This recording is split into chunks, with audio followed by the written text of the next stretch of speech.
be starting the program in a couple of minutes. Those who are standing outside, may I please request everyone to please take their seat. The program is about to begin. Thank you so much.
Those who are standing at the back, I request you all to please come forward and take your seats.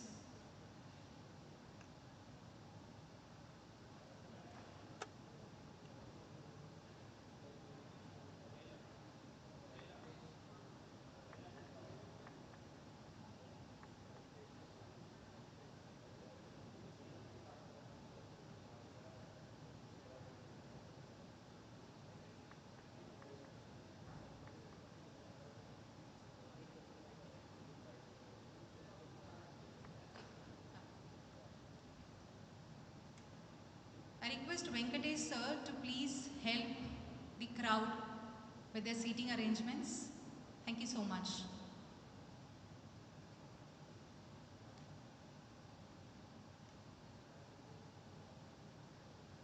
What a beautiful morning to see all young faces today. Everybody is looking very young, fresh and beautiful. Good morning all. Namaskar, Assalamu Alaikum and a warm welcome to one and all.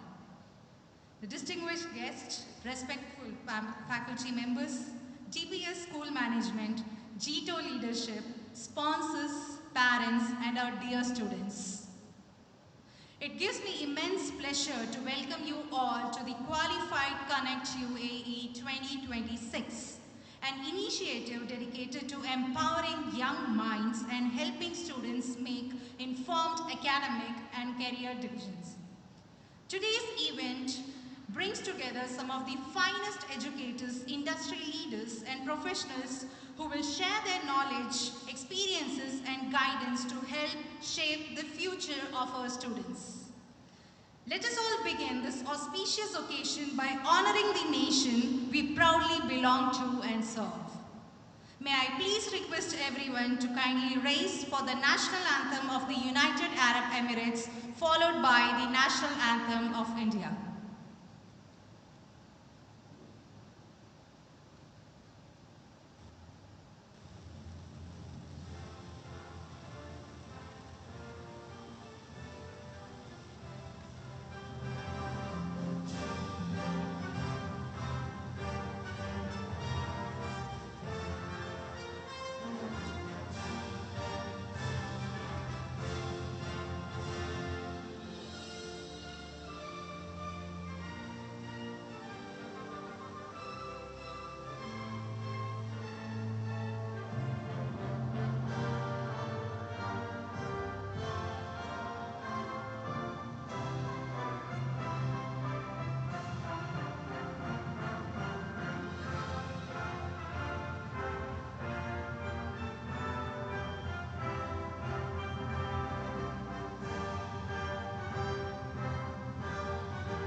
Thank you so much. Please be seated.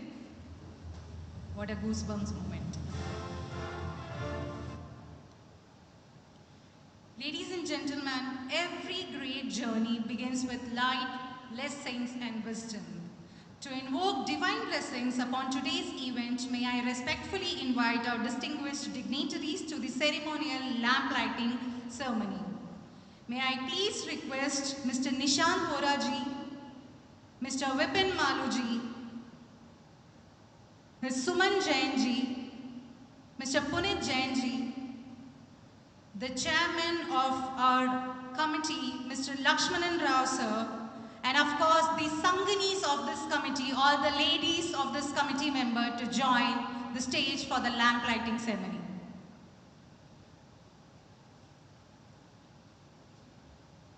We would also like to invite Mr. Rashid, the principal of DPS, to join the stage with the dignitaries.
Thank you so much, everyone. We request all of you to please take your seats.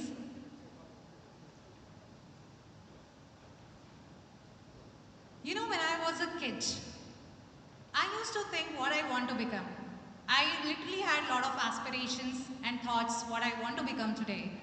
When I was a small kid, I used to see my dad wearing blue color uniform, go every day in the morning. And then when I decided I want to become an Air Force officer. When I was in my 10th standard, I saw many people having their laptop bag in their bag, and that's when I decided I wanted to be a computer engineer. And then when I saw, whenever I used to go to doctor, I see a lot of people sitting outside. I thought, why not to become a doctor? It is a very respectful profession. The thing is, when we were kids back then, we did not have this much guidance to tell us what is good for your future. On that note, I would like to call Mr. Lakshmanan Rao, the Chief Organizer of Qualified Connect UAE 2026, the backbone of this whole program, who actually provided us this platform where you all are here and with this career guidance from all of these superiors on their respectful designations. So I want Mr. Lakshmanan Rao ji to come forward and inform the gatherings, their purpose, the vision behind this. Give a big round of applause to Mr. Lakshmanan Rao ji, the Chief Organizer of Qualified Connect UAE 2026. Sir, the stage is all yours. Thank you so much, ma'am. Good morning, everyone. Respected guest of honor, Mr. Sri Nishan Bora sir, esteemed faculty member, Mr. Puni Jain sir, Mr. Vipin Malu sir, Mr. Rashid sir, sponsors and partners, parents, students, ladies and gentlemen, a very warm good morning to everyone present over here. It gives me immense pleasure and pride to welcome you all to in the Qualified Connect UAE 2026, a unique initiative dedicated to empowering young mind and helping students make informed decisions about their future. On behalf of UAE Indian NRI Talent Session and with the valuable support of G2 Dubai, I extend my heartfelt gratitude to each one of you joining us today. The purpose of this event goes for beyond choosing a stream, a college, a profession, or a vision is to provide clarity, confidence, and direction to students and parents as they navigate one of the most important journey of life, this journey of career building and professional growth. Today, we are privileged to have with distinguished experts from diverse fields including chartered accountancy, medicine, engineering, management, data science, and research and development. Their knowledge, experience, and insight will help our students understand not only the opportunities available, but also the preparation, dedication, and mindset required to achieve success. Dear students, every successful career begins with a dream, but dreams become reality when only they are supported by the right guidance, consistent effort, and a clear vision. Today's program has been specifically designed to provide you with that guidance and help you discover the path the best aligned with your interest, ability, and aspiration. Dear parents, your role in shaping the future of your children is invaluable. We hope today's discussion will equip with your useful insight that will enable you to support your children in making informed academic and career choice. I would also like to express my sincere appreciation to our sponsors, partner, volunteers, organizing committee members whose support and dedication have made this initiative possible. Let us make the most of this opportunity by learning, interacting, asking questions and gaining valuable perspective from our distinguished faculty. Once again, I welcome each and every one of you to qualify Connect UAE 2026. May today's event inspire new possibilities, ignite new dreams, and help shape brighter future for our next generation. Thank you, and wishing you all a meaningful and enriching experience. Thank you. Jai Hind.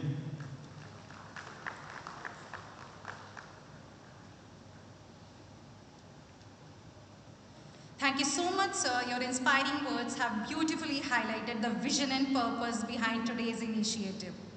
We shall now proceed with the bouquet presentation ceremony. For that, may I please request all our executive members to kindly welcome our distinguished dignitaries. I request all executive members to please come over to the stage.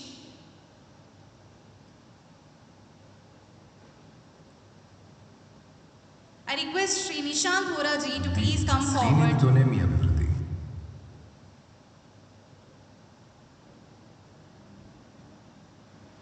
Can we have a big round of applause? Thank you so much.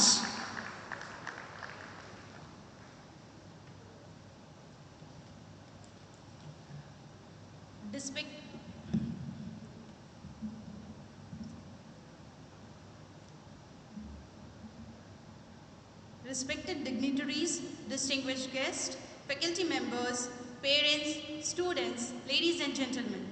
It gives me immense pleasure and privilege to welcome our esteemed guest of honor, Shri Nishant Voda sir, to Qualified Connect UAE 2026. Nishant ji is a highly respected professional, accomplished business leader, and a valued member of the YPO and GTO community. He is known for his commitment to excellence, leadership, and meaningful contributions toward educational and social development initiatives. He is an industrial engineer from the University of Michigan. Through his professional journey, he has been a family business operator and a serial entrepreneur. He has successfully grown more than 10 companies across manufacturing, automotive and industrial distribution, logistics, real estate, financial and HR services, and investments. He is the current chairperson of the YPO regional chapter and an active member of GTO. Throughout his journey, he has demonstrated dedication, integrity, innovation, and continuous learning. His success serves as an inspiration for young students who aspire to build rewarding careers and businesses while contributing positively to the society.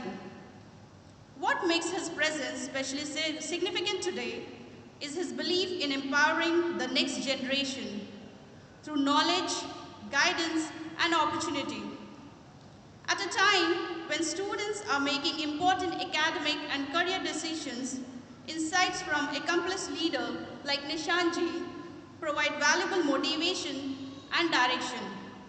Qualified Connect UAE 2026 has been created with a vision to help students and parents gain clarity about future career opportunities. We are honored to have you among us today, sir.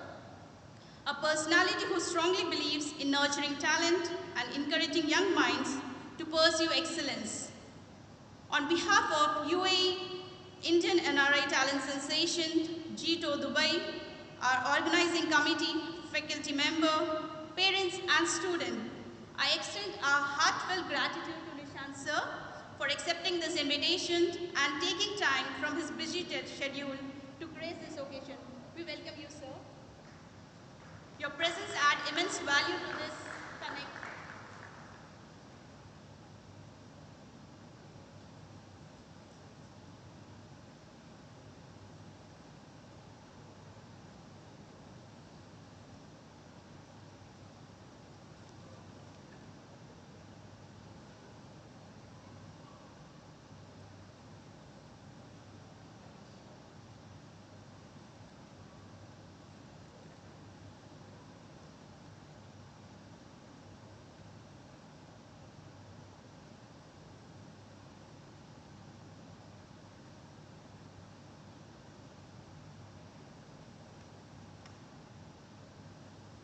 Thank you so much, sir. Please take your seat in the dais. May I please request Mr. Vipin Manuji to please come forward to the stage, and I request all the executive members to please stay on the stage for the bouquet presentation. Can we have a big round of applause for Mr. Vipin Manuji?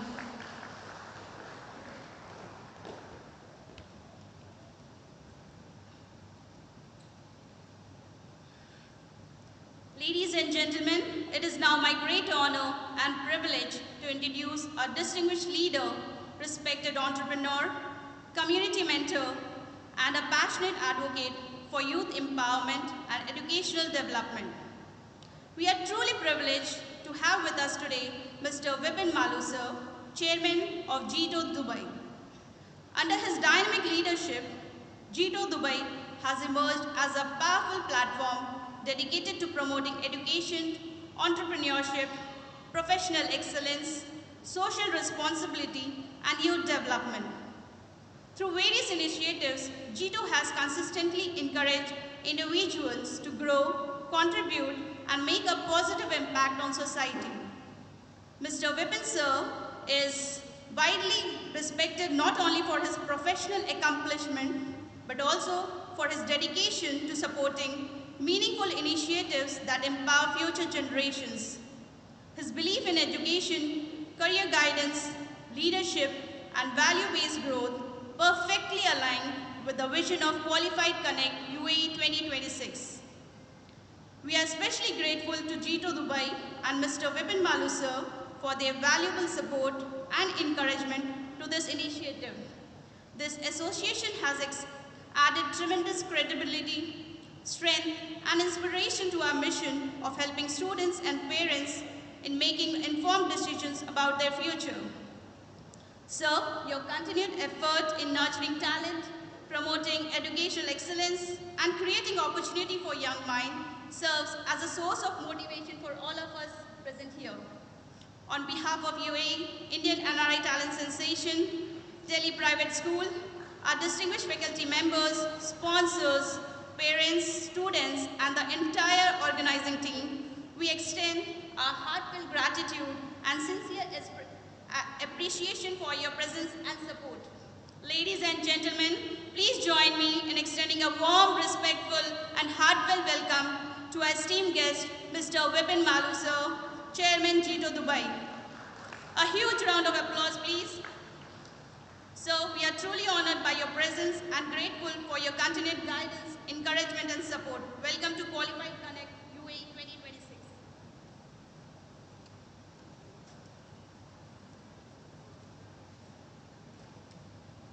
Thank you so much, Revati ji, for such warm welcome. I would also like to invite Dr. Rashid, the Vice Principal of DPS Dubai, to come forward to the stage, and I request the committee members to please be present for the bouquet presentation. Give a big round of applause. The backbone, the supporting moon of DPS Dubai, the Vice Principal.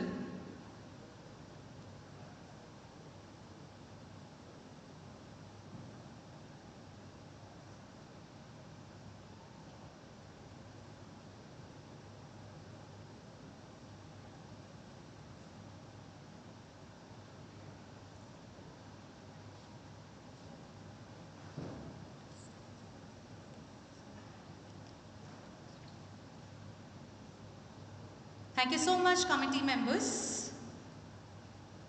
We shall now proceed with the expertise session. Thank you so much. Thank you so much, Tanvi.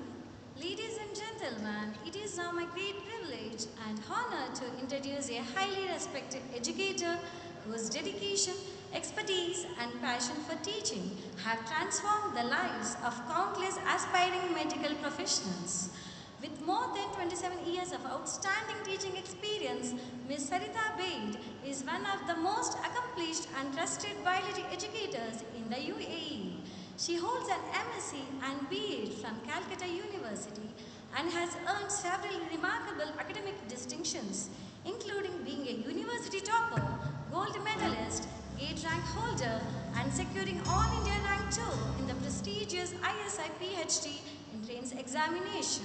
Throughout her illustrious career, she has successfully mentored more than 500 students into leading medical colleges in India and abroad.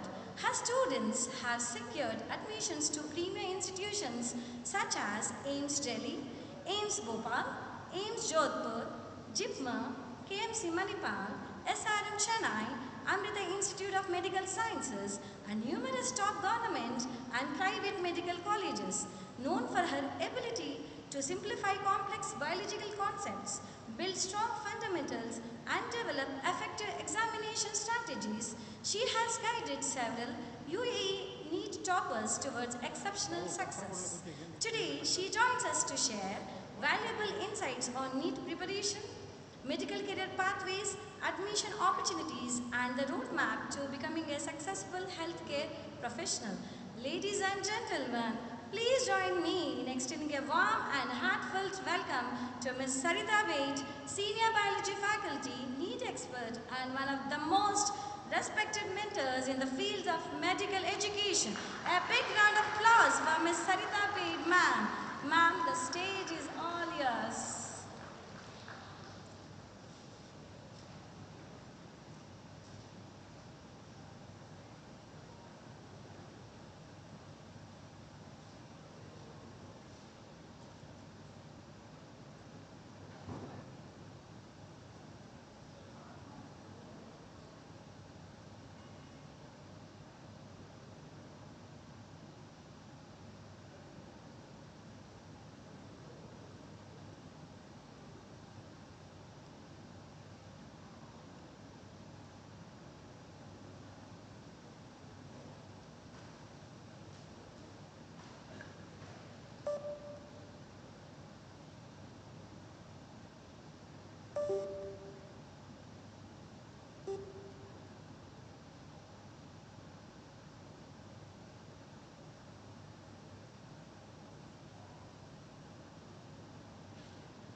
Good morning, parents and students. How are you all today?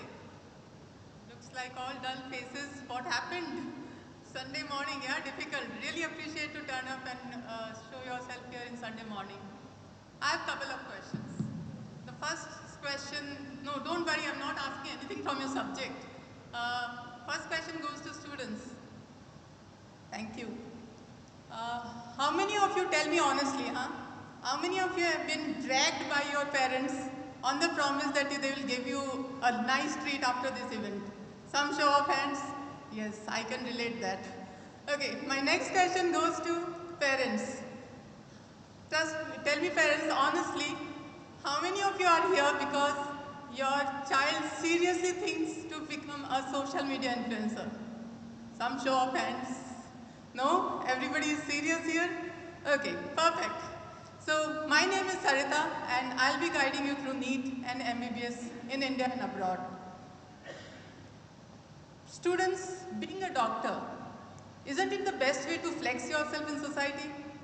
Imagine a situation, you are at a wedding, okay, and somebody faints. What do? Being a doctor, you step forward and say, move aside, I am the doctor. Trust me, every single person, no question asked, will give you the way. Feel that energy of being the main character in that ballroom, where even the bride and groom are not the main characters anymore. But to get there, to wear that white coat, you need to go know the journey. So in today's session, we shall be discussing why medicine, what is NEET all about, as well as certain alternative careers after MBBS. Trust me, some of them don't involve scalpels. And we shall also be talking about whether you will be able to buy that Ferrari or Lamborghini. Yes, I mean it, Ferrari or Lamborghini and not any Nissan or Hyundai. Now, what is NEET? So back in, if I say 25 years back, when I wrote my AIPMT, back then it was called as All India Pre-Medical Test. That time, trust me, my parents took me for an educational journey throughout India. Why? Because I had to write so many exams, different exams for AIMS, different exams for JIPMER, for AFMC, for some state medical colleges. I was literally on an educational trip. But then in 2016, Supreme Court of India said, bus, enough, ho gaya, bahut. Now we will have only single entrance exam, NEET, covering all the government and private medical colleges of India. So NEET is that exam, one umbrella exam for every single college, medical college, for MBBS admissions. Apart from that, if you look at the exam structure here, it's a 180 minutes marathon with 180 questions distributed across physics, chemistry and biology. It is conducted by National Testing Agency, NTA, and the good news is, I know you must be following news, the entire fiasco which is happening with NEET. Now, NEET from 2027, it will be conducted on computer. That is, it will be a CBT mode, computer-based test, so that none of the things which are happening will happen. Also, the best thing about NEET is you don't need to travel to India.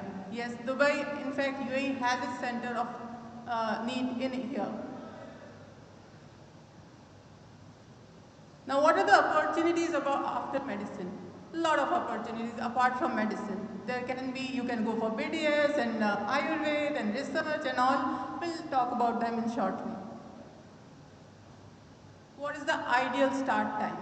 A very common question asked.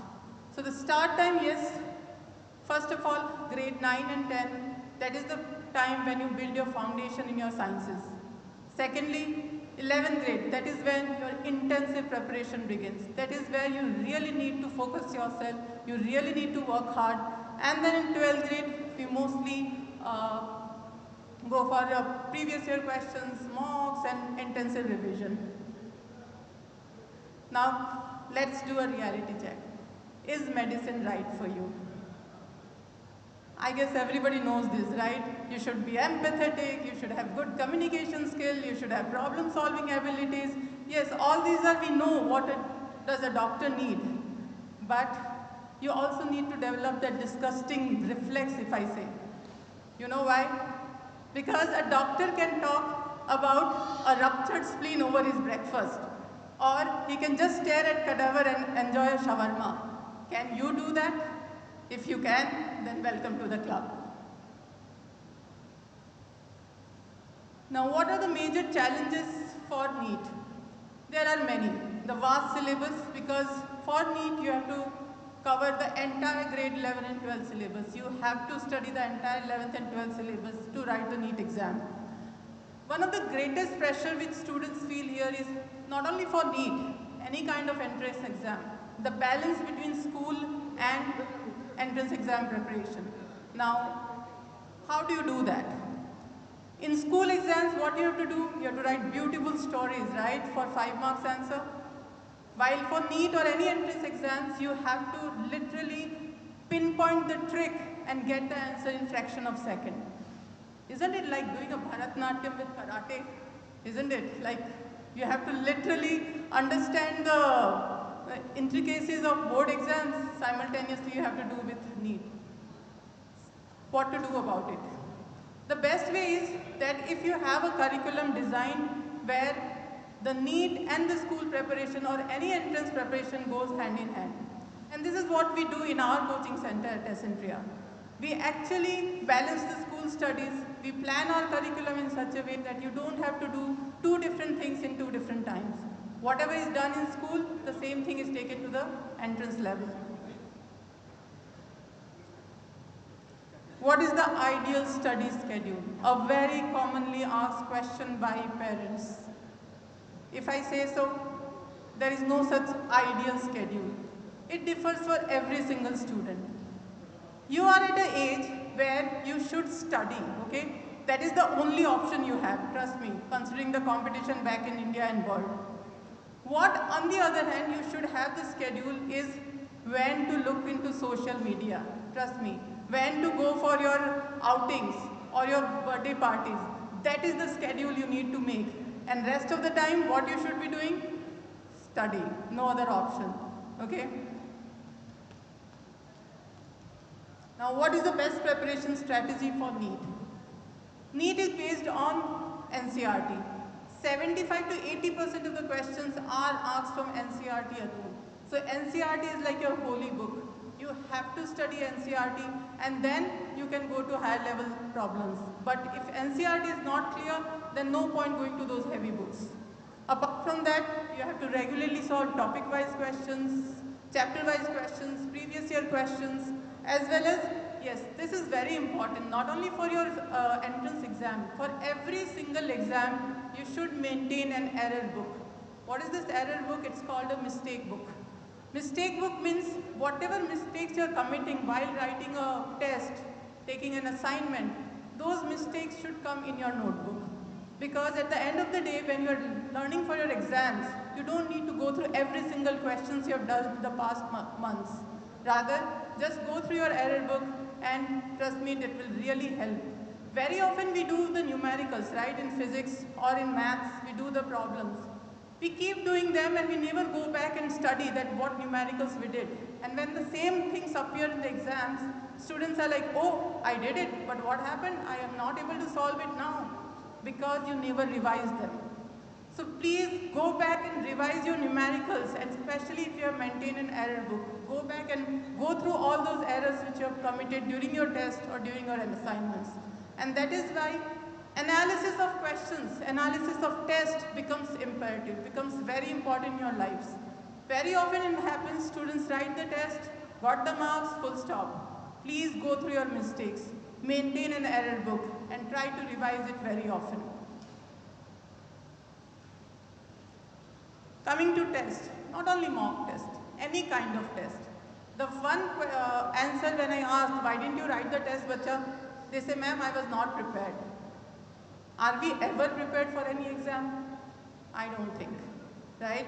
But still, we should write exam because it gives us understanding where we stand in terms of preparation. It gives your teacher the understanding where she or he can help you. So please write your exams. Even if you're not prepared, you will know something. So go and write those tests. Trust me, none of us are judging you. Neither your teachers nor your parents will judge you for your scores. Rather, they will help you out. Another common question asked, UAE students, can they compete with students back in India who are literally put into some quota boot camp, studying for 18 to 24 hours, going to school only for writing exams, and rest of the life is with the coaching institute? Can we do it here? Of course we can do it here. And this is not the first time, we have been doing it here from last 20 years. Many of my students have gone into, yes, you are hearing it right, to AIMS Delhi, the top-notch medical college in India. So it's not about just simple, any random college. Yes, we have made it to AIMS Delhi, right here, sitting here, preparing here, and writing the exam here. Another important question, how to choose the coaching centers. There are so many around, right? I would not be biased for my coaching center, but I would ask genuinely, or rather you should ask genuine questions when you visit any coaching center. The first question, are your results genuine? Yes, they do fake up the results, guys. Second question, are those results of Gulf, or you're just flaunting around the results of India? Rather, just see what all results have been produced in Gulf. Again in Gulf, are those results of Dubai, or you're talking about some Oman and Qatar results here? Doesn't matter, right? To them, but it matters to us. So please look into the results. Second thing, what is their class sizes? Many of these institutes have a cookie cut plan. Whatever they did in India, they do it in Dubai. That doesn't work. Because in Dubai, our students have to score well in school exams as well. Back in India, what they do? They hardly go to school because they have tie-up with some coaching institute. They just go to school for writing exams. And rest of the life is dedicated to coaching institute. It doesn't work like this here because we want to keep our options open, isn't it? We want to have definitely India as our priority, but we want to keep our backup as well. And for that, you need to score well in your school exams, and hence you have to attend school. That's why when you choose a coaching institute, check, is their curriculum aligned with your school? Also, what is their class sizes? Are they teaching hundreds of students at a time? Then what's the point in attending those classes? It will be worse than school, isn't it? So check all these factors and then go for your coaching classes. Now let us talk about the admissions to these colleges.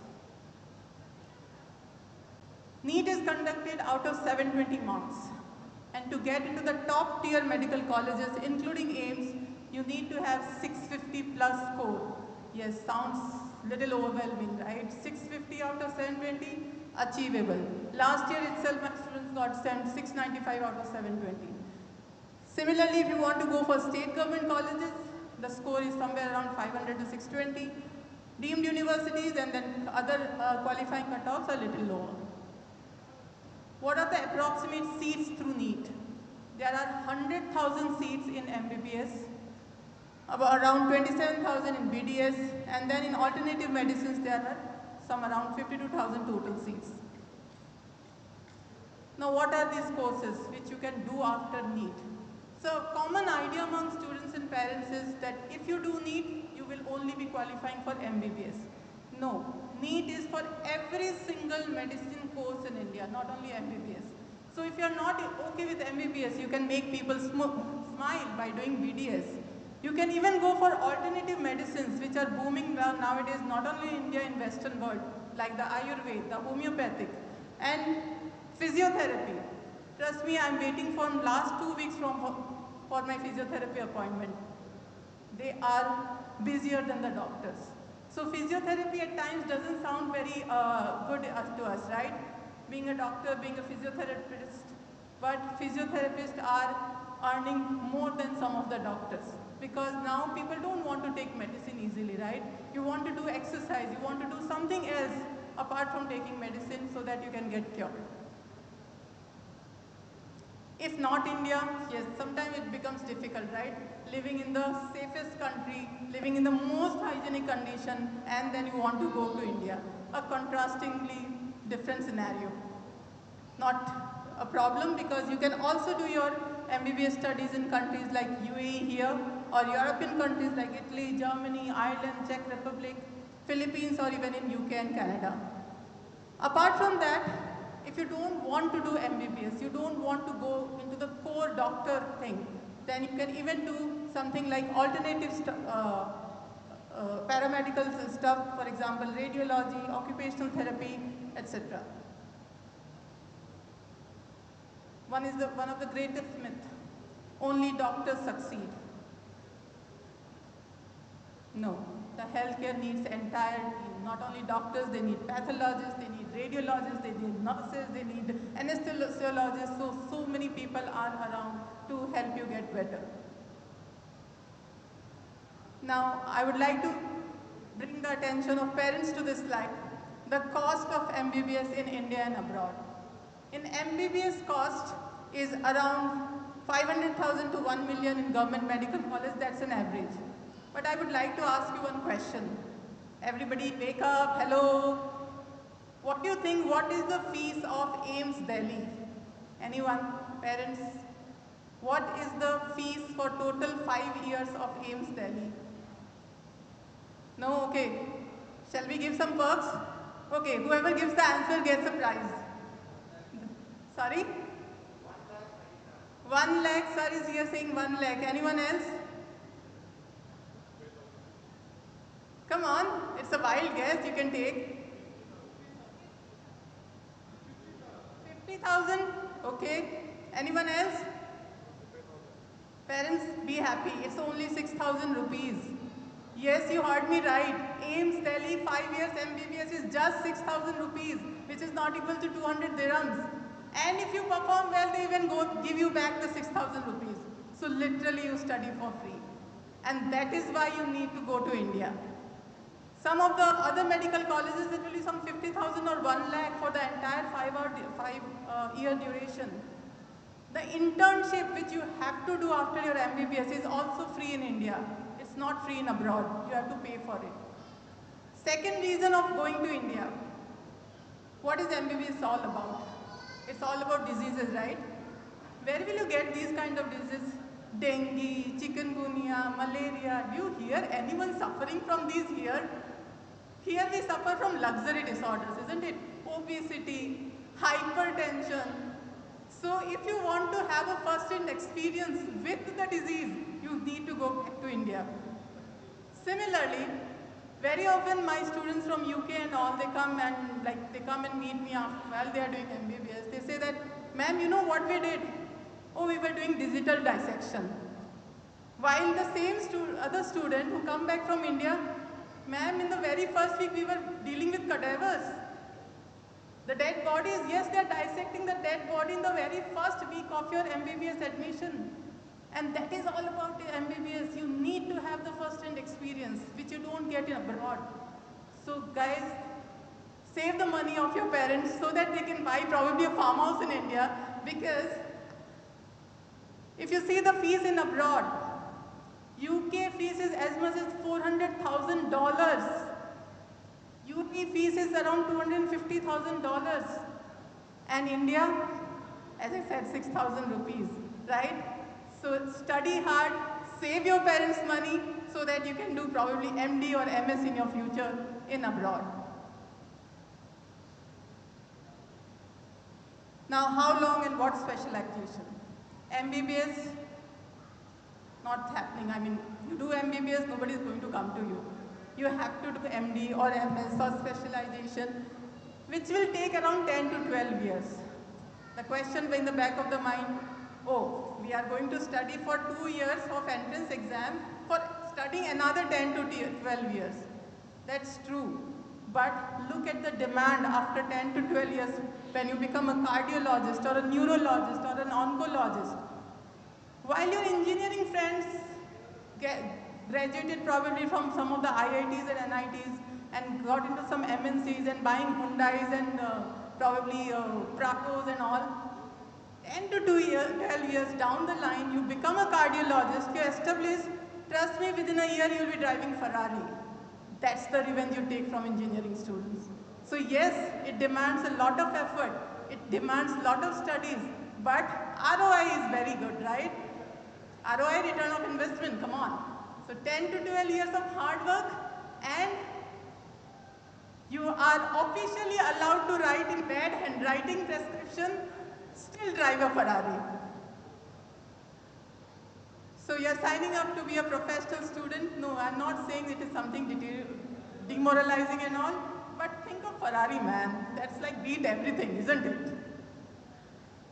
Okay, let's say we don't want to do MBBS. Then, even after that, you can do something like radiology or something like remote care. Geriatrics is very upcoming now, taking care of the old people, that's geriatrics. Similarly, after COVID, the governments are putting a lot of money into infectious diseases. So you can go for research. What about my tech students here? The one who are looking for engineering. Is MBBS or NEET pathway closed for them? No, not at all. Nowadays, there is a lot of AI into medicine field as well. Recently, my mother got knee replacement surgery. So I went to this doctor, orthopedic, and you know what he asked me? What do you want to do? You want me to do the operation or you want my robot to do the operation? Yes, this doctor has its own robot. Isn't it a cool thing, guys? Having your own robot doing the surgery while you are sipping your iced coffee in your office. So this is what medicine is doing. It is not only just dealing with people, it is also dealing with a lot of AI and technology. Even nowadays, a lot of research is going into medicine because every day new diseases are coming up, every day new viruses are coming up, and hence we put a lot of money into research as well. Employment opportunities. Do you see any doctor in the world jobless? No. The answer is absolutely no. Do you think AI will replace doctors? What do you think? What do you think in the near future you will want a laptop to diagnose your heart attack? Not at all. Not happening. You still want a human being to diagnose your heart attack and give you the medicine, right? So AI can replace anything and everything, but definitely not a doctor. They can build a robot, but ultimately who is going to operate the robot? In the OT, some nerves, some vessels got cut. You think robot will have the brain to deal with it? No, not at all. The robot is programmed to do something, right? It cannot deviate from its programming. For deviation, you need still human brain. And that is why MBBS and that is why you need to be the doctor. Salaries you know very well. I'm sure parents are aware of the doctor's salaries here. Coming to next, stress management. A very commonly asked question again. Nowadays I see it more often because of the social media distractions and all, where students have anxiety. Today students are writing re-NEET 2026. I hope everybody knows that NEET is conducted for the second time in this year. Early in the morning, 7 a.m., I got a call, ma'am, I can't write the test. I'm having a nervous breakdown. I'm panicking. What should I do? I was like, just take a deep breath. You have given it 2 years, now nothing is going to change in 1 hour. So just go and write the exam.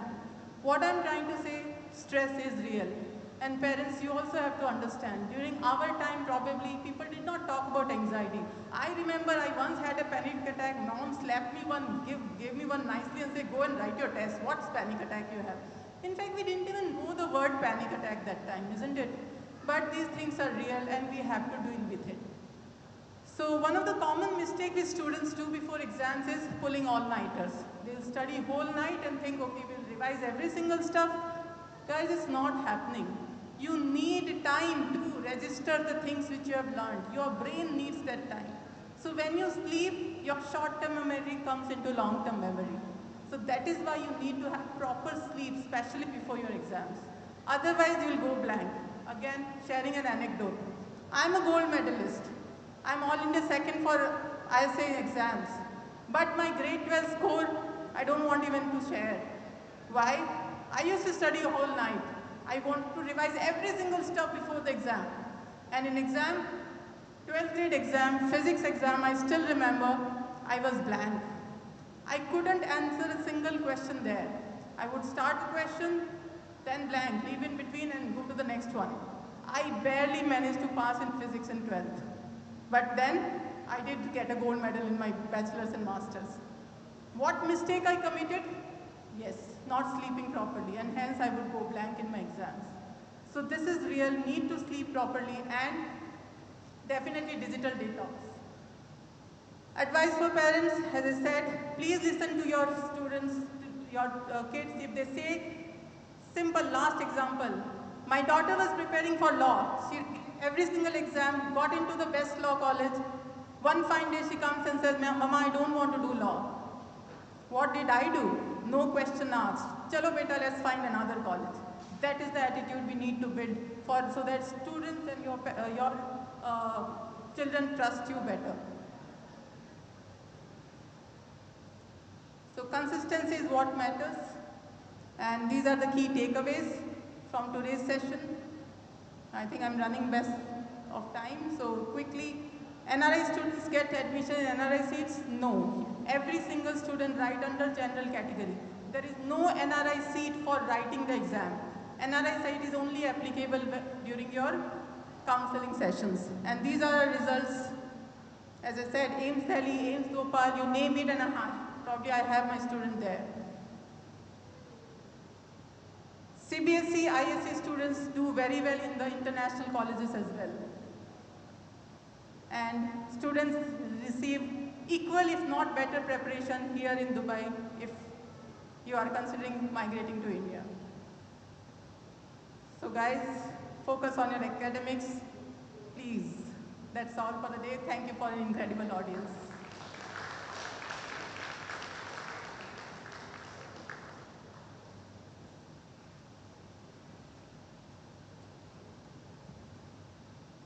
Thank you so much, Sarita ma'am. Your guidance on NEET preparation, medical careers and academic planning has undoubtedly inspired our inspiring daughters. We sincerely appreciate your valuable contribution. Sir, we request all of you to take your seat down so that you can also enjoy the presentation.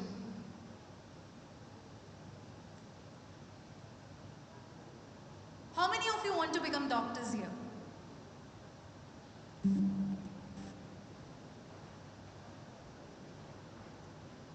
Come on, raise your hands. Who are our future doctors? Are you all inspired by the session? Was it useful?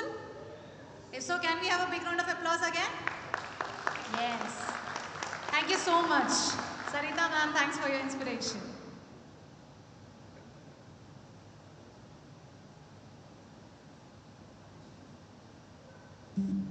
May I now please request Sri C.A. Rishi Chawla sir to please come out to the stage, and I request all executive members also to join the stage for the bouquet presentation ceremony.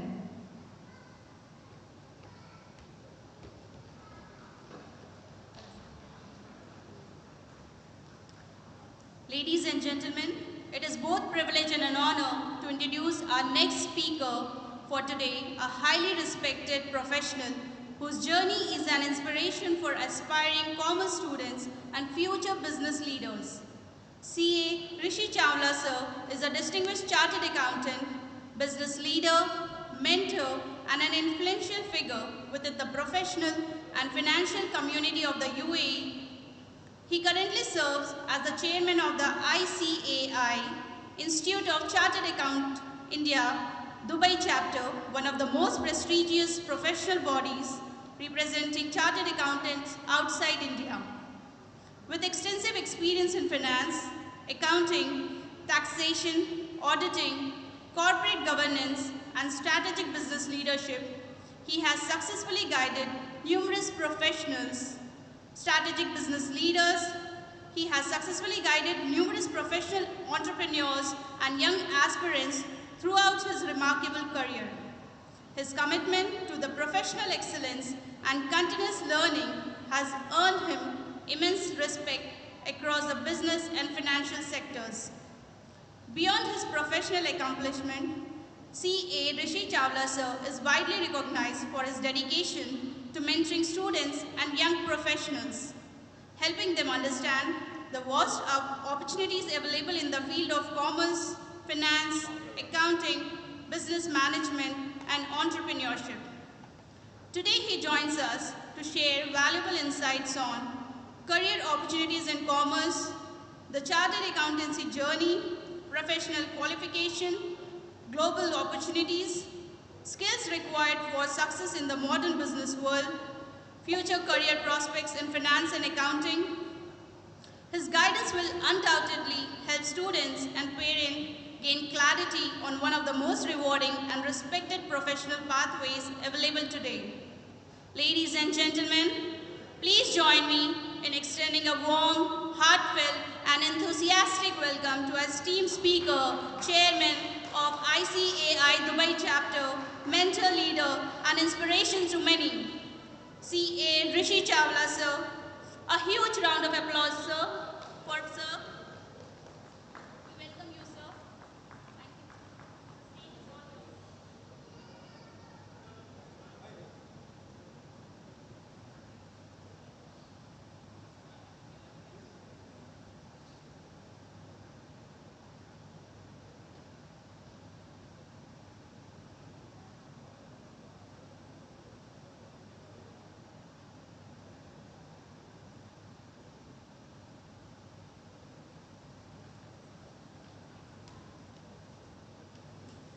All right, good morning everyone. Good morning. जैसे ही chartered accountant आता है सबकी आवाज़ बंद हो जाती है. All right, after such an interesting topic covered by Sarita ji, super. I think my daughter, if she picks up medical, of course I will bring her to you to take some tips. You have great knowledge and you have shared a lot for the students. Thank you very much. Very interesting presentation. So everybody just wanted to say, I don't know, in the morning when you hear about a chartered accountant, सबसे पहले आता है यार ये क्यों bore करने के लिए बुला लिया है, किसी और को बुलाते थोड़ा इंटरेस्टिंग टॉपिक होता.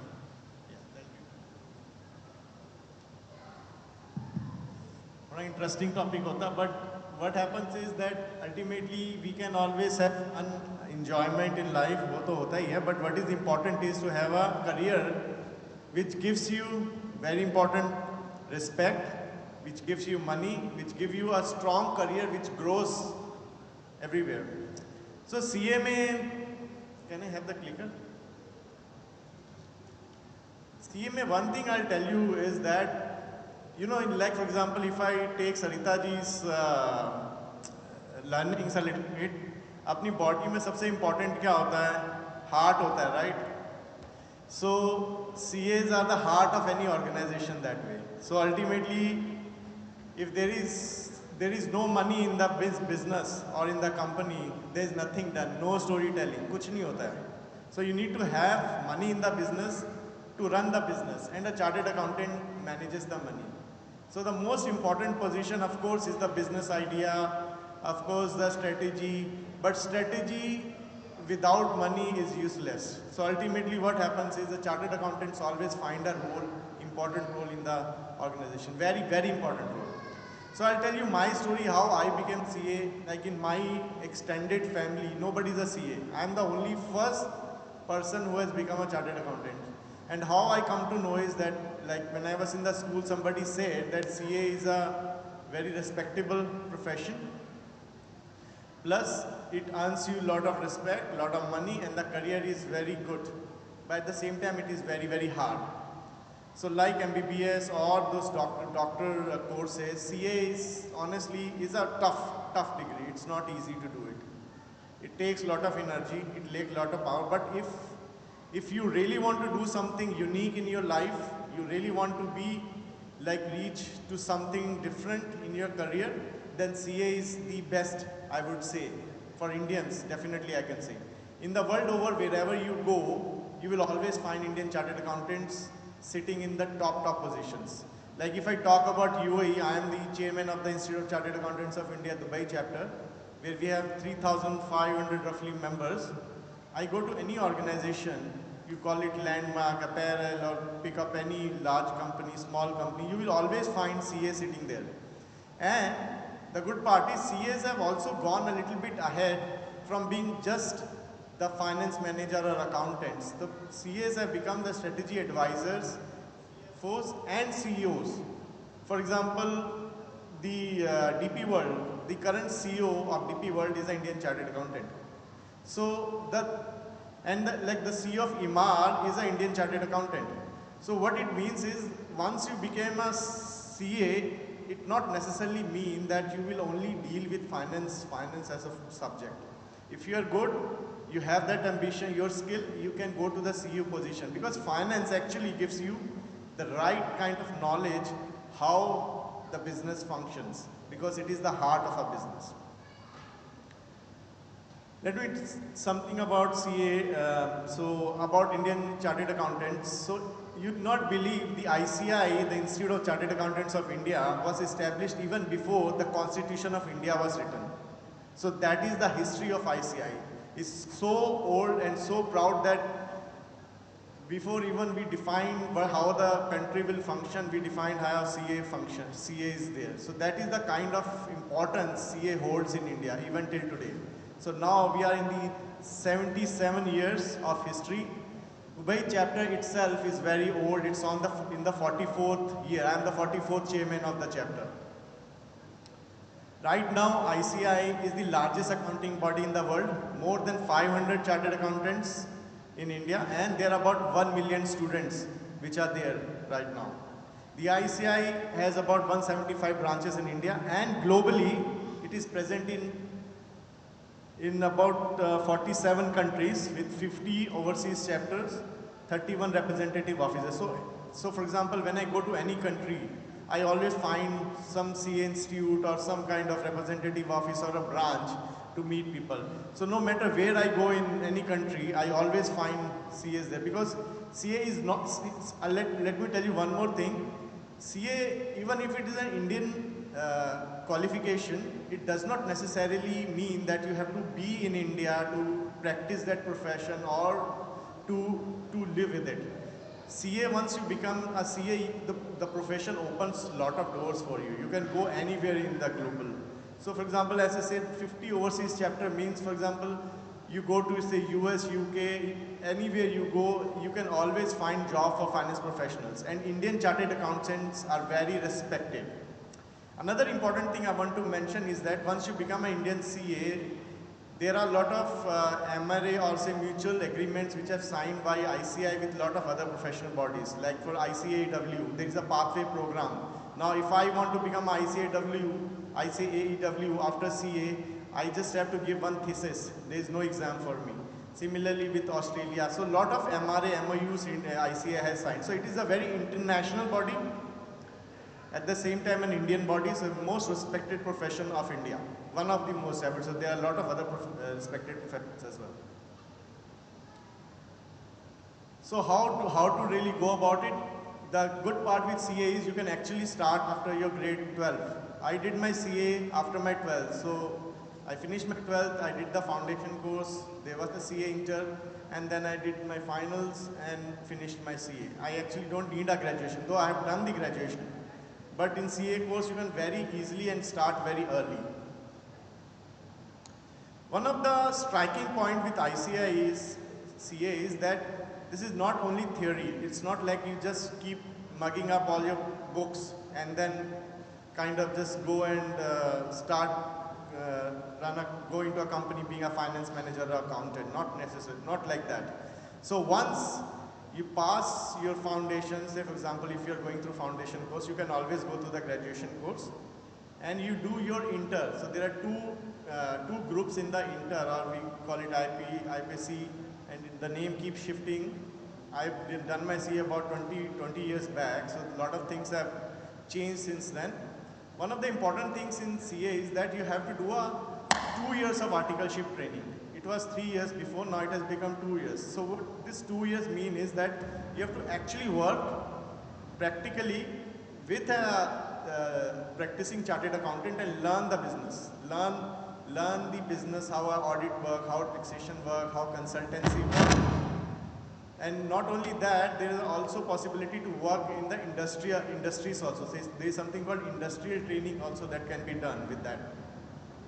The good part of articleship is that by the time you finish your CA, you already know the business. So it's like you already have gained that much experience to start working. Other than in the other qualifications, what happens is that you finish your degree and then you start learning and then you grow as a professional. So it takes a lot of time.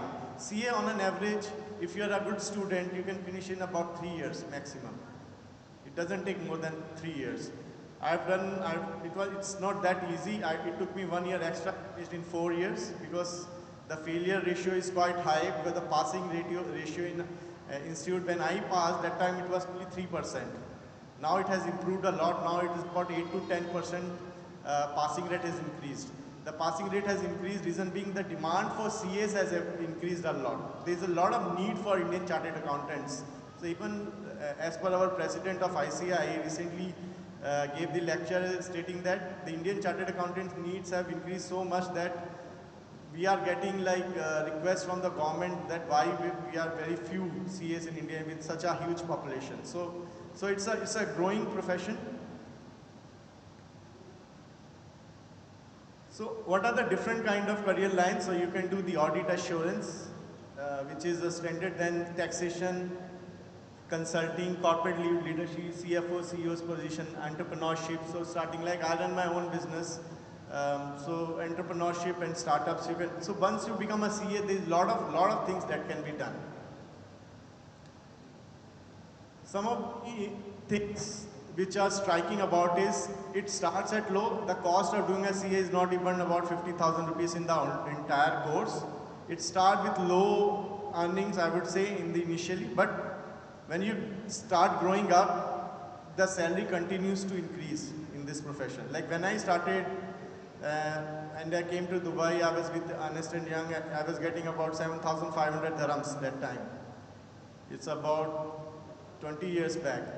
But since then, the increase is consistently happening. So there's easy to, first of all, getting job after you becoming CA is very easy, because somebody somewhere, there's a lot of option. You can go to a CA practicing firm, you go to an industry, you can go to an organization, you can start your own business. There are a lot of options after the CA is completed. And it's such a easy one to pick. People recognize CA very fast. That okay, he's a chartered accountant, he's already in that grade. So it makes a huge difference. I have not seen any CA doesn't have a job, or always, in fact, they have always multiple options to find jobs. It's about choosing which field you want to make your profession. So there's another important thing with CA is that it's not that you do the CA and you finish and get over with it. We have to require to do minimum like 20 learning hours every year. If we don't do our learning hour, our degree can be taken back by the institute. So there's a continuous learning in this profession. It's not like you take the degree and forget about it, not really. We have to keep learning, keep enhancing our knowledge. Like for example, AI is right now there. The kind of courses and the subjects we are taking up in our areas, even in our curriculum, the AI has taken place. So it is evolving at the same time with very practical with what is happening around you. So it's not like you do ski and forget about it, not like that. You have to be connected and stay updated with how things are going around you. It is a challenging career, I must say. It's not that easy to finish a CA, but it is very rewarding career. Though I joined the journey to being part of the financial leadership. So that's it pretty much from my side. Any questions from you, please feel free to ask me. Happy to take up now or later on. Thank you very much for the organizers for taking this session. And yes, this is a very important subject. Yes, madam, you have something to ask?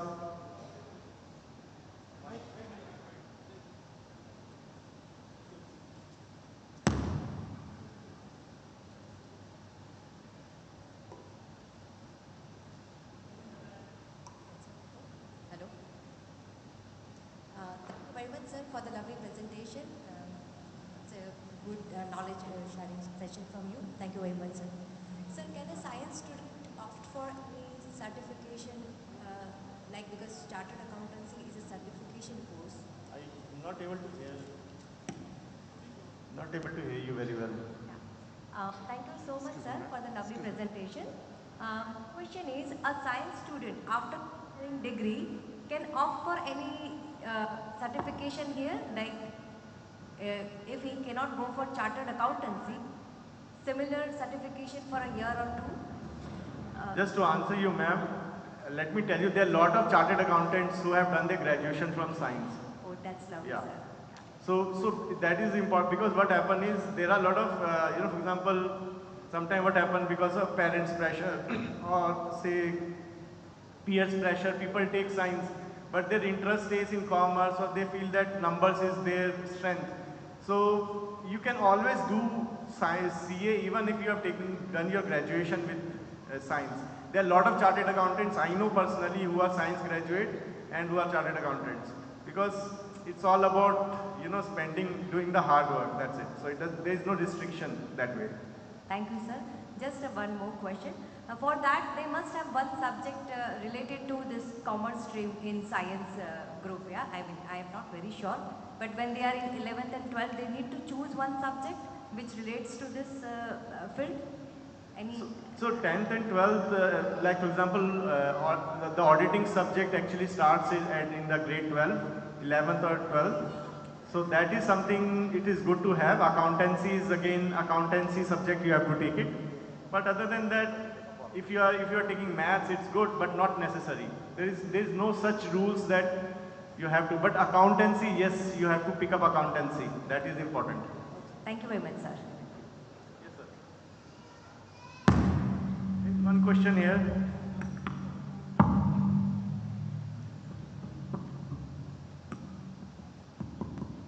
Hello. Yeah, my question is, how is AI affecting accountancy and CA as a profession? Yeah, very good question. AI is impacting everybody, so not only accountancy. For example, like I just heard that the robots are doing the operation, right? So basically, now the good example she gave is that if the nerve is cut, then how the robot will repair. So same goes with finance also. AI is going to be there. It's like it's like a horse basically. You have to ride it. Simple as that. If you leave the horse to run, it will go anywhere in any direction. So when accountancy doesn't mean you have to do data entry or do auditing. It's all about applying your mind. Numbers make sense. You have to get knowledge out of the numbers, not like get crazy about the numbers as such. This is where a CA stands out. So no matter what happens, the CA is growing even at much faster rate, I would say. Even now, for example, with so much AI there, the number of jobs for chartered accountants are increasing. The Power BI is coming, some analytic tools are coming. But at the same time, somebody has to interpret it properly for taking business decisions. So the role of chartered accountant even become more, I would say, demanding in that way. That's what I have seen so far. Yes, please. She wants to ask a question.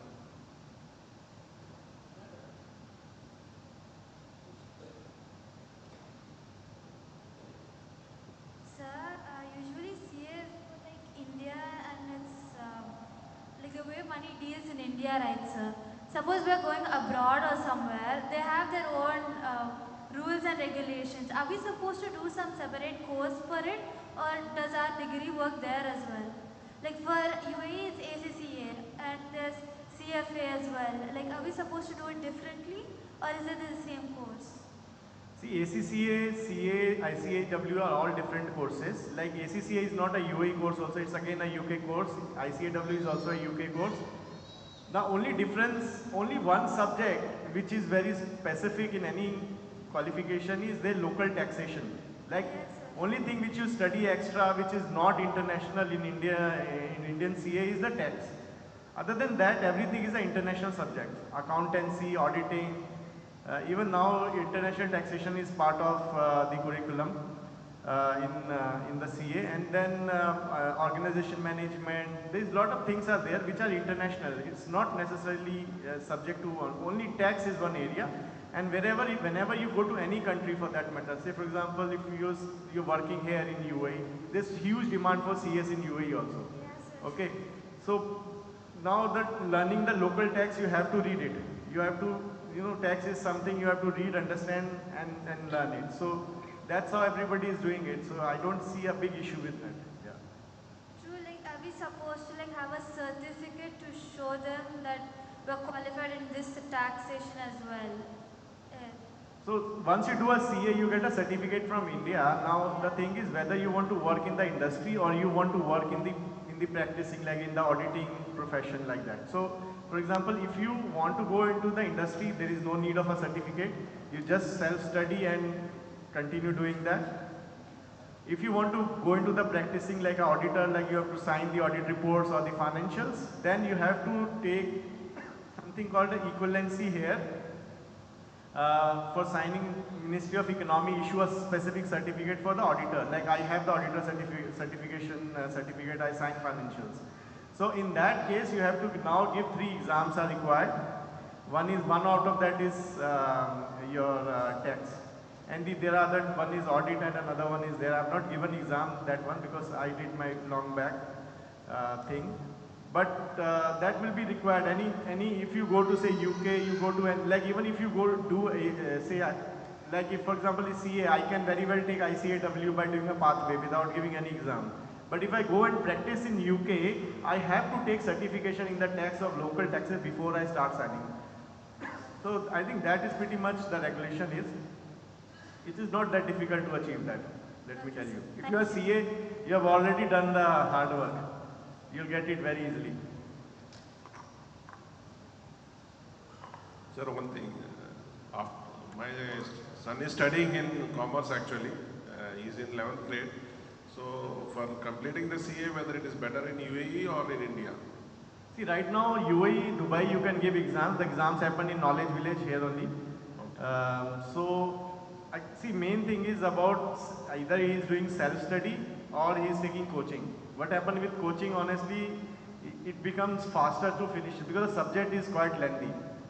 So people prefer to, study in India and pass from there. It is easier, it's less expensive also. But you can very well self-study and pass from here also. So I have seen a lot of chartered accountants who have passed from Dubai. So it's again about the students, like for example, here it will not get, but if you have a lot of friends to talk to, a lot of questions you can, discuss and solve. So that is that you have to do an articleship as I said. So what happens is a lot of learning comes practically. Like under me now, right now I have 2 articles which are working under me, who are reporting to me, and they are learning practically. Rather than only reading and not learning by practice, the CA differentiate because you read and then you practice at the same time. So that makes it good in my view. Thank you, sir. Do we have any coaching institutes in UAE for CA? Say again, sorry? Do you have any, what you said, the coaching institutes for CA preparation in UAE? There are some institutes, but they are not as good as in India, honestly. Professionally, not that strong, but now the online coaching is happening. Another thing I want to say, a lot of big, like I am from Delhi, so I've done my coachings also in Delhi because it makes it actually easier and faster to pass. They don't teach you anything new, but the only thing is you tends to catch up faster. So now online coaching is there. So you can always take up online coaching and let the students study from Dubai. That is pretty much possible, yeah. Thank you.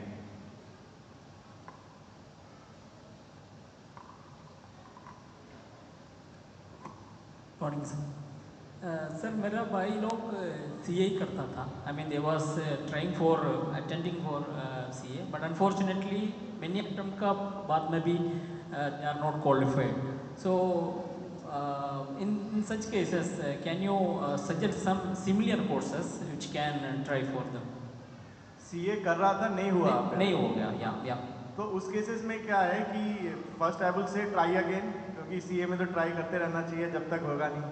But other option is ACCA कर लो, because ACCA is simpler easier course compare to CA and you can easily complete it. CA में थोड़ा दम लगता है pass होने में, no doubt about it. It is not that easy.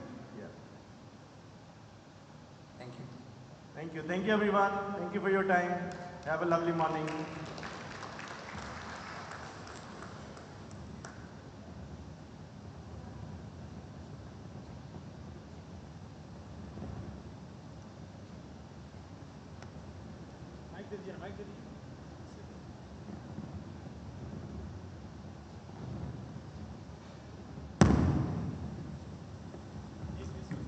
Check.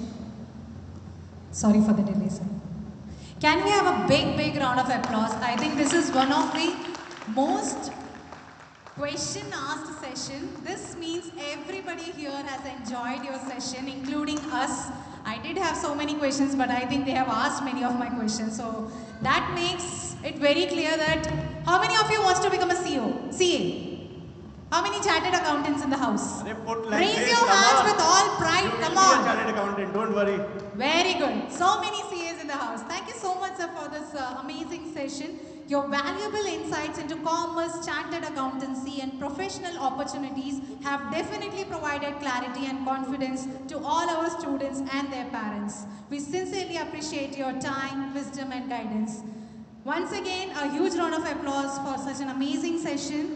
May I please request Shri Nishant Vora ji and Mr. Vipin Malu ji along with Mr. Rashid, the Vice Principal of DPS, to please join the stage to felicitate our CA Rishi Chawla ji. Give a big round of applause, guys. Can I also request the committee member to join the stage, please?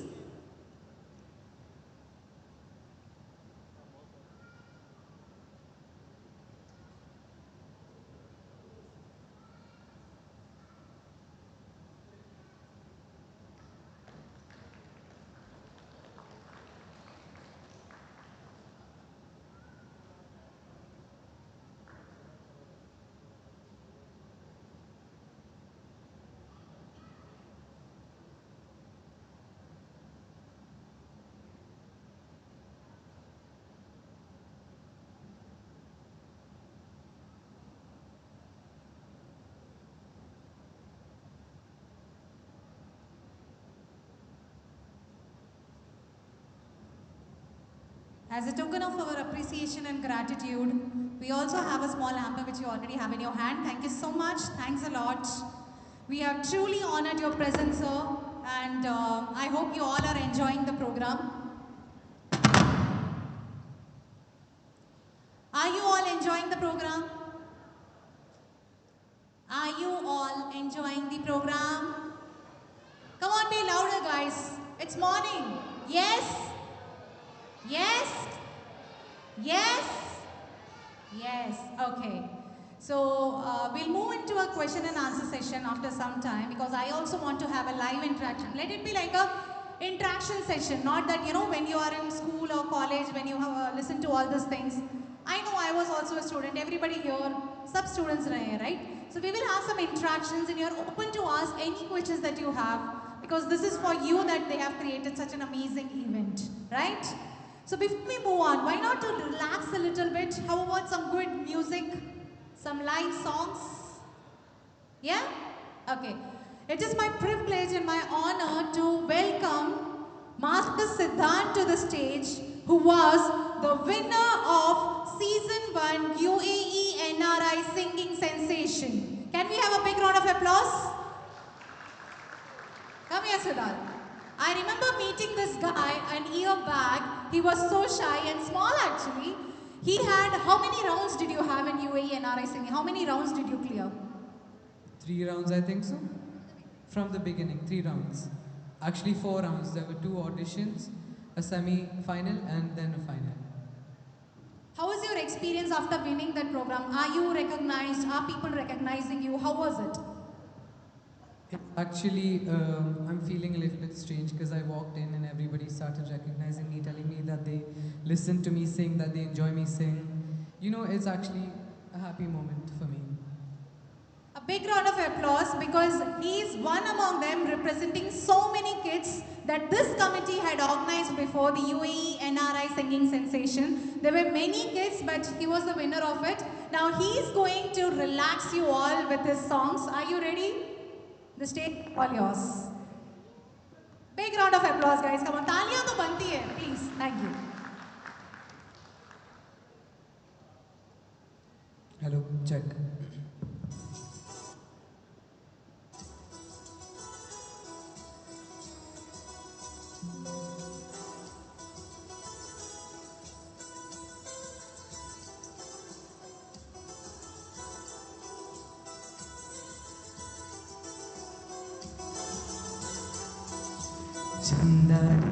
चंदा रे कभी बैठेंगे बातें करेंगे चंदा रे कभी तो जमी पर आ बैठेंगे बातें करेंगे तुझको आते इधर लाज आए अगर उठ के आ जा तो बादल घने चंदा रे कभी तो जमी पर आ बैठेंगे बातें करेंगे तुझको आते इधर आए अगर उड़ के आ जा तो बादल घने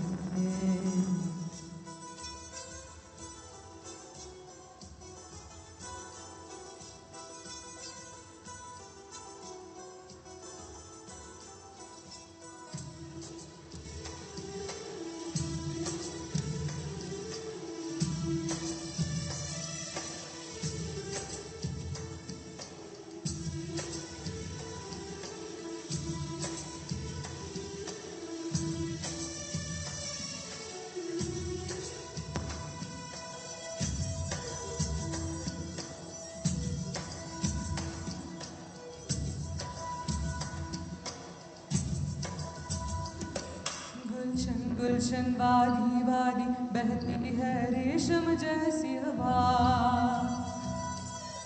गुलशन वादी वादी बहती है रेशम जैसी हवा जंगल जंगल पर्वत पर्वत है नींद में सब एक मेरी सिवा चंदा आजा सपनों की नीली नदियों में नहाए आ जाए तारे चुप के हमार बनाए इन धुंधली धुंधली राहों में आ दोनों ही खो जाए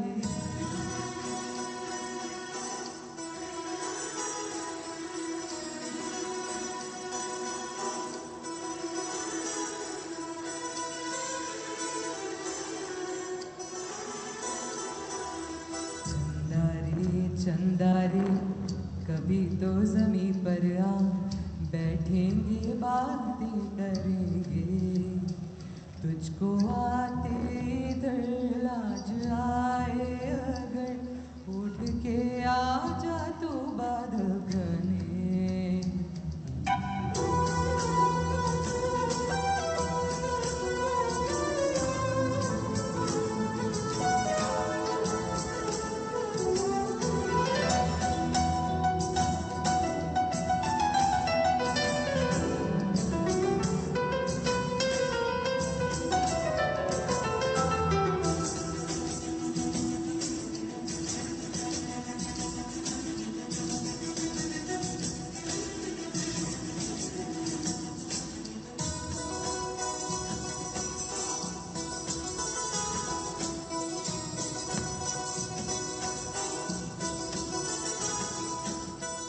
चंदा से पूछेंगे हर सारे सवाल निराले, झरने क्यों गाते हैं पंछी क्यों मतवाले, वो क्यों है सावन महीना घटाओं का, चंदा से पूछेंगे हम सारे सवाल निराले। चंदा चंदा तितली के पर क्यों इतनी रंगे होते हैं, जुगनू रातों में जागे तो कब सोते हैं, इन धुंधली धुंधली राहों में आ दोनों ही खो जाए।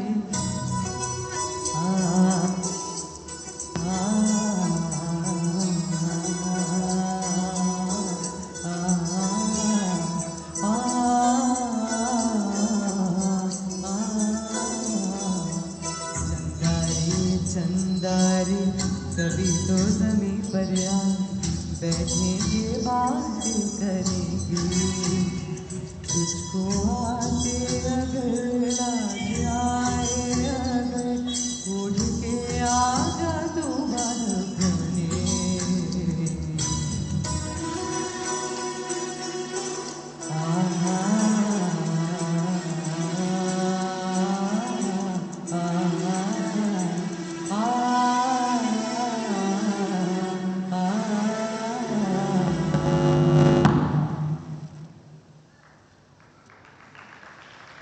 Thank you.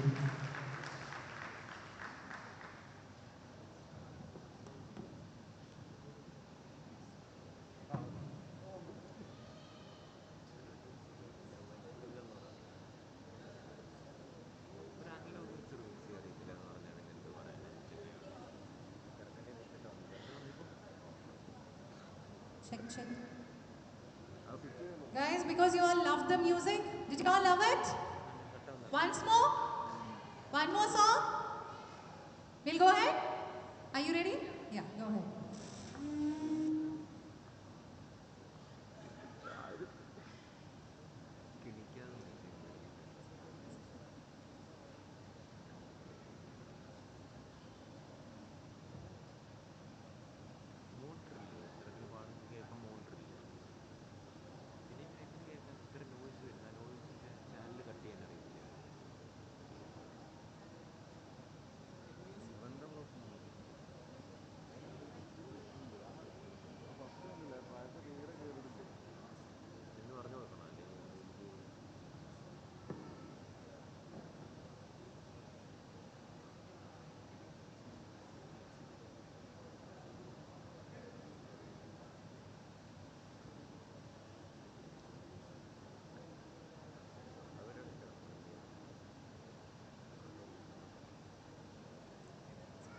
Yes, sir.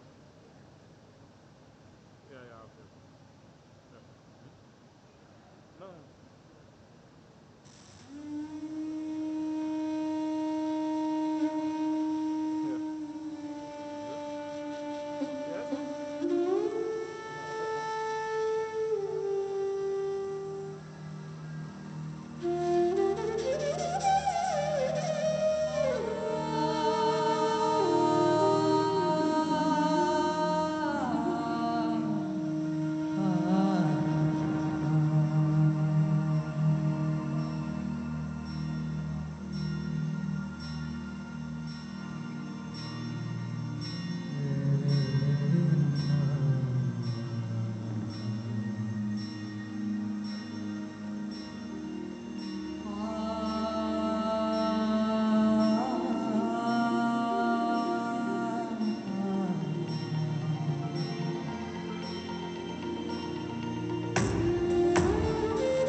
Thank you so much. Thank you so much. Please, can we have a big round of applause? I hope you saw the milestone that they have crossed. Now this is the second session which they are doing it. The first one was actually a grand success. They had this whole big crowd of kids from all the Emirates who participated in NRI, UAE singing section. So many auditions, semi-final, finals, and this was it. And he's the winner of it. Just to give you a glance of what that video was about. Yes, thank you so much. Can we now proceed with the expertise session? Are you all ready for it? Yes, thank you so much.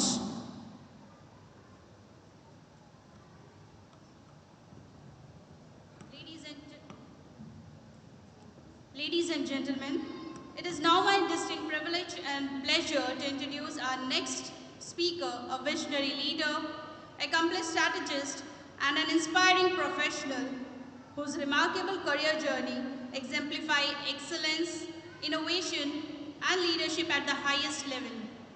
Our next speaker, Mr. Puneet Jain sir, is a seasoned strategic leader with more than 2 decades of diverse global experience across some of the world's most respected organizations. Throughout his distinguished career, he has held leadership and strategic roles in renowned institutions including Google, McKinsey and Company, Procter & Gamble, contributing significantly to business transformation, operational excellence, and sustainable growth. Currently serving as the Chief Strategy Officer at Ras Al Khaimah Economic Zone, Rakeez, Mr. Puneet Jain leads critical functions including corporate strategy, product innovation, digital transformation, and process excellence. Through his visionary leadership, he continues to drive impactful initiatives that enhances customer experience, foster innovation, and create long-term values for businesses and stakeholders. Mr. Jain's academic achievements are equally impressive. He holds an MBA from the prestigious Indian School of Business, ISB Hyderabad, and a Bachelor of Technology degree from the esteemed Indian Institute of Technology, one of India's most respected engineering college. What makes his journey truly impressive and inspiring for our student is the powerful combination of technical expertise, strategic thinking, global exposure, and leadership excellence. His career stands as an example too of how dedication, continuous learning, and the right career options choices can open doors to extraordinary opportunities across the world. Today, Mr. Puneet Jain will share valuable insights on MBA and management career pathways, leadership development and future skills, corporate career opportunities, entrepreneurship and innovation, global business trends and emerging opportunities, preparing for success in the competitive world. His guidance will undoubtedly help students and parents better understand the exciting possibilities available in the field of management, business leadership, and global careers. Ladies and gentlemen, please join me in extending a warm, heartfelt, and enthusiastic welcome to an accomplished leader, distinguished strategist, mentor, and a role model, Mr. Puneet Jain, Chief Strategy Officer, Rakeez. A big round of applause. Sir, we welcome you all to Qualify Connect UAE 2026. The stage is all yours. Thank you very much.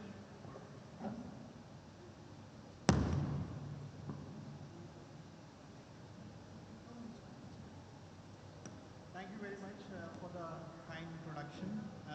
Good morning, everyone. Good morning, students, parents, the organizers. First of all, I would like to thank Jito and organizers for having this thoughtful, insightful session. Maybe mic, am I audible? No.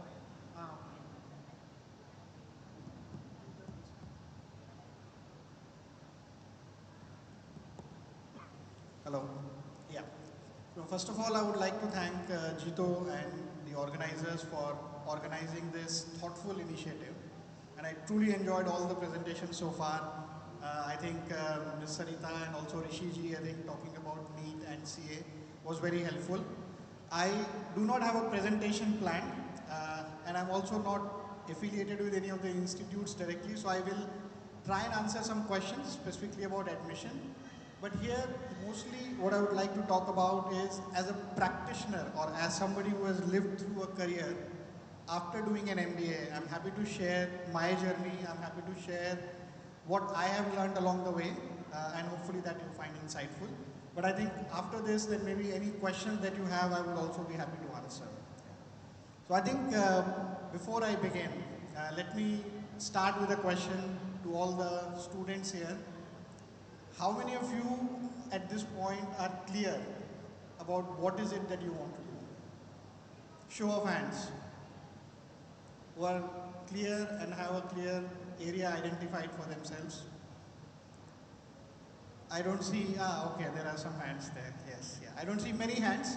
I actually want to start with that note only, that I think it's okay, and I think it's great actually. It essentially means that you are honest about this, and I think as you think about a long-term journey of your career, starting with honesty of where you stand and what do you want, I think is a great starting point. Firstly, as I start, I think it was talked about in the introduction also. If I look back at my own journey, I did my engineering in chemical engineering and then worked with Procter & Gamble in Japan as a scientist first, and then eventually did my MBA. That took me in a different direction. I worked as a management consultant with McKinsey in Delhi, then also spent quite some time in Zambia and Ethiopia building businesses, and then been here now in Dubai and UAE over the last 10 years or so, and currently now with Russell Khema Economic Zone and as their Chief Strategy Officer. Now why I'm sharing this? I'm sharing this because if I look at where I am today, of course I'm happy and proud of what I've achieved, but if I think about where I was when I was in your position, maybe when I was 17 and 18-year-old, did I have an idea of what and where I want to be? No, I did not neither have an idea nor I had a plan on where I want to be. But I think back, I think what really helped me and what actually I had at that point, I think trying to understand what is it that excites me, trying to understand what problems I want to solve, what are the areas that really give me energy to do. And I think that kind of sort of guiding principles have really shaped my career. And this is what I want to share with all of you as the first thing, is that I think while it's important to get clarity, and I think if you have clarity, that's great. So you should hold on to that. Be still open to changes as the world surprises you. But I think having a clarity is great.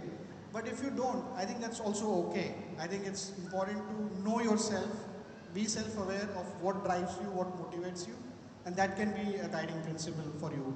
Yeah. I also want to talk a little bit about career planning, right, as we think about this. If I have to summarize this in one line, I would say career planning is not really defining your destination, but having a map or having a direction guidance, right, of where you want to be. And I think for this to think about your career more in terms of directions than about destination. And practically to think about this, if I have to give you a practical tip, I would say ask yourself, not about the job that you want to do, but what about the problems that you want to work on?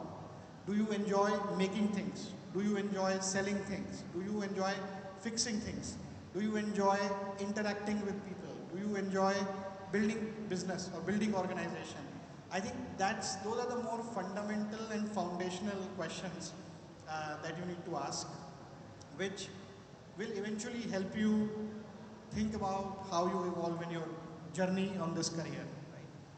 Right? Since I'm also representing the MBA faculty voice here, so I'll talk a little bit more specifically about the MBA track. Right? Again, Unlike, I think, the presentation that you've seen before, which is on medical profession or accountancy, I think NEET and ICAI, I think they are more destination in a way, right? You sort of, when you choose, it gives you a career. You become a doctor, then that's your career for the rest of the life, right? MBA is not like that. It's merely a door that you sort of go through. It gives you skills, it gives you network, it gives you advantages, but it's not something that if you, once you do an MBA, this is your career path and this is exactly what you do, right?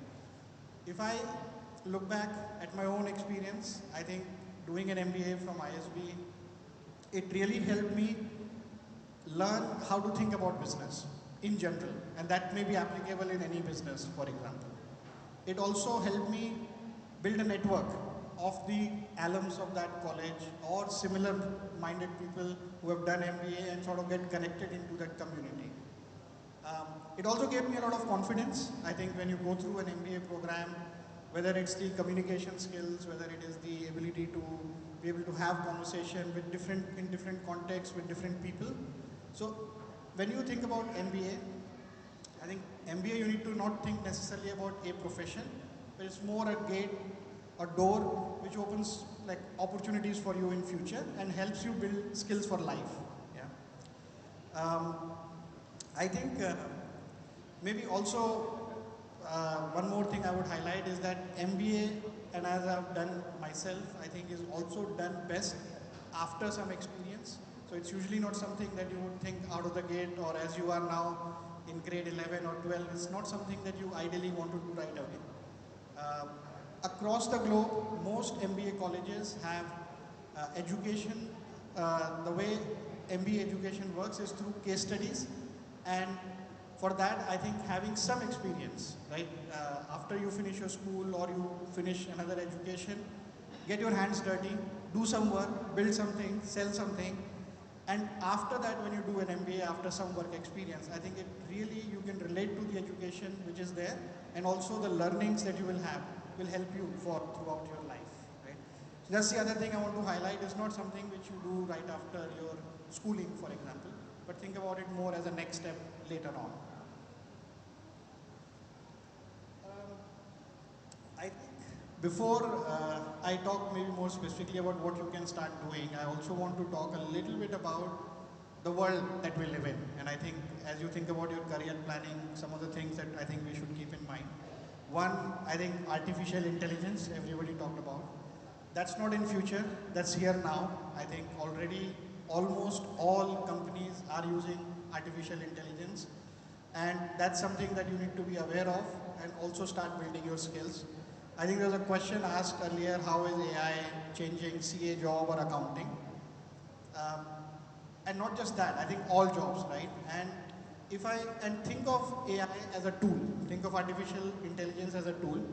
If I go back to my time, let's say, I don't know, 25 years ago, when, for example, when chartered accountants were coming out, I think having a skill of Excel was something that was new at that time. And then, of course, not only chartered accountant, but in any profession, if you had skills in Excel and PowerPoint, and that give you an edge, and that helps you accelerate your career, I think that's the same way we need to think about artificial intelligence when you plan your career.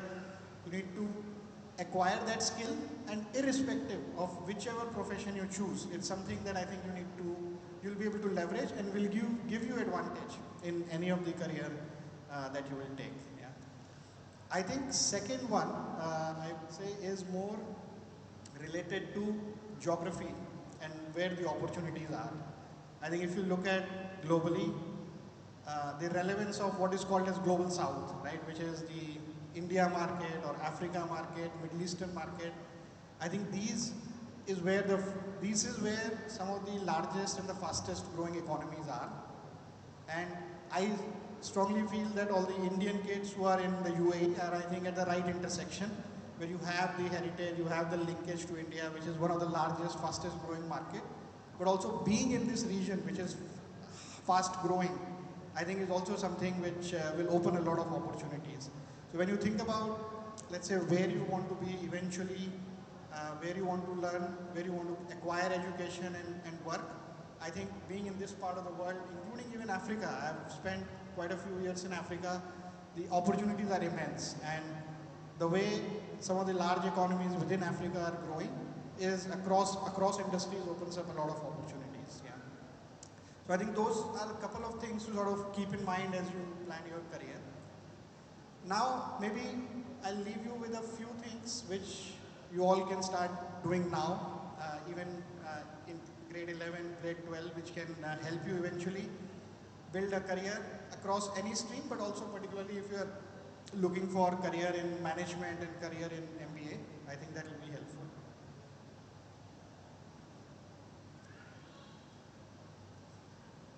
I think first one I will say is think about whatever you do in terms of solving problems. See, ultimately in any career that you want to succeed in, you have to be good at it, but also it has to solve a problem, it has to add value to the world, it has to be something which somebody in the world is willing to pay for. And I think from that point of view, like think about what you do, how you solve problems.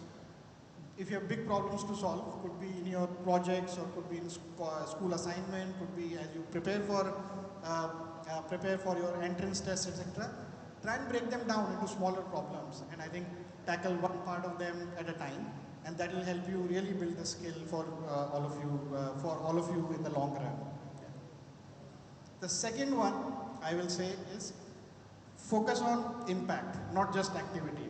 Yeah, I have my 17-year-old son here in the audience, and one of the things I always ask him when I speak to him after school or after he finishes his classes or any sports activity, I don't ask him, for example, what did you do? I ask him, what did you learn? And he's here and he knows that that's what I ask him every time. It's important because it's not about how you spend your time and like you go to school, you attend this class, but ultimately like reflect. I spent a couple of hours in the school or in this class. What did I really learn? Because that's what you will take away and that's what will help you eventually in the long run. So, and that's something you can start practicing from now. I mean, whether you are in grade 10, 11, 12, I think about how, when you spend time, what did you learn from that? Yeah. Other thing which I will say at this point, which again is very relevant for management career especially, is speak up. I think if we think about 15, 16, 17, 18-year-olds, I think that's one message I have for all of you is when you see or hear something which you have a point of view about, don't hesitate. It may not be comfortable to begin with, but that's something I think where you need to share your thoughts, and that is a skill. I mean, it starts by small steps as you engage in small conversation with friends and family and your friends in school and with your teachers, but incrementally sharing your thoughts will help you sort of build that skill of communication skills, which is a very, very important skill you need to build overall, especially for management careers. I think those are the main thoughts that I wanted to leave you with. But I'm happy to answer any questions, any other thoughts.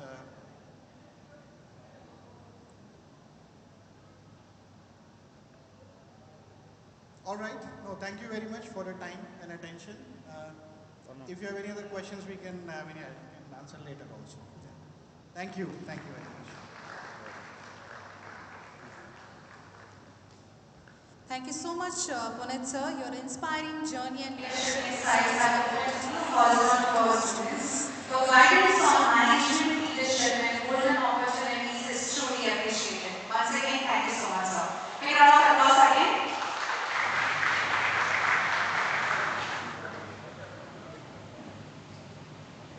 I would like to share some of the insights of one of our sponsor, iWin Learning Solutions.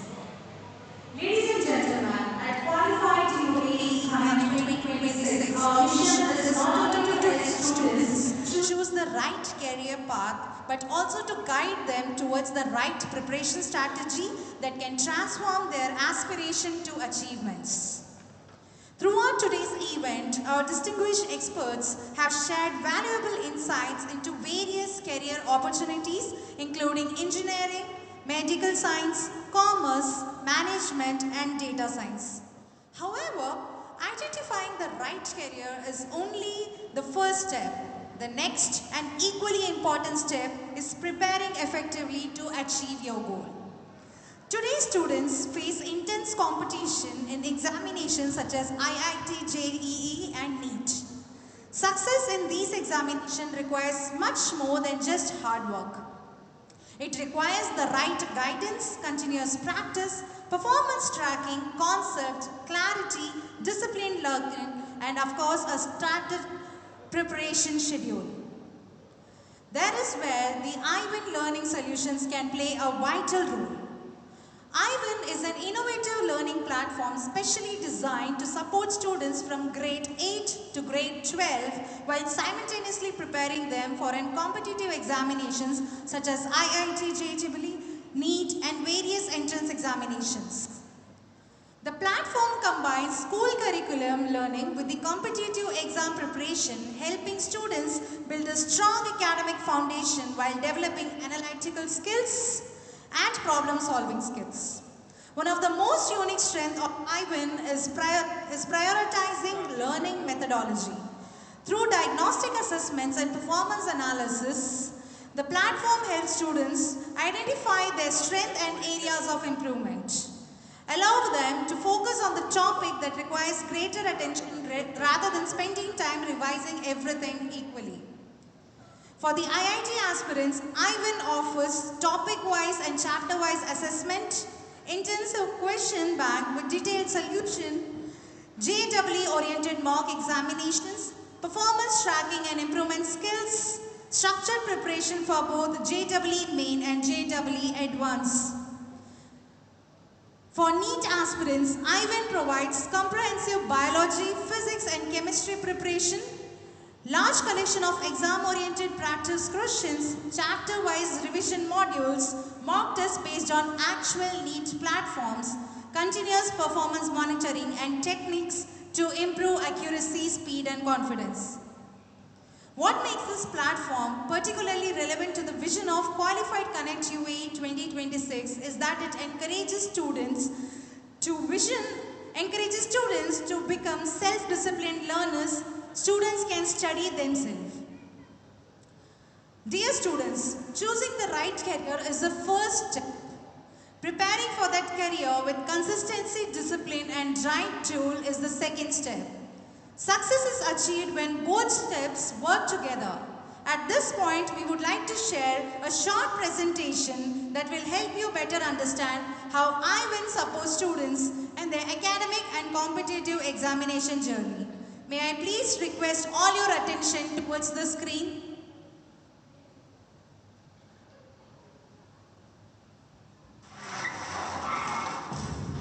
Will my child ever clear JEE and NEET? Can she make it? Every parent desires that their child should have a successful career.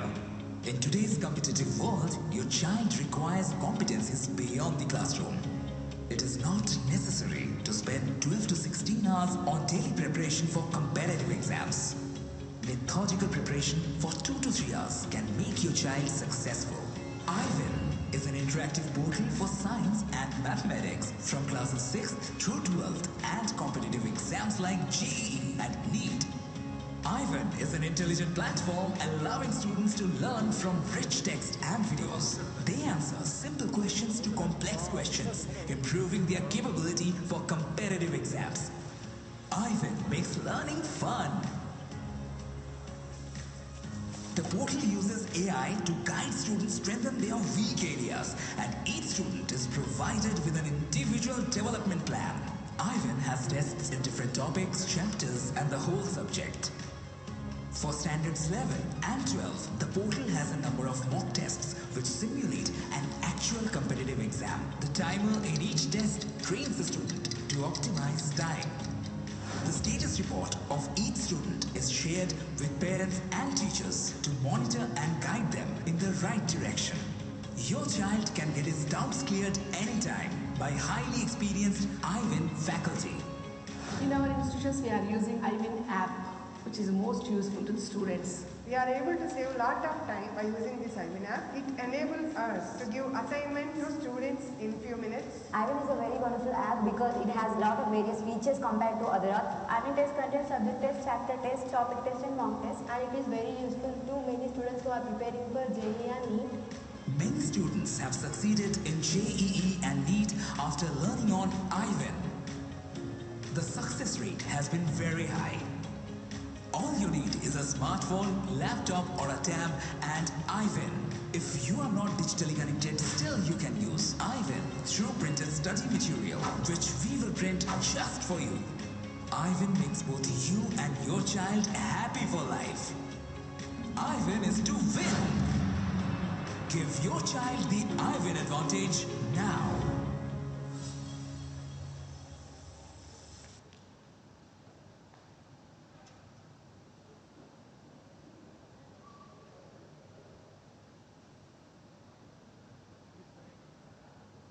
Thank you for watching the insightful presentation. Ladies and gentlemen, we are now going to call the person behind this on live, a video call, and they will be sharing the insight with you all.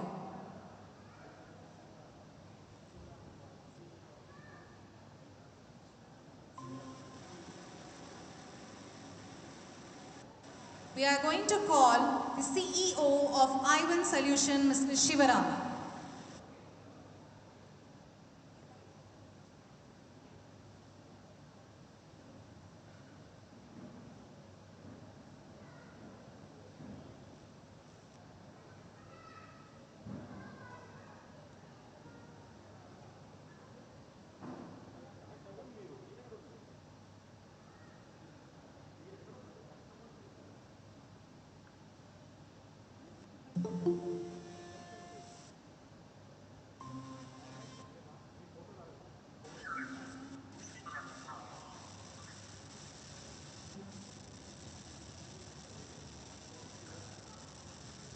Ladies and gentlemen, please give a big round of applause. The man behind the vision, Mr. Shivarama, the CEO of Ivan Solutions. Morning. Morning, sir. Morning, Andy. My name is Shivaram.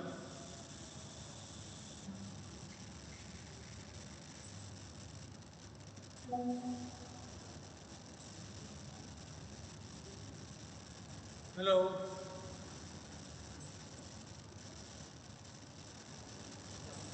Yeah. Yeah, I am representing a company called Ivan Learning Solutions. Basically, this company is a holistic development company of the students belonging to 6th to 9th classes, 6th to 12th classes. We are also specialists in the test preparation. That means we also, prepare the students for the examinations like NEET or JEE. And we have our own portal. See, we have a three-pronged strategy by preparing the students for the examinations. One is we have a learning portal, which is a very holistic portal which contains videos, which contains lectures, which contains the last examination question papers, and how to solve those papers. The entire instructions are given. And also a lot of mock tests. And basically we follow what is called the assessment-based learning. That means we ask a question, understand how the student is able to answer. If he is not able to answer, in that particular area we train that student. So this is a new method of learning that we have evolved, which is highly successful. In fact, present context, we have almost about a 20% passing, not passing actually, the people who take our portal plus the online classes plus books. We have seen almost 20% of the students really getting seats in good engineering colleges and good medical colleges. IITs, NITs, and also medical colleges across the country. I'm sure, with Mr. Rao was mentioning about the purpose of this particular meeting. You were not to offer to the students. In fact, we start with the assessment of the students. We understand their background. We understand the student. So accordingly, we tailor the entire instructional process. The entire thing is delivered online, but extremely personalized at the end of it. And there are any questions I'm prepared to field, and we have just all. We have a crowd people from the state of Telangana and also Andhra Pradesh. And we have also got the contracts with the government. Government is a major customer for us. And government is enthused year after year they renew our contracts. And they also see a lot of success rate, among the students.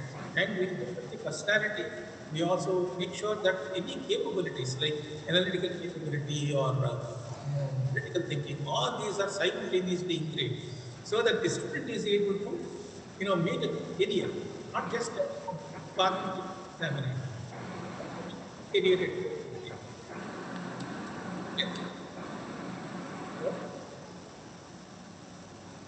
Hello?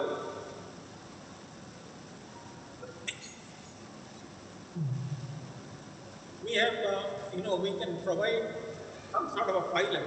I mean, any students who really want to go through this can really, get a trial for a year. And based on the trial, they can decide to join.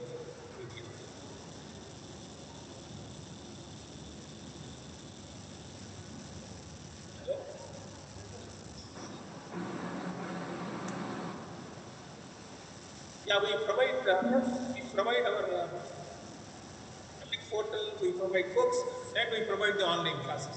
It is all a complete holistic thing in one go. Thank you so much, sir, for your insightful explanation for all our students and their parents. So thank you. Yes. Thank you. Thanks a lot.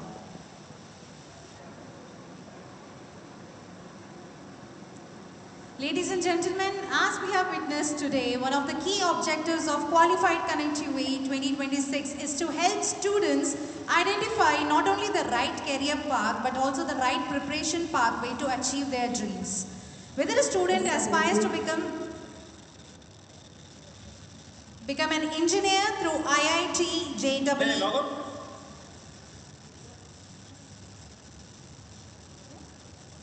a doctor through NEET, a chartered accountant, a data scientist, or a future business leader, success requires more than ambition. It requires proper training, planning, continuous practice, and access to quality learning products. Platforms such as iWin can serve as valuable companions in this journey by providing structured learning support, regular assessment, performance tracking, and preparation tools that help students stay focused and organized throughout their academic journey. Through technology-enabled learning and systematic evaluation, iWin helps students monitor their progress and improve step-by-step process. Dear parents, one of the greatest gifts that we can provide our children is not on merely education, but the right guidance and the right support system to our kids so that they can choose their right path. Dear students, career guidance helps you choose the destination, but quality preparation helps you reach that destination. Today's event has connected you with distinguished experts. They have shared their experiences and wisdom. We encourage you to explore structured learning opportunities such as iWin that can support your academic journey and help bridge the gap between dreams and achievement. Always remember, success in IIT JEE or NEET is not a mere matter of luck. It is the result of clarity, commitment, discipline, continuous practice, and the right guidance.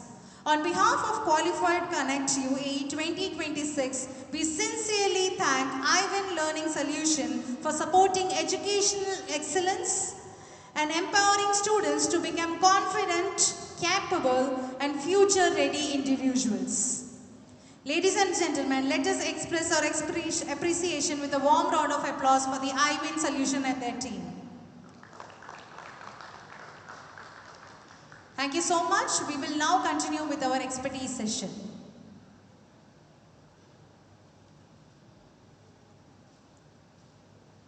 Thank you, Damini. Ladies and gentlemen, our next speaker is an inspiring educator, mentor, and engineering professional whose academic achievements and teaching excellence have motivated thousands of students to pursue their dreams of entering India's most prestigious engineering institutions. Mr. Rishabh Gupta is a distinguished alumnus of the Indian Institute of Technology, Guwahati, one of India's premier engineering institutions. He achieved an outstanding 99.99 percentile in JEE Main and secured an impressive All India rank in JEE Advanced, reflecting his deep academic excellence and commitment to engineering education. With more than 10 years of teaching experience, he has successfully mentored over 5,000 students preparing for JEE and NEET examinations.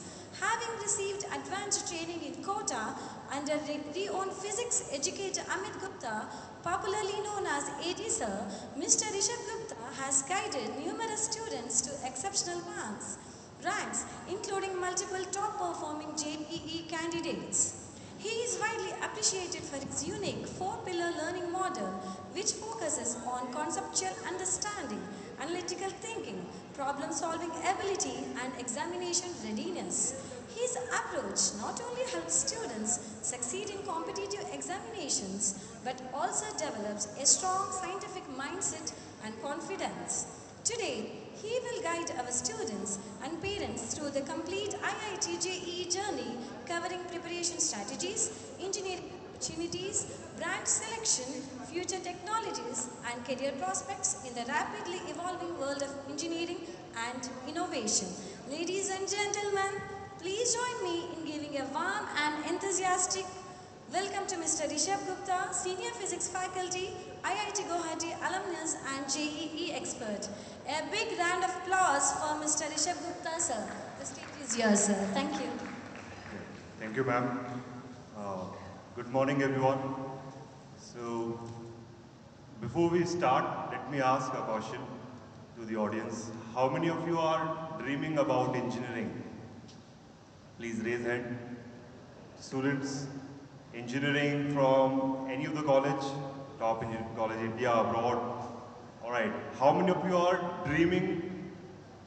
That's fine, but how many of you are aiming for that? That's the real caution, aiming. So that's the difference. Dream is something which you, let's say, have it in the night and which you forget in the morning, right? In your busy schedule. But ideally, you should be aiming it. Aim is something different which still with you day in and day out, and you work towards your aim strategically, right? So I'm here to give that guidance in terms of strategically aiming for engineering and little bit other information as well. So let's get started. So we are going to cover these topics. First one, understanding IIT and JEE. Okay, so that would be the first topic. Second, what would be the ideal preparation strategy for doing JEE preparation? And the most important for this crowd, UAE, what should be the playbook for UAE student? And again, that will be support role, resources and mock test. Then, what are the colleges and what is the procedure for admission in those colleges? At the last, when you will be going into the colleges, what branches or what career profession you will be choosing? Because engineering is a very vast field. It doesn't have only a single option. It has so many options which you can try and pick. Alright, so let's begin. So, IIT is, what is IIT and why IIT? That's the first question everybody should be knowing about. So IIT is Indian Institute of Technology, most of you would be knowing. But why IIT? That's important. Why I should go for IIT and why I should indulge myself into IIT training. The most important one, The faculty members you'll get in the IIT, most of them would be Harvard, Stanford, MIT, ex-professors. Right? They'll be in IITs. Network effect, you'll be having a huge alumni base, and most successful people you'll get in your alumni network. ROI like no other. So you go to the top engineering college, Indian government top engineering college, and when you go, you are investing some fees, and when you are coming out, you are going to go out with a huge placement offer, which gives you 2x, 3x return right after in the age of 22, 23, right? So that's what is the biggest why. So global brand recognition. So IIT is not only the national brand, now it has become international brand. Many of the IIT from India are now opening global campuses. IIT Delhi, in last 3-4 years, they have opened Abu Dhabi campus, which is there, you can study there. And yeah, IIT Bombay is planning to open in Japan, but still it's under process, not confirmed. Research and innovation, that's again a key. Dream placement companies, which everybody would be knowing about. Entrepreneurship DNA, that's the most important part which you will be getting when you go into IITs or top engineering college, the entrepreneurship culture. Most of the startup you see in India, unicorn startup, most of the founders, co-founders are IIT and IIM alumni. And then MS, PhD opportunity for looking for higher studies in abroad. You have a good reputation, bachelor degree. Your chances of getting admit in MS and PhD in Ivy League college in US, UK, Europe, Australia are much, much brighter if you are a BTech or bachelor degree from IIT and NIT. The most important one, the peer quality. That is the X factor, guys. So that makes IIT and NIT a different league altogether from other engineering college. So you might be wondering, engineering is very common. What's so special in IIT and NIT? The peer group. You won't get the peer group in other engineering college, in private engineering college, the category or the quality which you get in the IIT, the like minds, and you might be the topper of your school, you might be the topper of your city, but when you go to IIT, everybody is a topper. Everybody is a topper of their own school and city, right? So you'll be fighting against all of the nation. And obviously, lifelong identity and pride factor. You carry a pride when you walk in any room, anywhere, when you have this kind of pedigree in yourself. All right, so moving to JEE, guys. So JEE is joint entrance exam for all the IITs, NIT and IIITs. And it has very rich history. It has started in 1960. The first JEE exam was conducted in 1960, all right? And nowadays, in 2013, it has been segregated into two parts, two frontier exams. JEE Main is the first frontier. Close to 15 lakh student writes JEE Main every year. Only 2.5 lakh will be eligible for writing second frontier exam, which is JEE Advanced. And now what's the difference between both? JEE Main will be giving you the seat in NITs, IIITs and GFTIs, while JEE Advanced will give you the seat in prestigious IITs. And not only IITs in India, they are recognized worldwide in Oxford University, London, as well as in NUS, Singapore. There are many more, but they are the famous international university which recognize JEE Advanced score. Yeah, next exam, CAT, which is a very young exam in the reputation of JEE. CAT is the exam for the brand new IIT Delhi Abu Dhabi campus. CAT is the exam name, and you can write this exam. It is very much similar to the JEE Main, same subject, physics, chemistry, math and all. We'll come out about that later. And you can see 1/3 of the seat is reserved for UAE NRIs, basically. So you can get that. Yeah. So this year, 2026, from our institute, from my batch only, we have got rank 1 in this CAT exam. Mr. Darshan is a great person. He was average when he joined in the beginning, but now he has succeeded nicely. So the Mr. NRI student only get admission in NRI seat in India. So you might be wondering about this caution to go to India and get a seat in engineering college. If I talk about IITs specifically, there is no quota as such. For IIT, you have to fight with a general quota.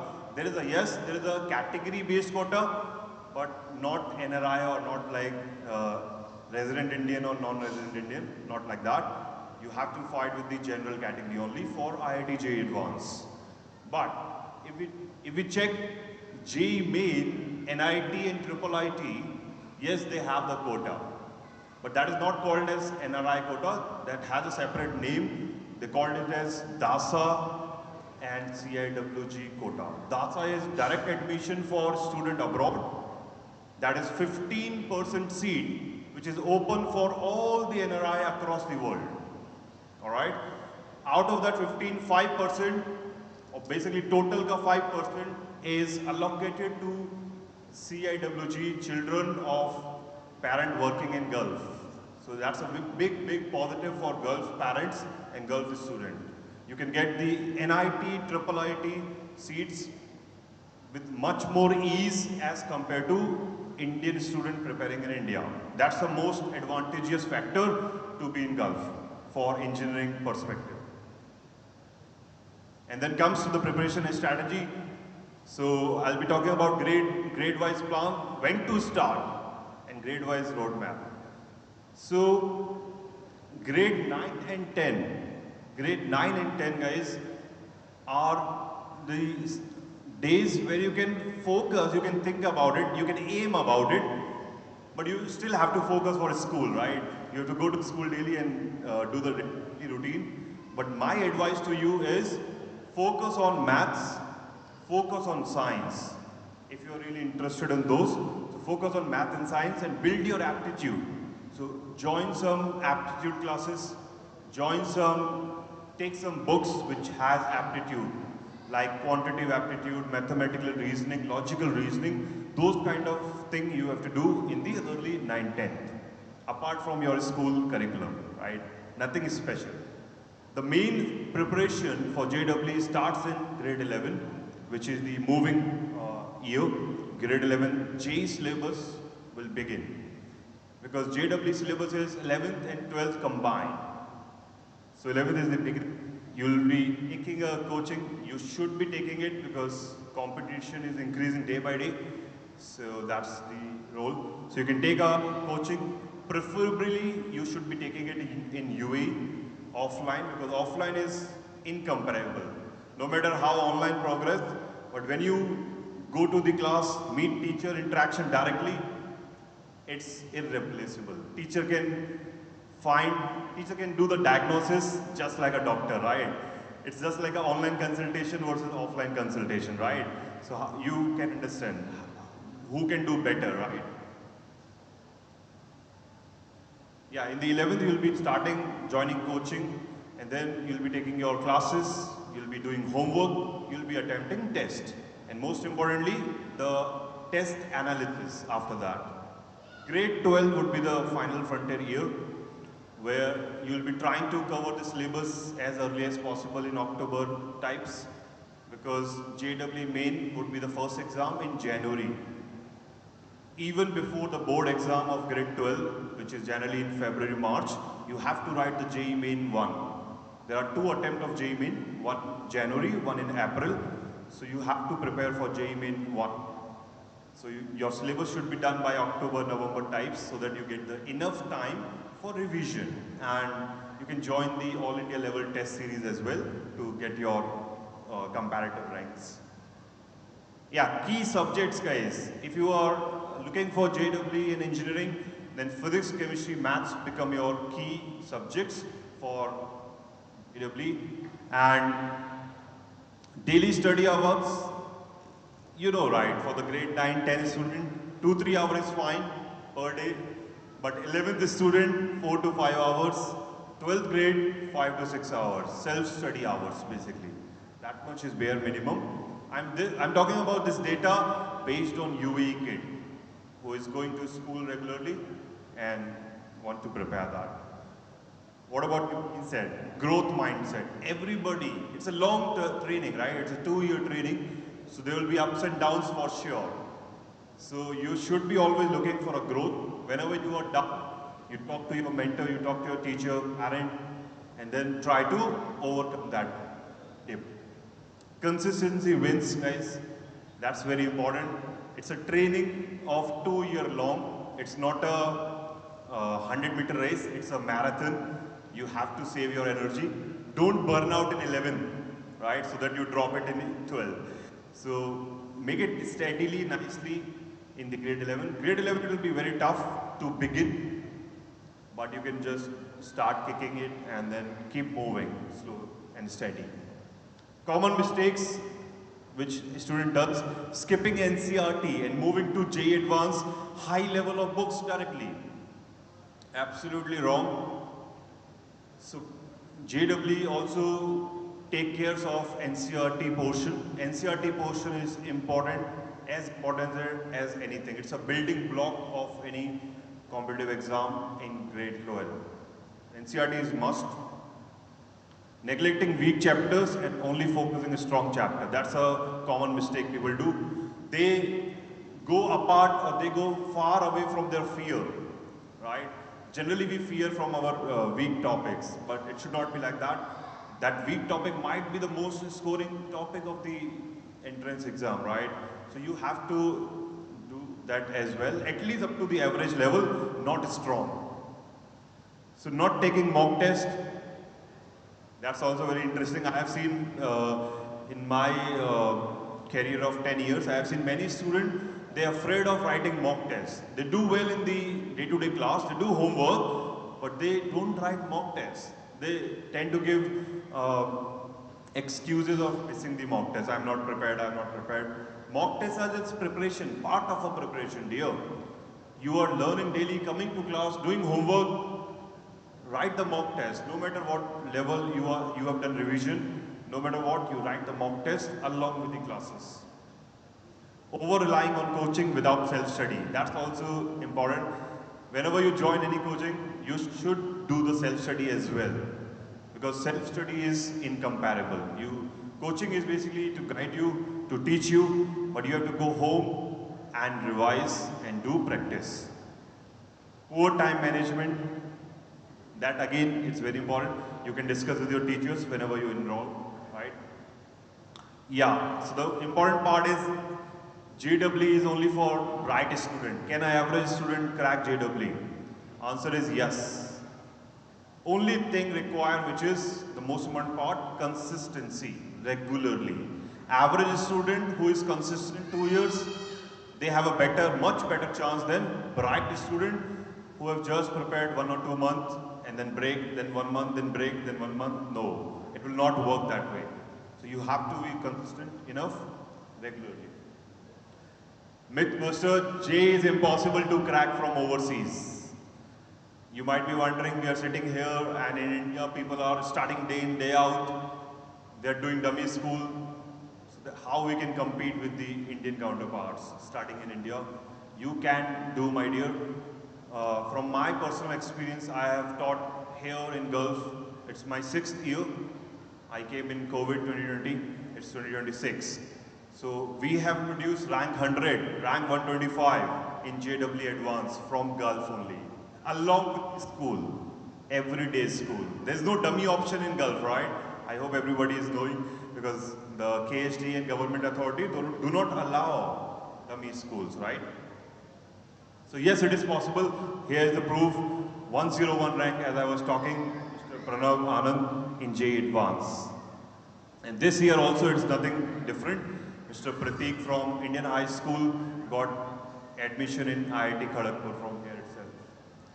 All right, so interesting part, the trivia time, guys. So, first trivia is, which is the oldest IIT in India, established in former detention camp? Oldest IIT established in India. If you know the answer, you can come to the near to stage, we'll give you chocolate. Whosoever comes first. Parent can also come since the students are less. Yeah, come. Tell me the answer. You can tell me something. IIT Kharagpur, yeah, absolutely correct. Very good. Next trivia. Which famous IITian is the current CEO of Alphabet? Alphabet is a parent company of Google. Which famous IITian is the CEO of Alphabet? Anyone who would like to take? Any parent can also say. Yeah, parent will also get chocolate. If you like, you can get. Yeah. Sundar Pichai, absolutely. Mr. Sundar Pichai from IIT KGP. He is the current CEO of Alphabet. Next, in which year the first JEE exam was conducted? History of JEE. I also mentioned in my speech in the beginning. Anybody? Yeah, I already leaked the paper, but I was checking how my students are listening to the session. Anybody? 1960. Yeah, you can come. Get a chocolate quickly. 1960. One student, one chocolate. Thank you. All right, so UAE student playbook. What from UAE you can do? Because you can't be doing preparation for JEE just like an Indian student doing it from India. There has to be something different, right? Because here you have to go to school, right? So preparing from UAE, the challenge. First challenge is different chapter conducted in school and coaching. So I'm going to school, I'm going to coaching, but there they are teaching, let's say, motion and line, and coaching they are teaching unit and dimension. So how do I manage both? So my dear, my advice to you for this challenge is, you have to be very attentive in whichever class you attend, whether it is school or coaching, because you are not having much time.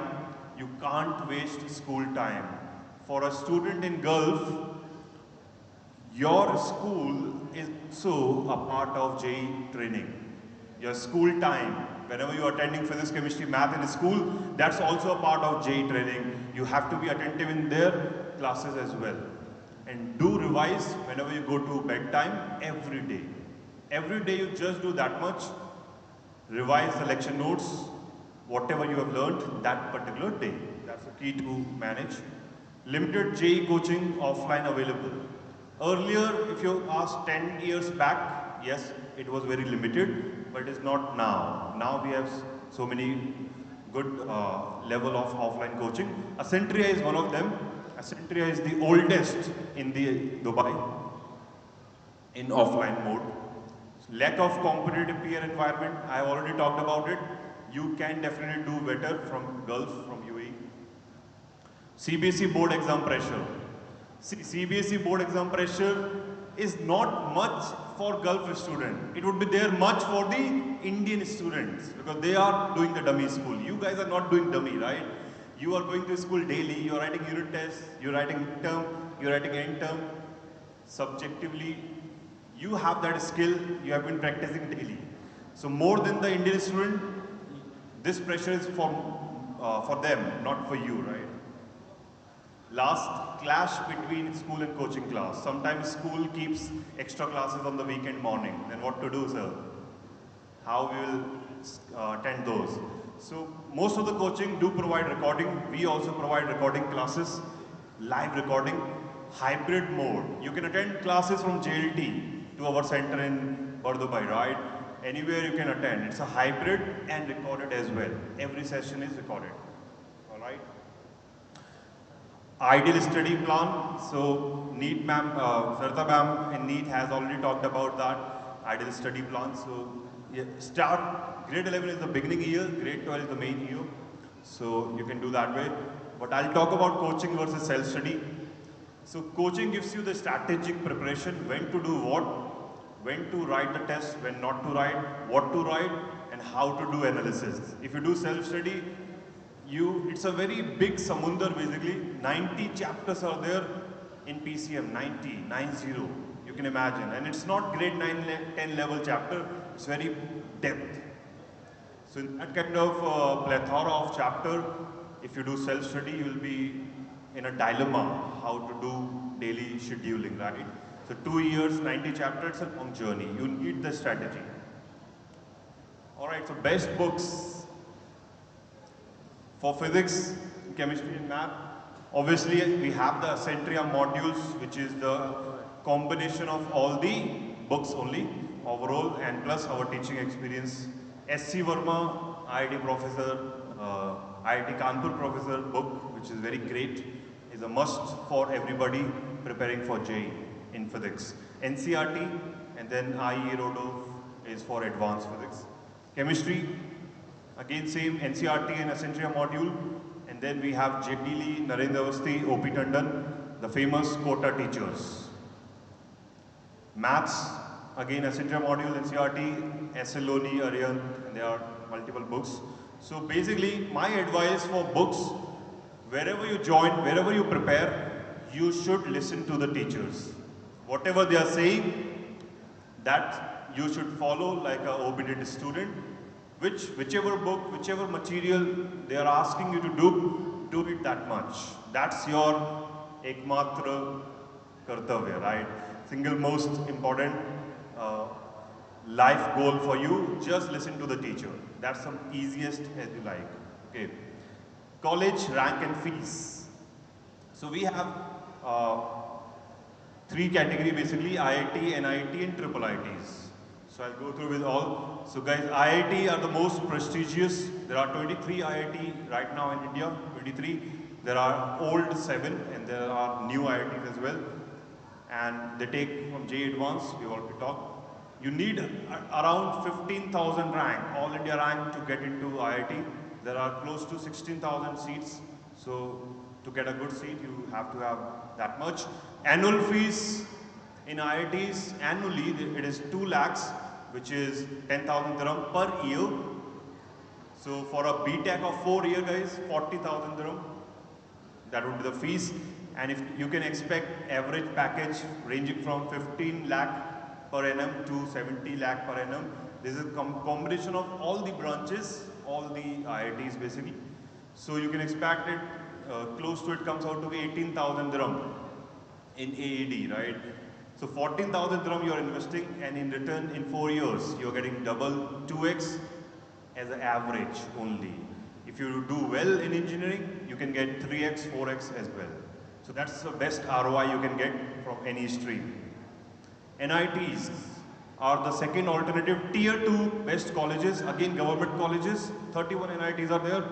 And for a Gulf student, if your rank is close to 1 lakh, 2 lakh, 3 lakh, then also you will be getting the seat in NITs because of the DASA and CIWG quota. That's the advantage of DASA and CIWG.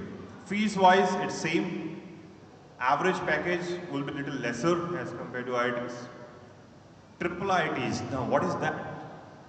So triple IITs are lesser known prestigious colleges. They are Indian Institute of Information Technology. They are government colleges, centrally funded, and they are only for CS and IT branches. Only for those 2 branches. If you are really sure that I want to become software engineer only, then only you should go for triple IT, otherwise no. You should try IIT and NIT if you want overall development, or if you're not sure about your career path within the engineering. Last is private colleges. There are some good private colleges like BITS Pilani, which has campus in Dubai as well, BITS Pilani Dubai and VIT Vellore. So those are again very good backup option you can keep as a backup. Career opportunity.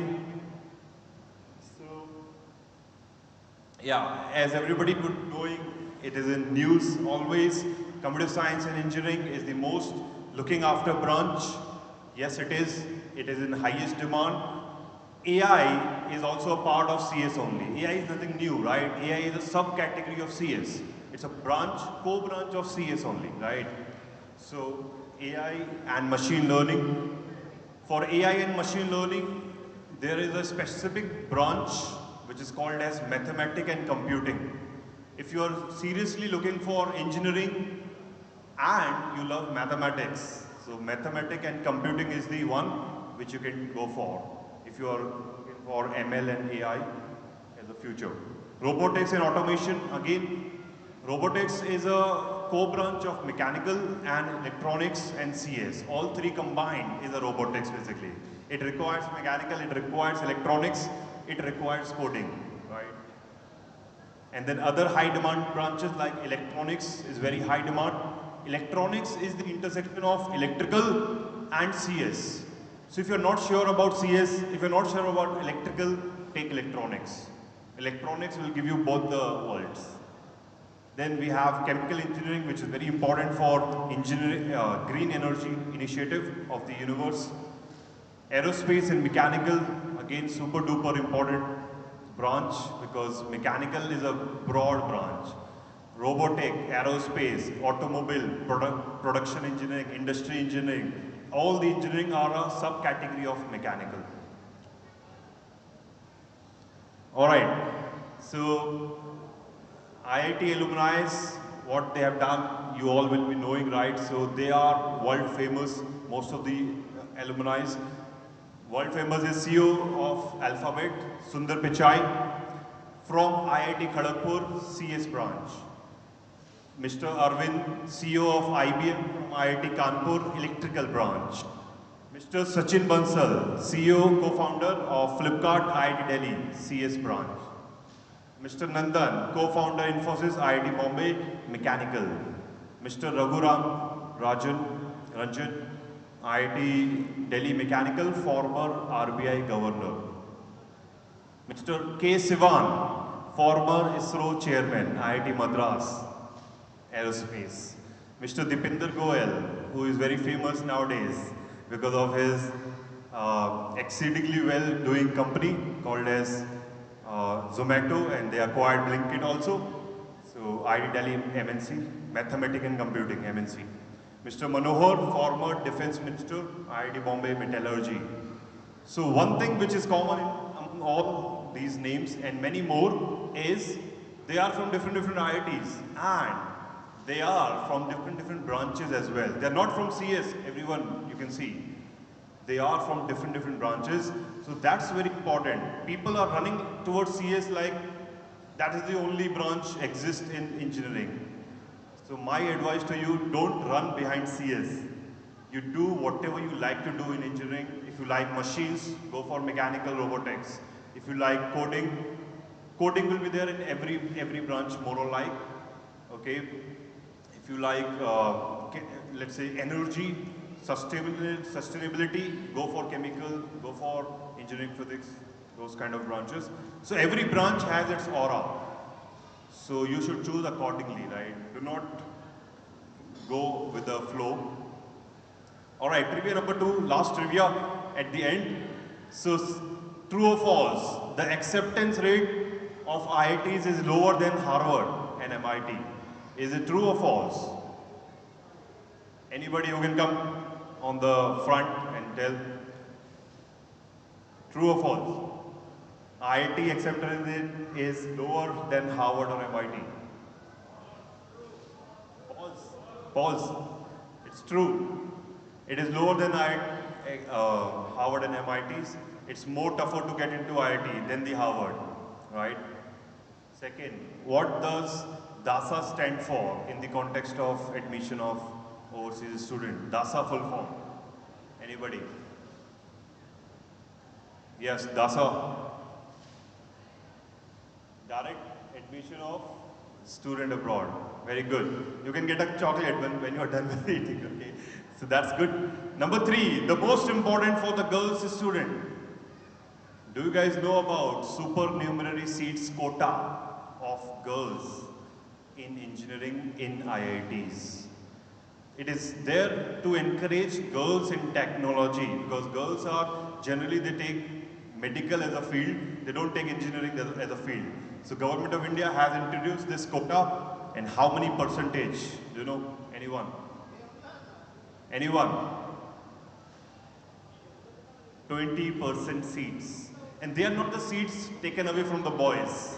They are the seats which are extra added in the seats already are there. So they are supernumerary, 20%.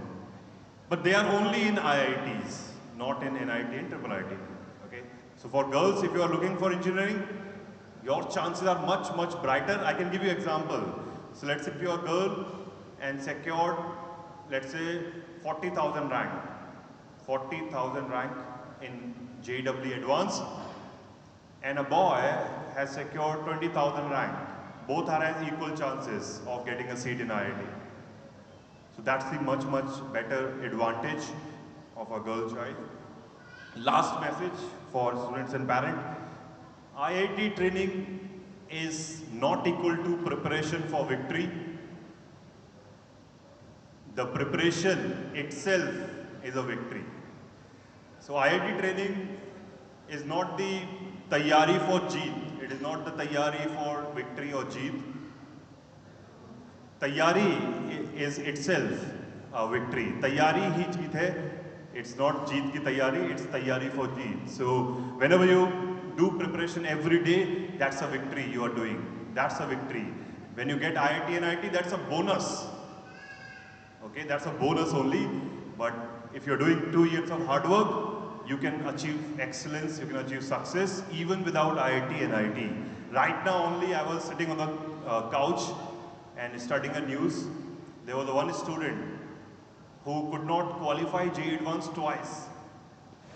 Now he joined ISRO as one of the scientists, as a core scientist in the ISRO team. So that's it from my side. Thank you very much. Any questions from your end, I can take now or later as well when I'll be down. Anyone? Any caution?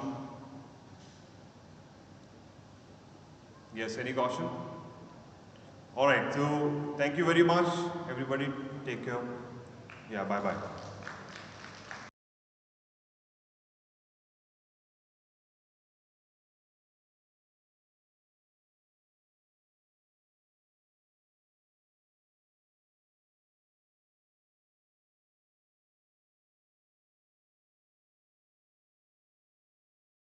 And engineering careers has provided tremendous value to the students and parents alike. We sincerely appreciate your time and your guidance. Okay, before we move on to the next segment, Are you still wanting some relaxation? How about some songs? Live songs? If you say yes, then we'll proceed. Can we have some songs? Yes. So can we have the UAE NRI Singing Sensation Season 1 winner, Siddhant, to come over to the stage?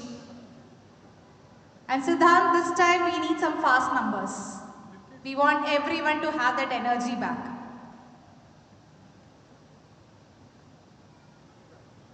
Okay, let Siddhant come and then prepare his music and the tracks. Let me have a live interaction with the students. I know there's a lot of sessions that happen here. So I want to ask the students live, what is your aspiration? Hi, what's your name? Get up, get up, get up. What's your name? Rishi. Rishi. So you're in which grade? 11th right now. 11th. So which was your favorite session and what inspired you and what is your future ambition? Just the one right before this, the IITs, because I want to try and get into some chemical fields. Chemical engineering is what I'm looking at right now. So it was pretty useful to have information about the IITs. So all the best, and I hope the session was a really benefit for you. Thank you so much. Okay, who's next? Who's next? Who's next? Yeah, definitely. Hi. Fine? Good? I know you, but I want you to introduce yourself to everyone. What's your name?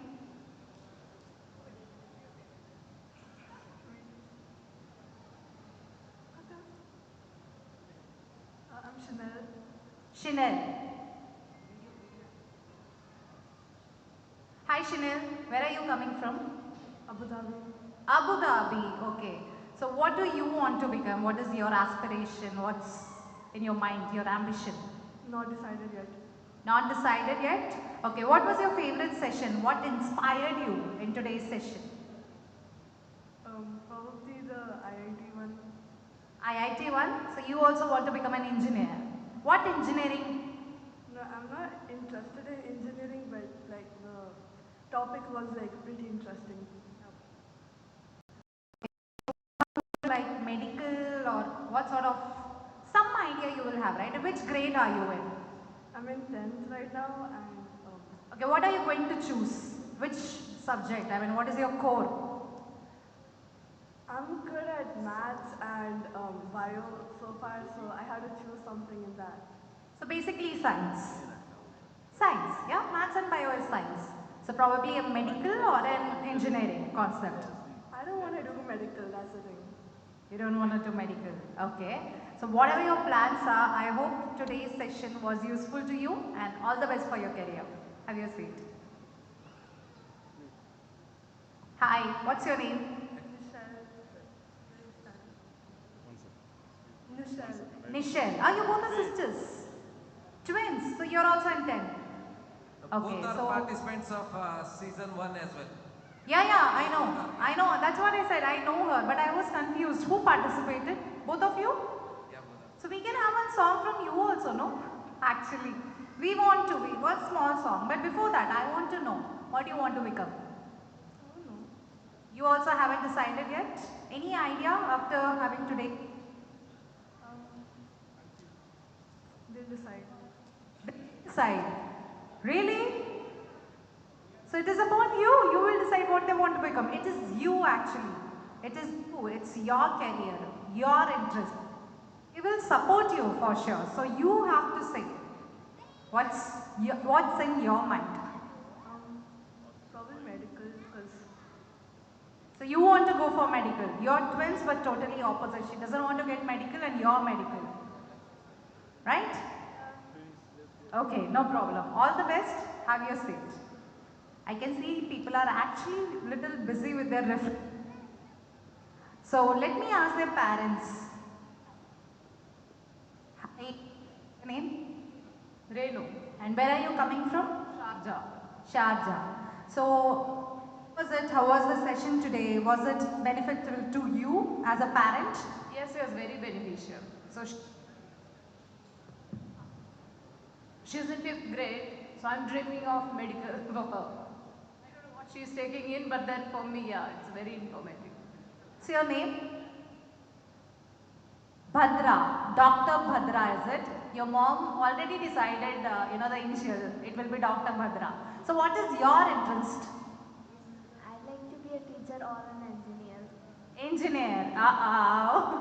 So what is your favorite section? What was your favorite section? Did you understand anything? I know you're in grade 5, but still.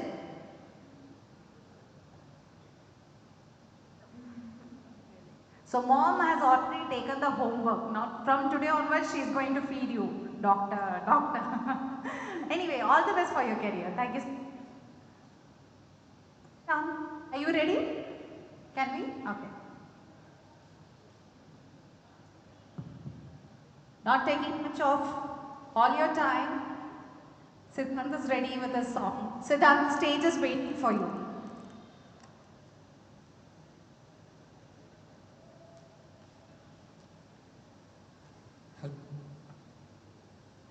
Hello.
बुझा जा, तन की ज्वाला ठंडी हो जा, ऐसे गले लगा जा। Monika, oh my darling, Monica, oh my darling.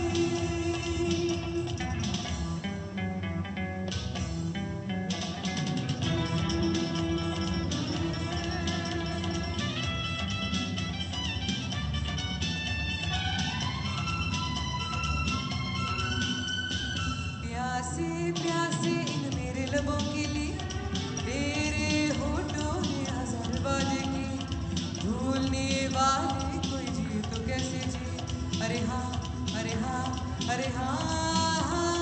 प्यासे प्यासे इन मेरे लबों के लिए, तेरे होठों ने हजार वादे किए, भूलने वाले कोई जिए तो कैसे जिए, अरे हाँ अरे हाँ अरे हाँ। La la पिया तू अब तो आजा, शोला सामन दहके आंखें बुझा जा, तन की ज्वाला ठंडी हो जा, ऐसे गले लगा जा। Monika, oh my darling, Monica, oh my darling.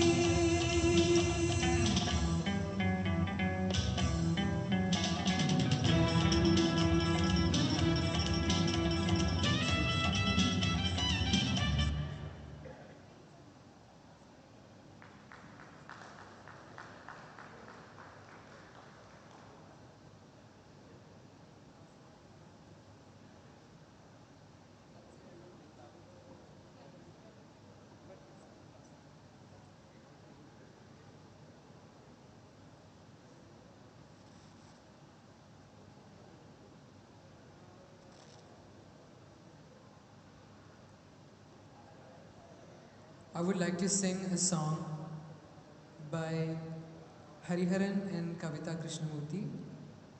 I've been requested to sing songs by Hariharan, and since I haven't, but since I haven't sung a song properly without karaoke, I would like to sing this without, so an a cappella. So I hope you all enjoy. तू ही रे तेरे बिना मैं कैसे जीऊं, आजा रे यूं ही तड़पाना तू मुझको, जान रे इन सांसों में बस जा तू, चांद रे आजा दिल की जमीन पे तू, चाहत है अगर आके मुझसे मिल जा तू, या फिर ऐसा कर धरती से मिला दे मुझको, तू ही रे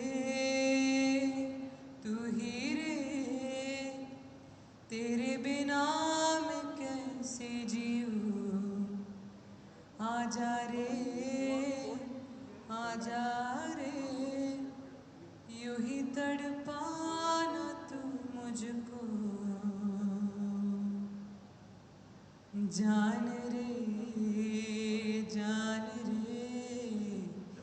इन सांसों में बस जा तू, चांद रे आजा दिल की जमीन पे तू।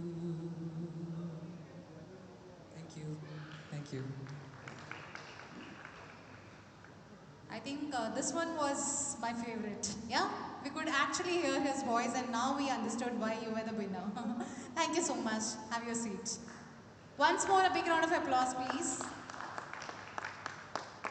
Thank you. We shall now proceed with the expertise speeches. So, may I please request Revati to take the dais.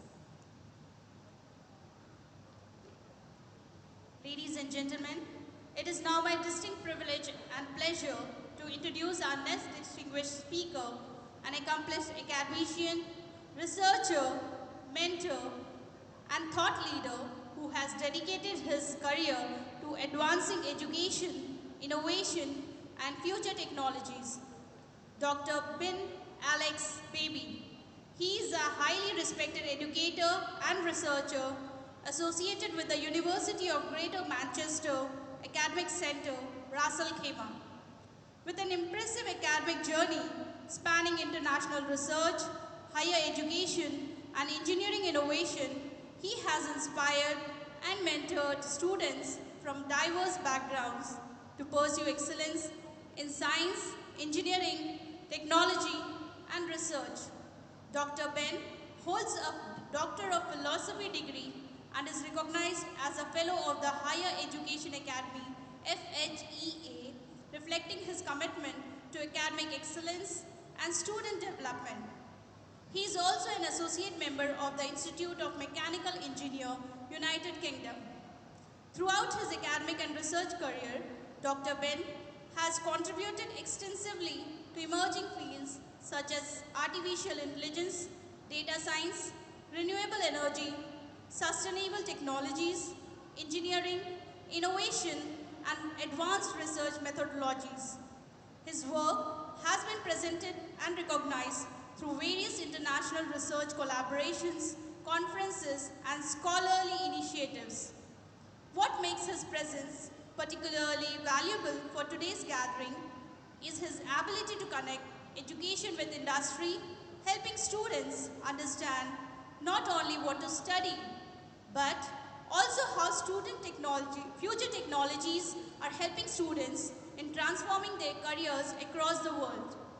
Today, Dr. Ben Alex Baby will guide our students and parents through one of the most exciting and rapidly growing domain of the modern era: data science, artificial intelligence, machine learning, future technology careers, Industry 4.0, global career opportunities, skills required for the jobs of tomorrow. His insights will help students to understand how technology is shaping the future and how they can prepare themselves to become successful professionals in a rapidly evolving digital world. Ladies and gentlemen, please join me in extending a warm, heartfelt, and an enthusiastic welcome to the distinguished academician, researcher, mentor, and future technology expert, Dr. Ben Alex Baby. Thank you, sir.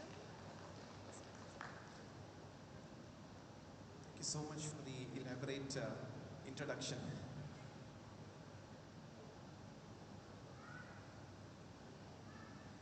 So good afternoon everyone. I welcome you all to the last session. I think this is the last one. You should probably be very bored by, sitting through quite a lot of sessions, but I'll give it as short and as crisp as possible. So I'm going to represent the kind of students who aspire to become, who would like to go a bit off-road. Yeah, not taking the traditional pathway of becoming an engineer, a doctor, or established so-called careers, but who would like to really make a difference in the world and would really like to contribute in a very positive and effective manner. So I think that's what I'll be covering in today's session. So I've just briefly titled it as Data Science, AI and Future Technology from a career perspective. So before we know, or while you are actually been traveling here, you would have used or you would have been in this world of AI knowingly or unknowingly. Yeah? How many of you have I've just searched for the location today? in your mobile phone before reaching here? You have already entered a data into this million gigabyte of dataverse. How many of you have looked at what is the most popular song that is actually running in your native language, or maybe, we heard a really beautiful song by one of our members here. Yeah. So how many of you have searched for what's the most famous song that's running up, or the top chart songs that's running up in YouTube? Any influencers in the room? Influencers, social media enthusiasts, or somebody who's really aspiring to actually see the graph of viewership going up every day, which is what you wake up to every day morning? Well, these are some of the things that you would actually see how AI or data is actually being used, or how data is actually being reflected in our daily life. So, it is, whether we like it or not, we are in this world of AI, we are in this world of data that is being constantly being recorded, used, utilized for good or bad, and at a constant rate.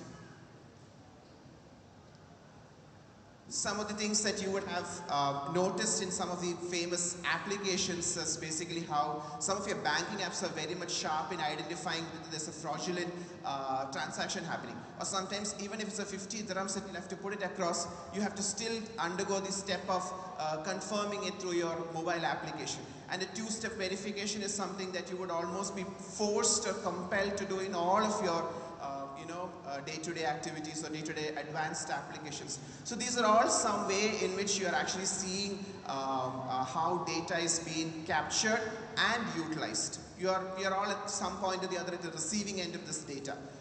If you search for a shoe this day morning, and I'm sure in the next 1 month you're going to be bombarded with different kinds of shoe brands, right from the very basic model to the most advanced versions of it, only because you just searched the word shoe in your search bar. Yeah? So that's because the data is being stored somewhere and somebody is actually utilizing it, maybe for your good. I mean, in the sense you're really looking for really good options. I mean, you are provided with many options. Yeah. So if you're really interested in buying a shoe, yes, you actually would get a lot of options from them.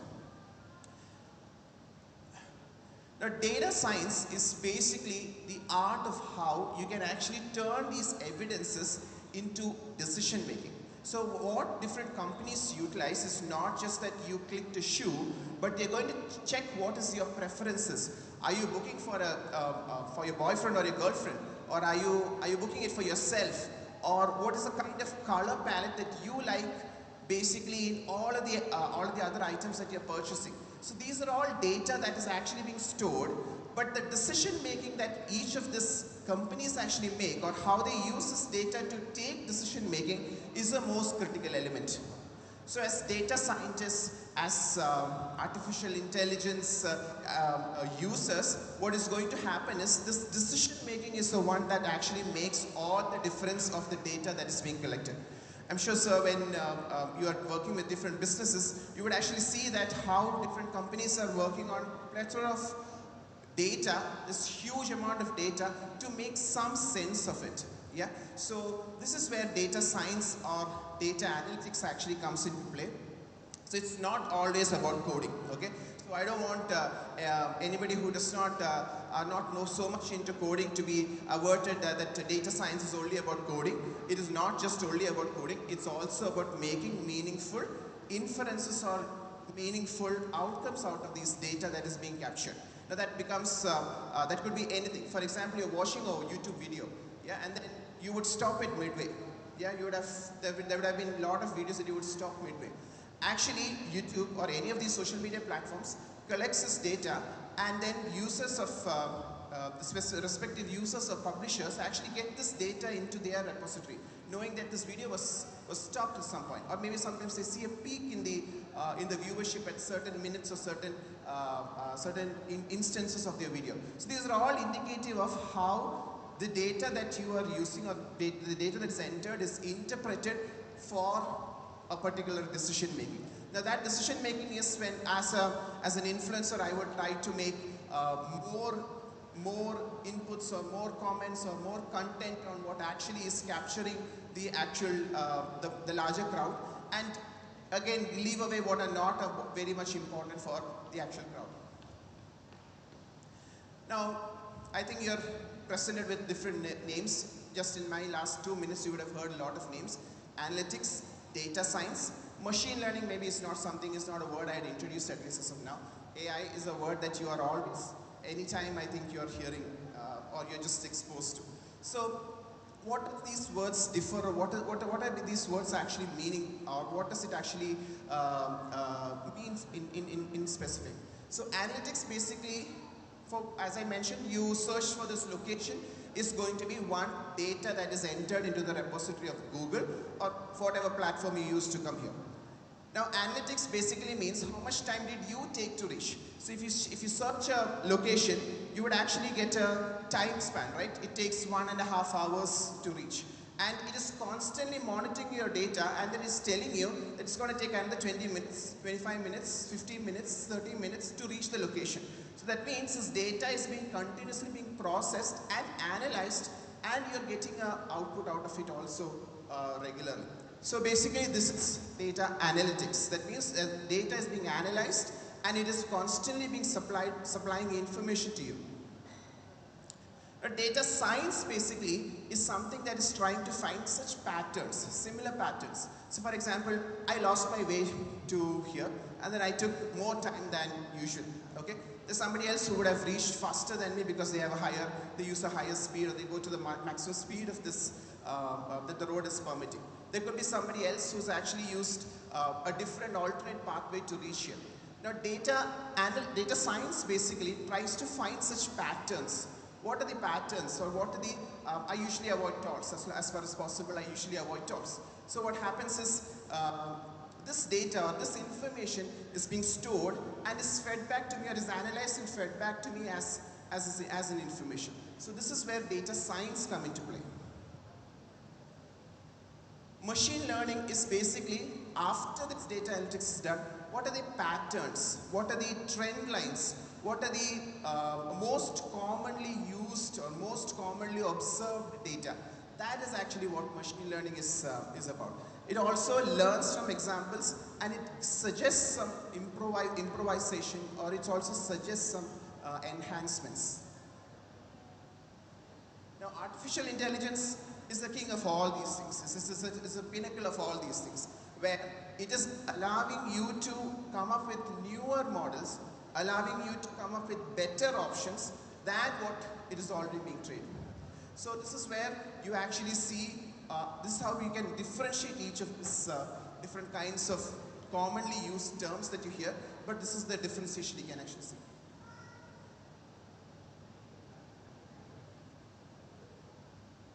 So as a data scientist, you are actually going to be a problem solver with data.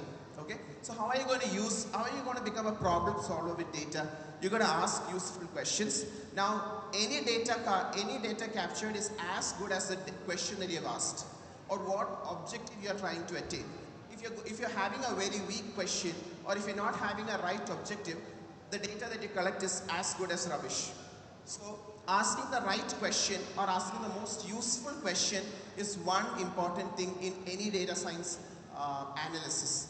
And again, collecting and cleaning the data. Now, that's a secondary stage of any data analysis. So the reason why I'm taking you through different steps is, each of this is actually a job profile.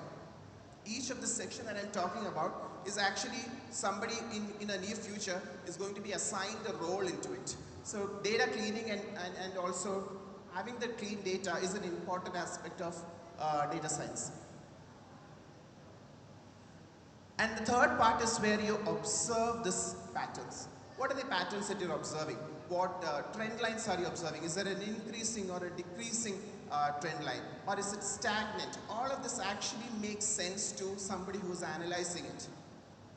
And then building a model out of it, and also being able to explain this to somebody else. As a communicator, you should also be able to explain this, what does this lines mean to the CEO of the company, who's basically not going to be the most informed person in the group. Yeah, so he's going to be the one who wants to know, what is the return on investment? What is the output I'm going to get because you analyze this data for me? So this is something that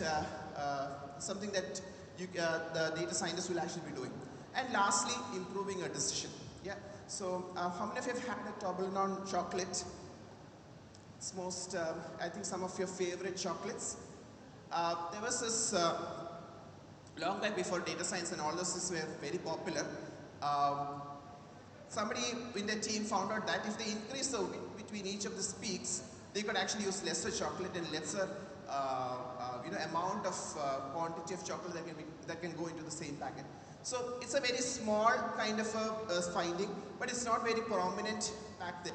But right now, if you feed this into an AI tool and you ask them, give me 10 different solutions, it is actually going to give you 10 different designs with or without meeting the purpose of this purpose of your objective. So that is something where data science also plays a role. That you have to gain or you have to make useful information, or you should gather useful information out of this AI tool. So the most valuable output is not always the model, but the decision that goes behind it. So why do you think companies are investing in AI? Yeah, companies are heavily investing in AI, and some of your kids are going to take up job roles that you have never heard of. So they're going to be data modelers, data analysts, they're going to be different profiles that we have not heard of so far. So this is because the speed at which the AI tools provide each of this company, the scale, and also the kind of predictions it is able to do. So from the entire data that is collected, you can actually personalize interests, personalize information for each user. You can actually automate certain routine, mundane tasks. One of the most successful businesses running in the West is basically generating AI platforms, AI chatbots, just so that small scale companies can actually just get a quick response, give quick response to the initial click that they're getting. So most of these small scale businesses do not right now use human force to actually reply to messages. Say for example, you see a particular cloth manufacturing distributor who's actually providing a particular kind of a clothing line. So if you click on something, you're going to get an automated result because an AI-based chatbot is understanding that you want a particular information and is replying to you. So one of the most lucrative business in the West is basically right now just creating these chatbots which can reply to messages. And so that is why companies like the larger companies are right now trying to invest as much as possible so that most of their human force is actually replaced or automated. Again, it also helps to improve decision making. So for example, at certain seasons, certain period of time, knowing you know that an umbrella is not used in a summer most frequently, or you know that an air conditioner is mostly used in summer only. This is a very commonly known information. But there are specific windows in which you can know that there's a surge in purchases or there's a surge in demand of certain objects. There's a dip in certain demand of objects. And this is actually used in analytics to find out when exactly to launch a product into the market. This is how specialized and how fine-tuned the market is becoming because of the use of AI. Just a brief insight on the labor market. So if you see big data and AI, machine learning, all of this is actually becoming a very popular job category that is actually growing very fast. And data scientists basically are employed. The growth rate is projected to be 34%. And if you look at UAE's AI strategy 2031, it explicitly aims to attract and train talent in AI. Yeah. So this is going to be inevitably whether we like it or not, it is going to be one of the most promising and a growing career in future.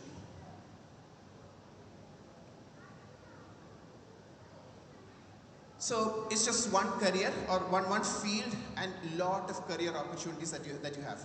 Data analyst, machine learning engineer, data engineer, cyber security analyst, AI product manager. Now with the increase in AI, it is also important to secure our cyberspaces. Like having chatbots to respond to messages is also as easy as making chatbots to hack your systems. Yeah, so it's very important that the cyberspace is also more secure. Cybersecurity is also a most evolving field. And becoming data scientist, AI engineer, cloud engineer, the space where all of this information is stored in is called as a cloud space.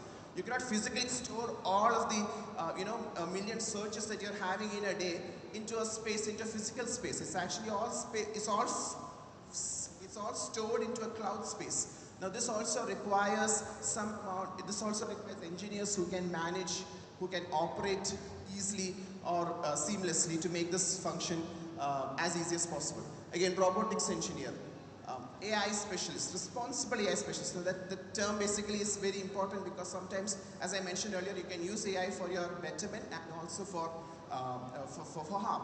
So basically, to keep up the space safe, you will also have to be, you can also foresee certain job roles such as these. Now, you don't need to choose a job role out of it. I mean, this list is not for you to close your eyes and just pinpoint at one thing, this is going to be my future. But this is going to be something that will open up your thought process. This is something that will open up how you think and how you can act upon in your future. So this is where I would like to,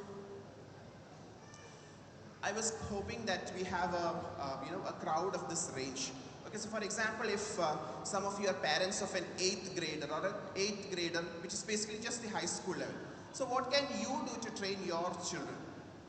Yeah, so they would not be directly exposed to Excel sheets and spreadsheets and charts initially, but they are learning the basics of it in their school. So how can we convert this into more useful and a usable skill later?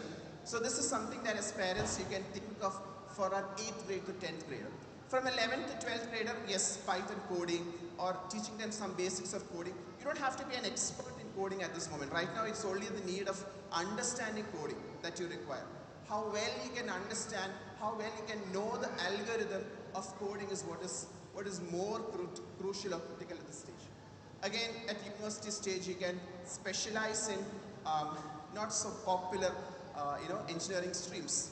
So some of these streams are data science, computer science, AI, again mathematics, statistics, all of this come as the base or the background of education.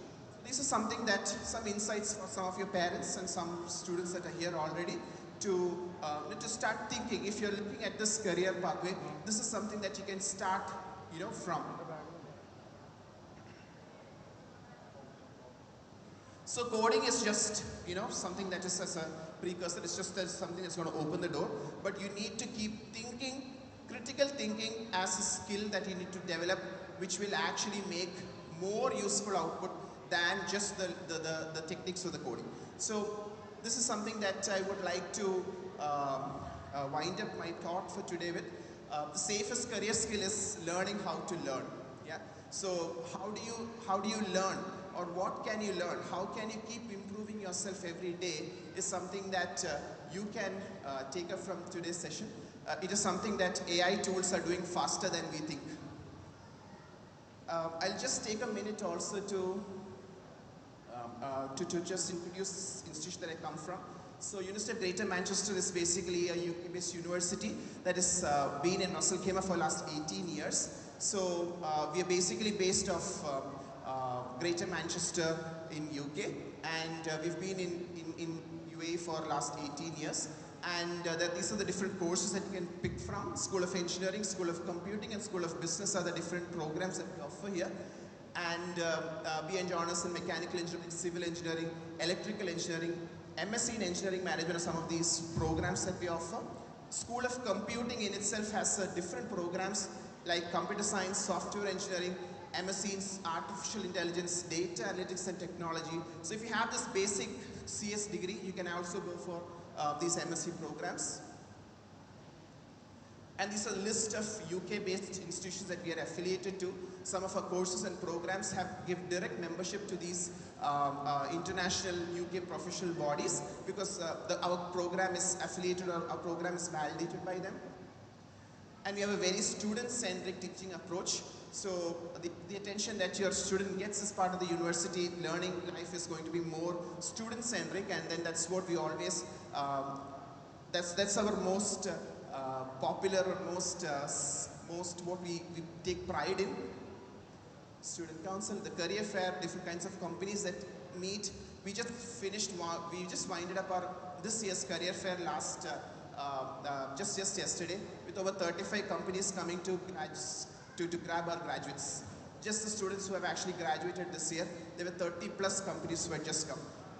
Back in India, you would actually see most of the universities having only very specific IT-based companies who want mass employers. But these are specific technical companies that actually recruit our students only because they are actually able to showcase their skill sets, their understanding into during an interview, during their process. Some of the accolades, I'm not going to any of these details. Activities, and we are closely associated with the ruler of Russell Khaimah for graduation ceremony.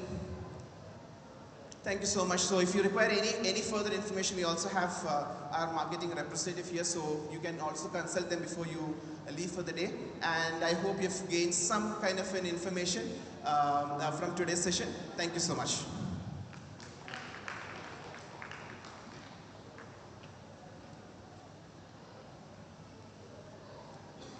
Thank you so much, Dr. Ben Alex Baby. The future belongs to innovation, technology, and artificial intelligence, and your session has provided our students with a valuable glimpse into tomorrow's opportunities. We sincerely appreciate your insightful guidance. Moving ahead, may I please request Shri Nishant Voraji to come over to the stage along with Mr. Rashid, the Vice Principal of DPS, and also the executive committee members of UAE Connect 2026 to come out to the stage, along with the founder, the chairman, the organizing team head, Mr. Lakshmanan Rao, to join them over to the stage as we proceed with the felicitation ceremony.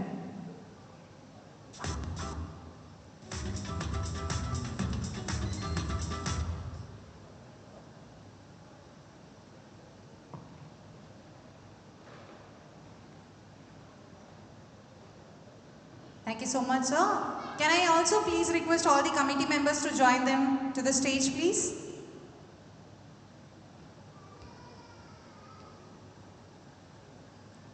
As a token of our appreciation, gratitude and love, we would like to present a small memento and our gratitude to all the faculty members who spent their time here, who provided us insightful guidance into different professions, different career aspects the kids and parents are looking into.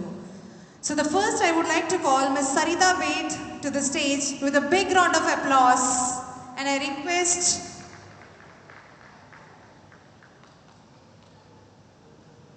everyone to please keep the claps going, because these people have spent so many hours and so many detailing so that you gain a lot of knowledge, a lot of information on what career you would like to choose.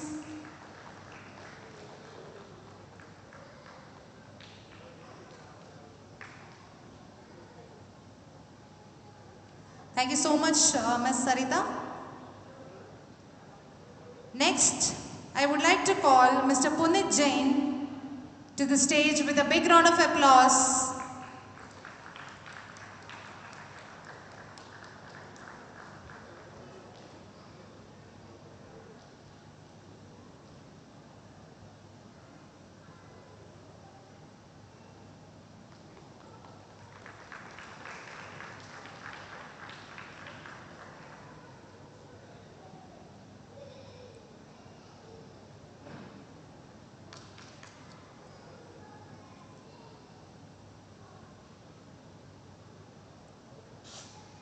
Thank you, Mr. Puneet. Your guidance on management, leadership and global opportunities was truly appreciated.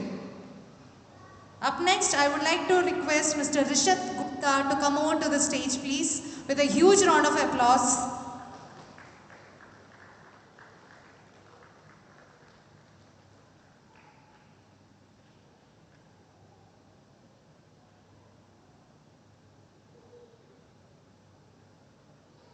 Thank you, Mr. Rishabh.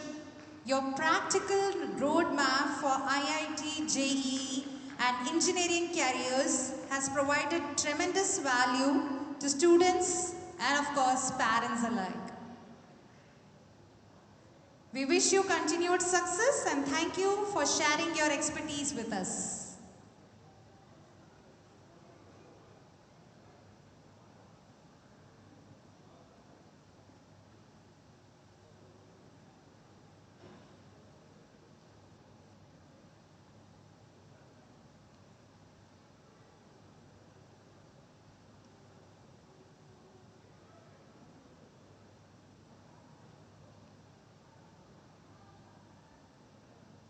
Up next, I would like to call Dr. Ben Alex Baby to the stage, who has provided insights on innovation, technology and AI, which is actually a valuable glimpse, of course, into the tomorrow's wide opportunities. Give a big round of applause.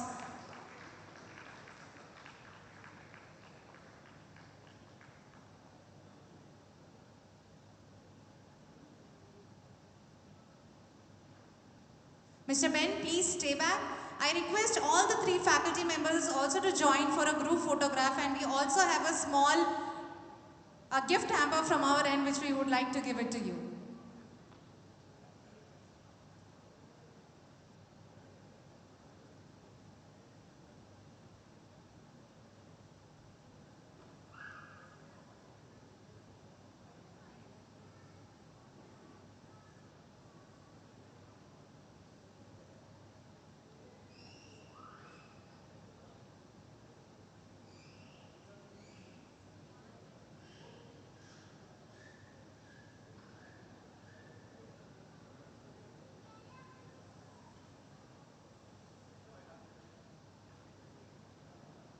Ladies and gentlemen, what an honor to watch. Your future is in front of you. It is you who is going to decide where and what are you going to choose. Whether it is engineering, whether it is MBBS, whether it is NEET preparation, whether it is chartered accountancy, I hope you all had enough knowledge, even the parents, to support their kids. Big round of applause for this dais, who has been working tremendously so that they can put a lot of information together for this session. A small gift hamper from the committee members to all the faculty members and our special guest.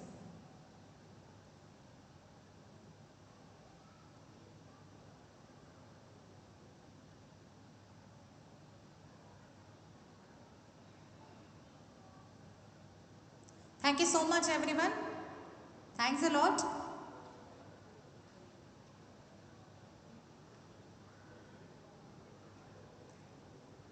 I request everyone to please be seated.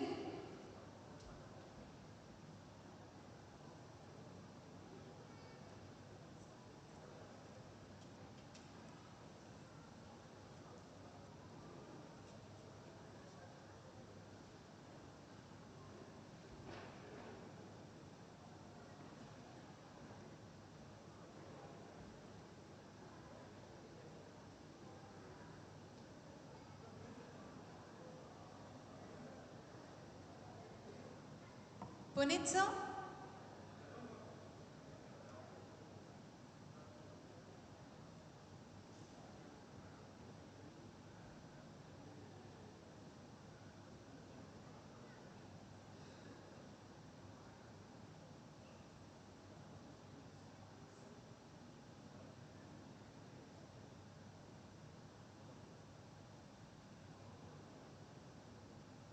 Thank you everyone. Thank you so much. Please be seated.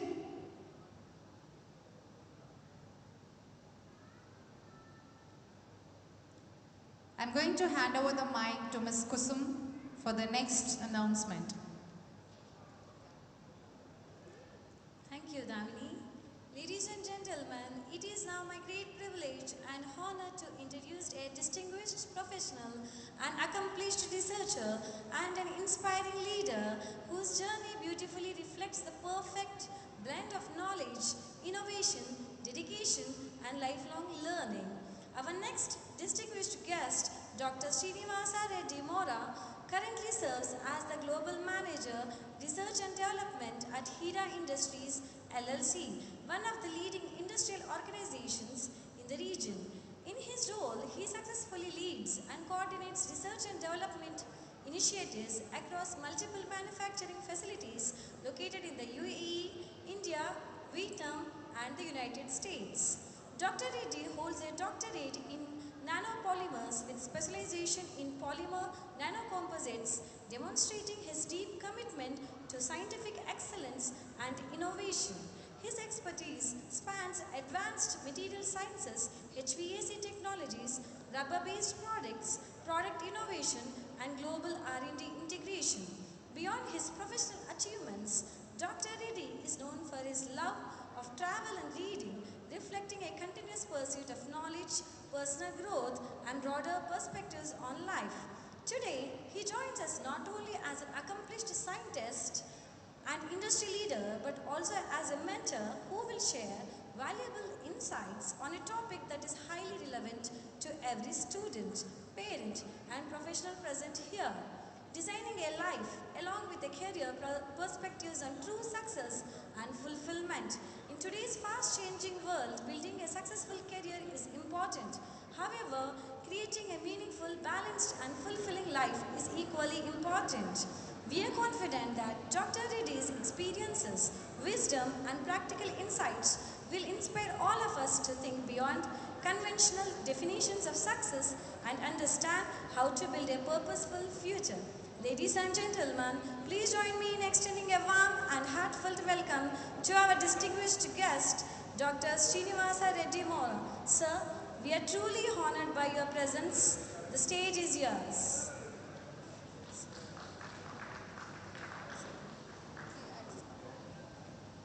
Thank you so much, Kusum, for such a good introduction. I would like to call Mr. Rashid, the Vice Principal of DPS, to the stage, and also Mr. Nishant Vora. So please join us for the felicitation of Mr. Rashid. Along with the committee members, if you could join, please. And Mr. Lakshmanan, sir.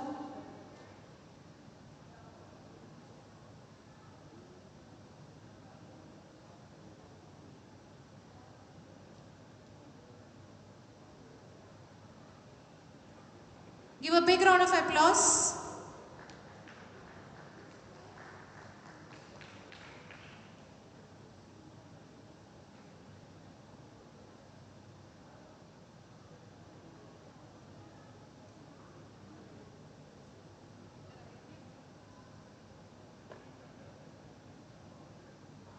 Thank you so much, Mr. Rashid, for your presence. This school really inspires a lot of students. And we are so honored to have you with us today. Thank you so much.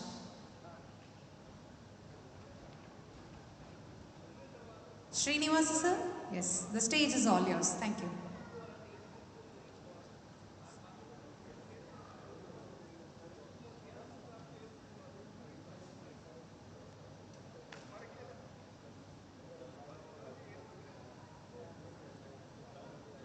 Good afternoon, ladies and gentlemen.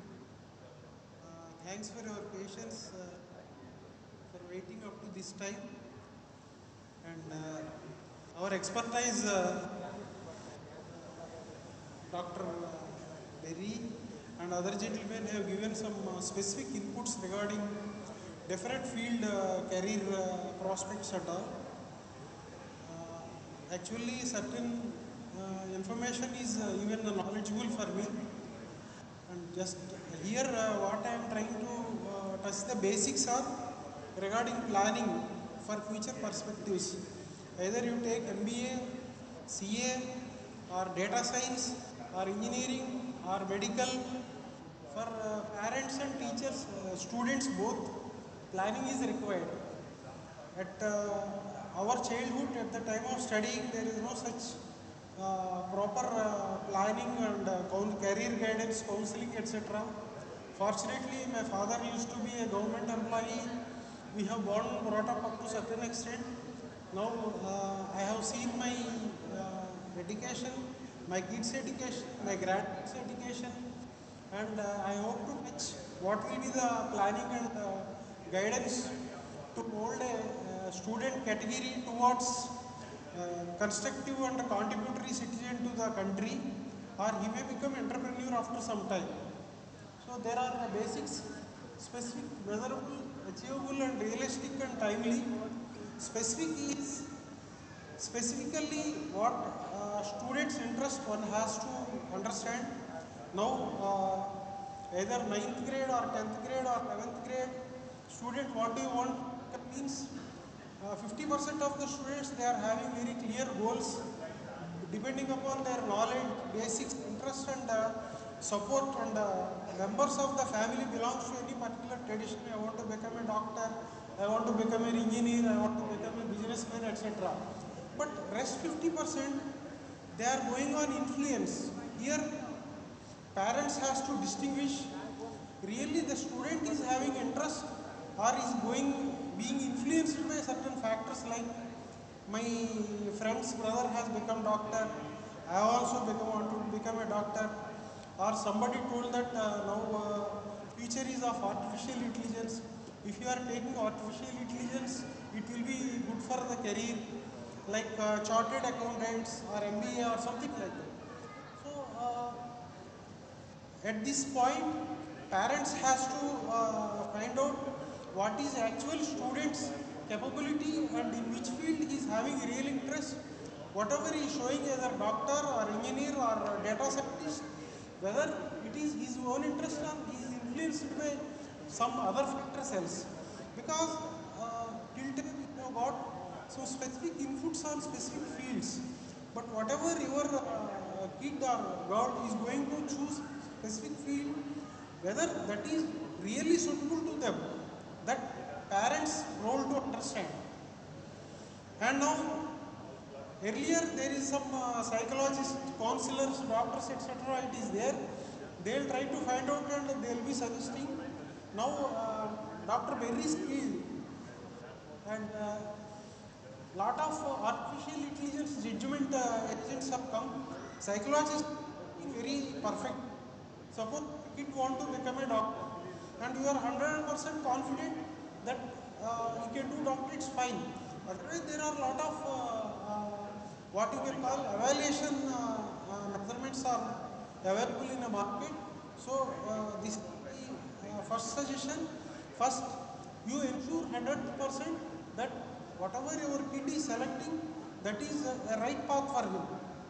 Next one, measurable is you must have some measurables like what is the curriculum, how many years course, what he is going to study in first year, taking back to the second year, next to third year or till completion of the course, and what is the other study material, etc.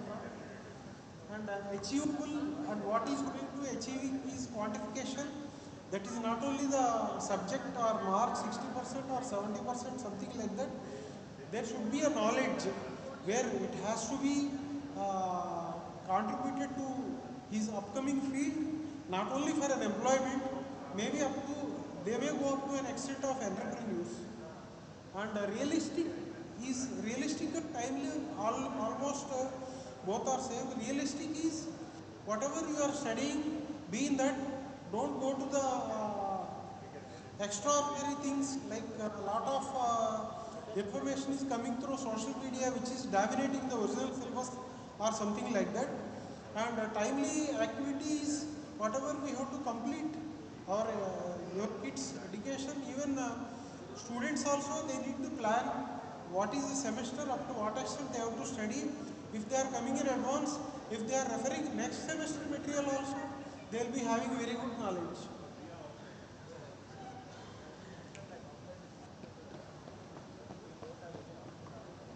And today we are going to look beyond textbooks and we are going to have a bigger picture.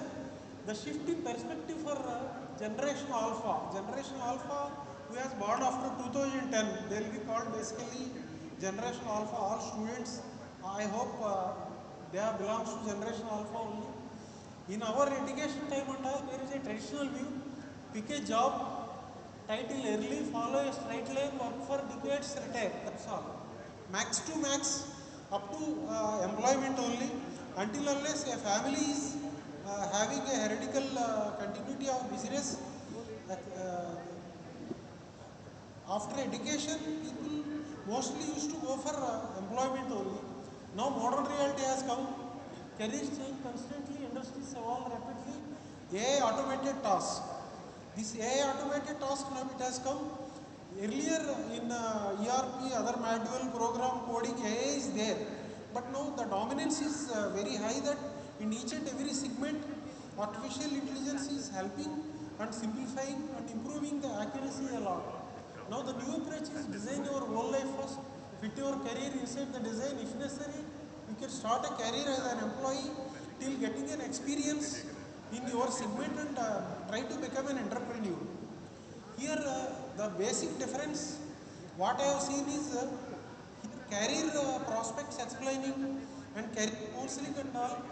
Most of our profits will stop up to once either studying medicine, one become a doctor or engineer or AI data scientist. Up to what extent he can go? What is his maximum potential annual pay package or something like that? Recently, Global Innovation Technology Alliance program on behalf of Government of India UGC, we have visited one other place.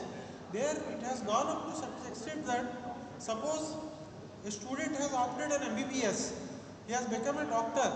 Up to certain extent, he will do for his experience or internship or whatever it may be. After that particular country, I am talking about Germany, Dusseldorf and Hanover back to back we have visited. Their universities are counseling in such a way that not only up to the level of doctor or specialist, something like that. What is Germany's total population? 10 years back, what is the population? Now what is the population? In future, for how many number of citizens, what are the doctors are required? These many doctors, how many hospitals are required? So what are the hospitals now? What government of Germany is aiming in future? So up to certain extent, topper can go to the entrepreneurs, establishing their clinics, hospitals also. We are going career prospectus up to certain extent, so the perfect planning. Now it is looking like as an exaggerated statement that every student or every achiever cannot become an entrepreneur. No, now everybody can do. Once upon a time, 20 years, 30 years back, if you want to become an entrepreneur, that is a rich man's job, or you have a family business, or you have a mentor, or you have a godfather. Now technology, after introducing artificial intelligence and especially IITs, once one person is doing mastering, there is no need of any background mentors or godfathers or something like that. If they are having very good idea, now social media platforms are working in very extent way. If they are publishing their innovations and making some apps or startups, big multimillionaires are coming and opting their formulations and policies and they are absorbing them. So why the background and the basic roots for all these activities is planning. Student and parents together they have to plan and then explore each and every possibility to go to top on top, even up to entrepreneur level. And this starts career decide this, building upon deepened beliefs and confidence. One has to decide the career, and then they'll go for the career identity and ideal career. Once they have identified career, it will definitely become an ideal career. And first 3 steps completed in a good way. A career chosen by student, he is really interested to him and he is having that potential. Parents identified, then it will go to the career identity, the ideal career. Once career decided, career identity and ideal career works, then only career passion will come. Otherwise, it will become a routine. We have to complete the exam, get a certificate, and do it some job.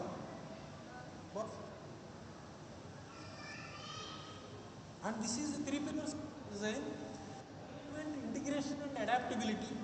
Alignment, you have to go to the basic and certain what are the prerequisites to the complete his or her education and curriculum. They have to exercise with the help of parents. Now, parents means there is no need that the parents has to co-live with the student. Nowadays, 40 to 50%, now 60% also, students are living in hostels and university pay accommodations, etc. So, parent no need to be surveillant to the student for 24 hours. Just like daily, in a systematic way, they are inquiring the students' progress. That always give a better side. And integration is harmonize work and life, connect different roles. Connect different roles means not only education means study. Morning, once he has grown up, he is exercise, regular activities, education, then outside activities, sports, some entertainment to become refreshed to the next day. Then only he can do excellence in next day of the job. And adaptability, navigate changes effectively.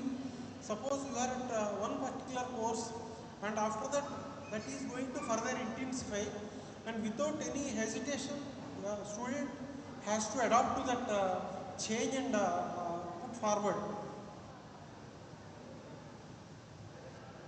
And this is lessons across generations. Chasing titles, finding peace, or after going to have peace, the definition of peace need to be understood. Whatever you are having challenging nature, as to grow up in the life, the peace will depend. Suppose you have completed your second class or first class, you have succeeded, you have got a good job, IAS or IPS or something like that. If you are satisfying, that itself is the peace. But you want to go further, you want to do establish some charity association, you want to become an entrepreneur, then your peace border will be further. You are thinking that your maximum potential you are offering to the society. By that way, top up you are earning by name and financial growth also. That basically depends upon students' integrity and passion for the studying. Provided from this age, parents has to mold them in that way. Of course, up to 7th standard, 8th standards, parents will take maximum role in molding. From 9th, 10th, 11th, 12th onwards, 50% of the role will be taken by the teacher, professor, mentors, universities, etc. And ultimately, my final submission is any student, the discussion of their parents and with his self-interest, whether you go to the MBA or CA or engineer or medical or a data scientist, artificial intelligence, not like a curriculum, not like a referential material, as a hobby is nowadays most prerequisite. Actually, I have learned some new things from Dr. Berry, who has a in a and even our organization also, I am from Hira Industries. It is there in Russell Kama from 1980. We are having different business versatiles. We have plants at other countries also, India, Vietnam and USA. Now each and every domain of our Hira Industries, we are introducing artificial intelligence.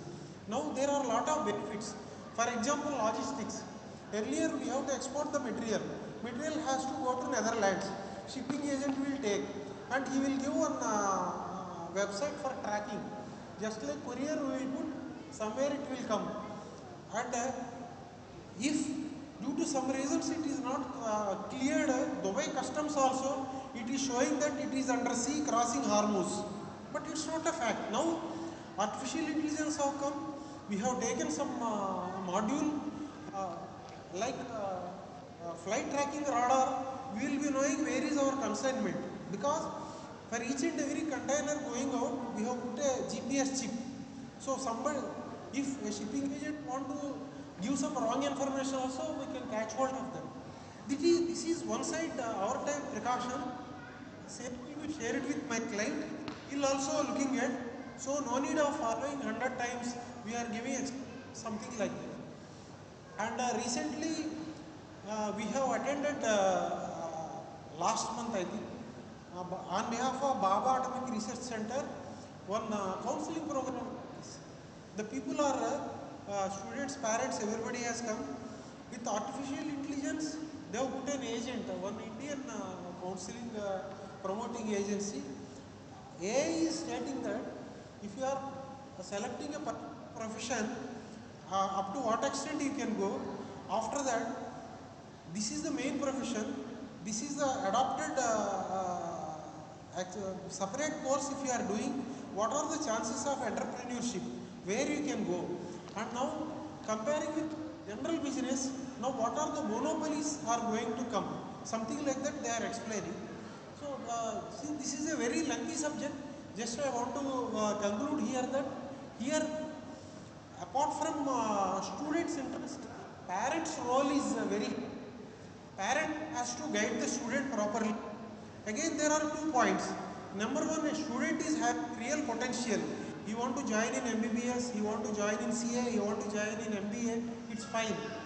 But if he is going on compellment of parents or any other influence or some fact, by force he is taking certain success. So my humble request to parents is, you take your current, in which university your student is studying, 10th, 11th, 12th or something like that, you take their advice, you take the mentor's advice, you take the counselor's advice, and you talk to your student whether he is really interested. If you want, you can take psychological counseling. Nowadays they are quite available. And thank you very much for keeping patience to listen my generalized statement other than our expertise technical matter. We hope we can meet somewhere next time. Thank you very much.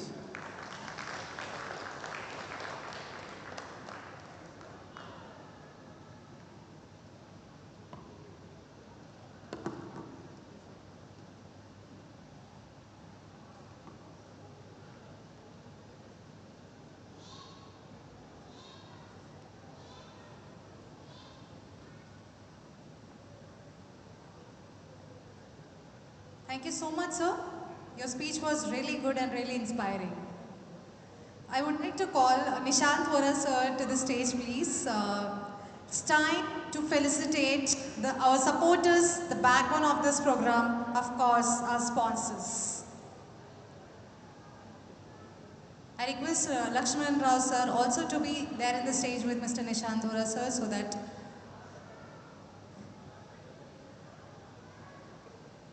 Thank you so much.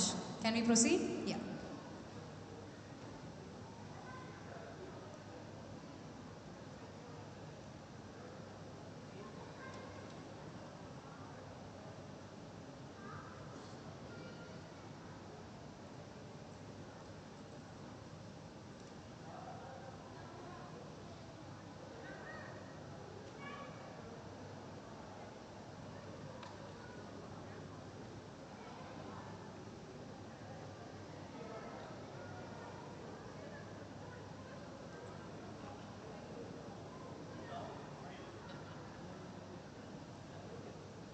Every successful initiative is made possible by the generous support of our sponsors and our partners. I would like to call upon Almarai to the stage for their support to make this event a grand success. Give a big round of applause. And we request our representative from Almarai to please join for the felicitation ceremony.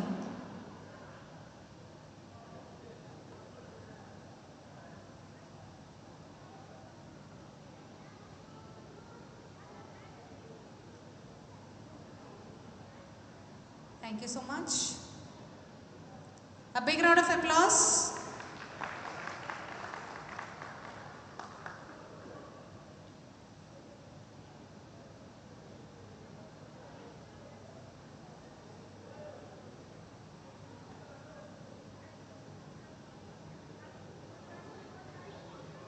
Thank you so much.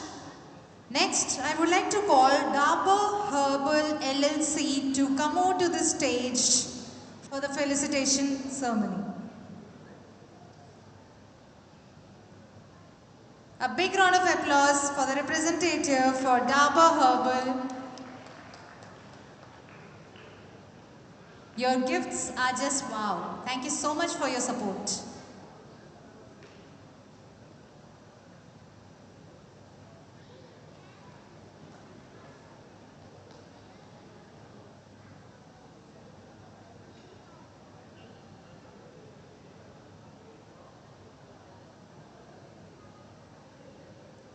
Thank you so much. Next, I would like to call University of Greater Manchester Academic Centre Russell Kema to come out to the stage, and we really appreciate your support in making this event a grand success. Please guys, can we have a big round of applause for all our sponsors and partners without whom this success would not have been possible.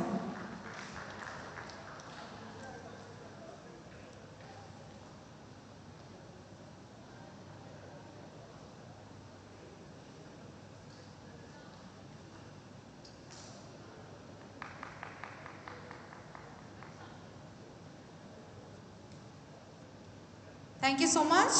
Next, I would like to call upon Srinidhi Infra to come out to the stage for their extended support with a big round of applause.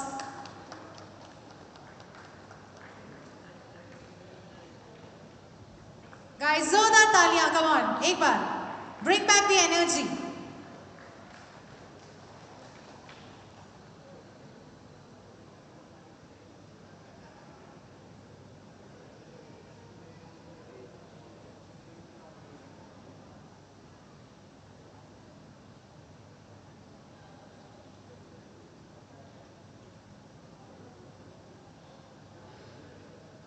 As a token of our appreciation and gratitude, we would like to give a small hampers also. Thank you so much, sir. Thanks a lot. Yeah.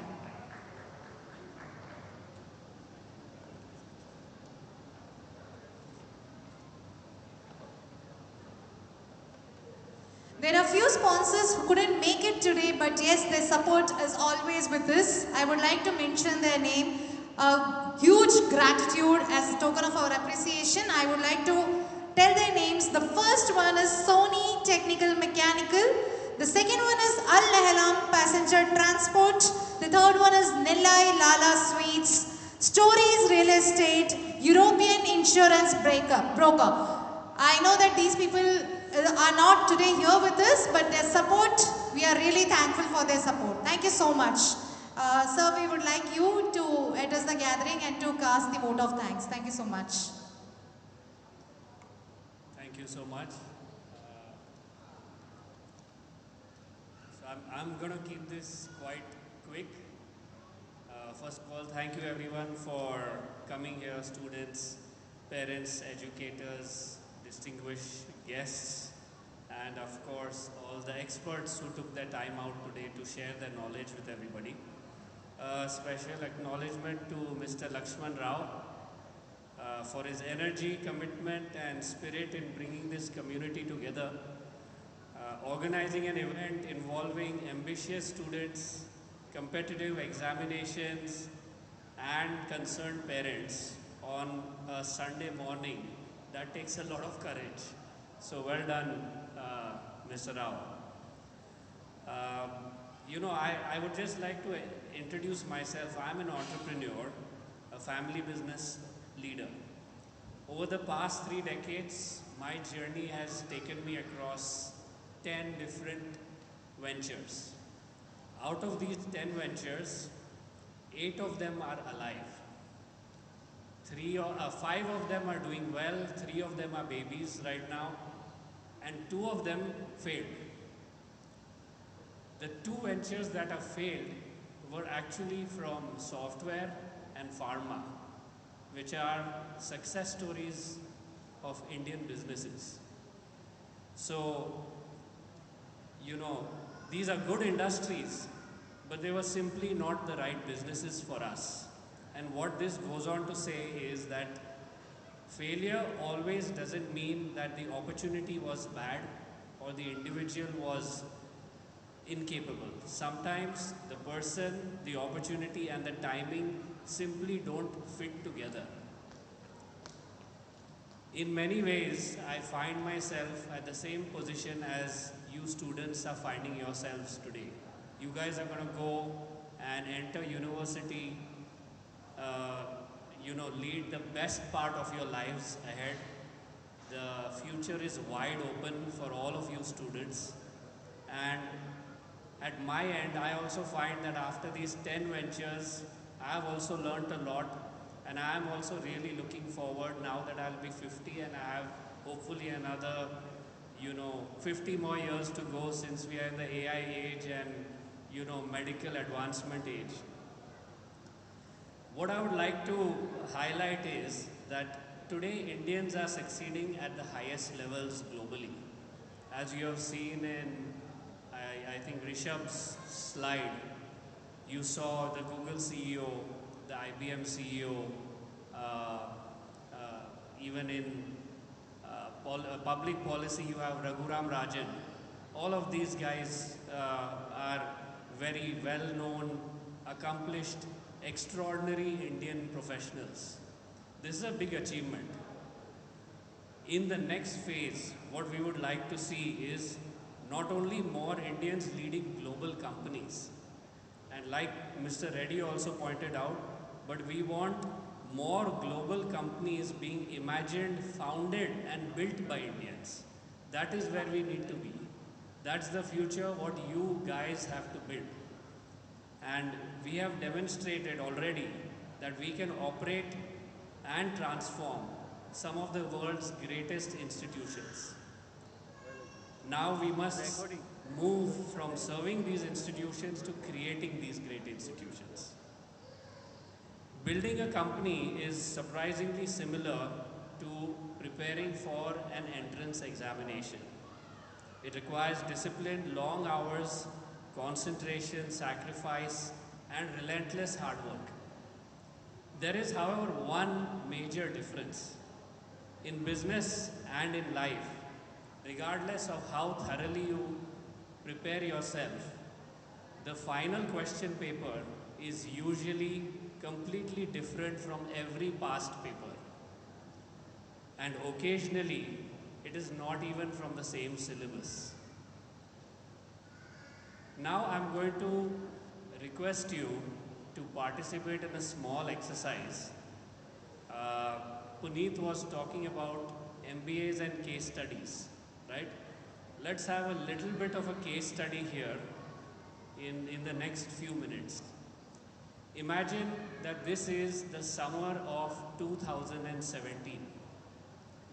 You are at the board of India's largest and most admired software company.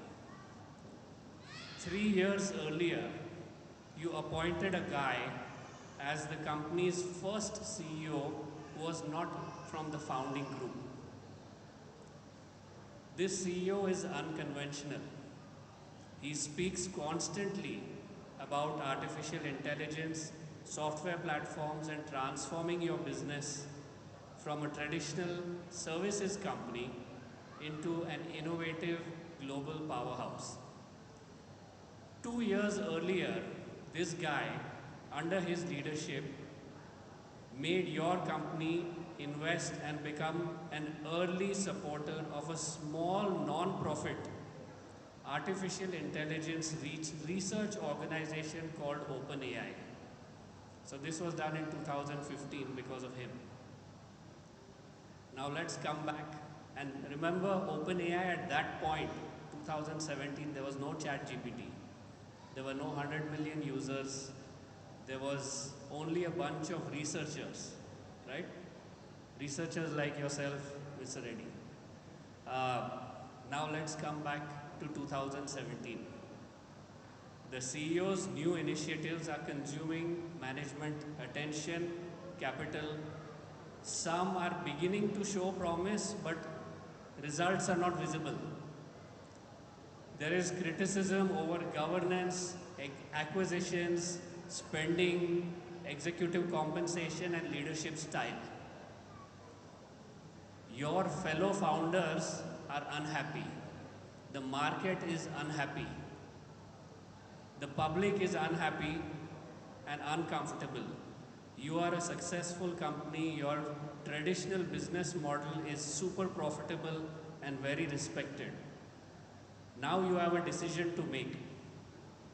Do you protect this unconventional CEO, tolerate the discomfort and give him more time to transform the company? Or do you accept his departure because he has tendered his resignation due to all the conflict and noise that is going on? How many of you would like to keep him? Please raise your hands.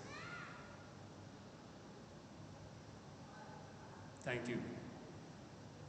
So, there is no completely safe answer here. That is the point. The company's board, at that time, the company that we are talking about is Infosys. And the person we are talking about is Vishal Sikka. So the company's board obviously supported the CEO and his strategy. But the wider conflict made his position very difficult, made his job very difficult to execute. So that's why he resigned and the board accepted his resignation. In institutional terms, what does this mean? It means stability won the day. And who lost risk-taking appetite lost the day, right? So now, of course, with the benefit of hindsight, we can clearly see how the CEO had identified, the coming importance of AI, which we are all talking about today after almost 9 years and celebrating it. Today, Infosys is $40 billion. Claude and OpenAI are each almost $1 trillion. So the lesson is not that every unconventional leader is right or that every risky investment is successful. In fact, most are not. The lesson is that transformative ideas rarely arrive looking safe, familiar or fully proven. A leader who is genuinely trying to change the future will almost always appear unreasonable to the people whose success was created by the past. That is why I want all of you to become comfortable with failure and uncertainty. Yes, I want you to fail. Not carelessly, not repeatedly for the same reason, and preferably not in your examinations that are coming up. But fail intelligently, fail early, and learn quickly. Build something, enter a competition, attempt a difficult project. Apply for an opportunity where you don't feel comfortable and where success is not guaranteed. Because every time you fail, recover and try again, you develop some very special muscles. You will develop speed, versatility, and tenacity. These muscles are rarely developed getting every answer correct on the first attempt. My father's generation began with very little and therefore he could not take big risks. My generation is taking, I would call, measured risks. Your generation has amazing family support. You have the instant access to global knowledge and computing power which nobody can imagine at the palm of your hands. You therefore have the opportunity and responsibility both to think much, much bigger. Some of you will enter IIT, some will enter other outstanding universities. Some may not receive the result you're hoping for. Naturally, the result matters. You should work extremely hard for it. But the result does not define the limits of your future.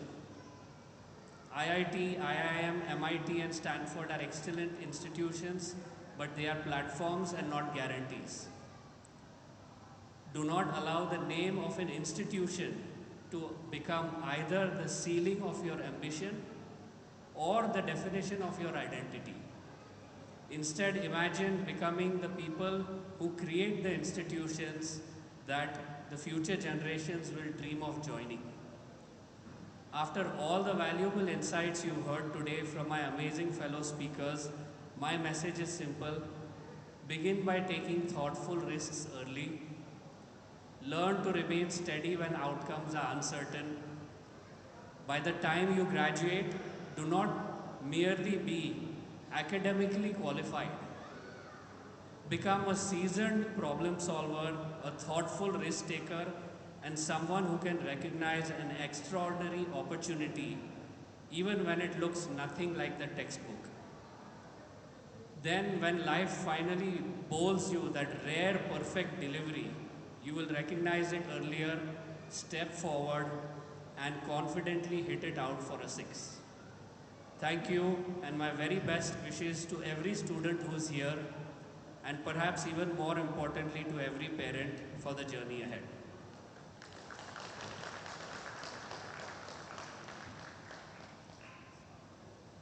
Thank you, sir. I request you to please stay back. We still have few felicitations. We are sorry about it that we are disturbing you again and again to call you back. But really we need you here because you are a true inspiration for a lot of people here. Give a big round of applause. Thank you so much.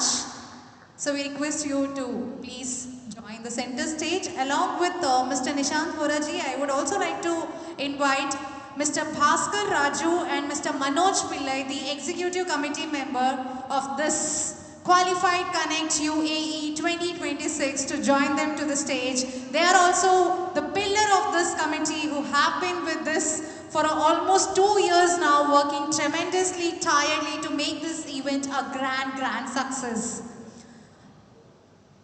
Thank you so much. I would like to call the next sponsor, SafeLink, one of the representatives, to please come over to the stage. As a token of our gratitude and appreciation, we have a small memento and a gift hamper for you. Give a please big round of applause, because these sponsors are those support and our partners without whom this event would not have been this successful.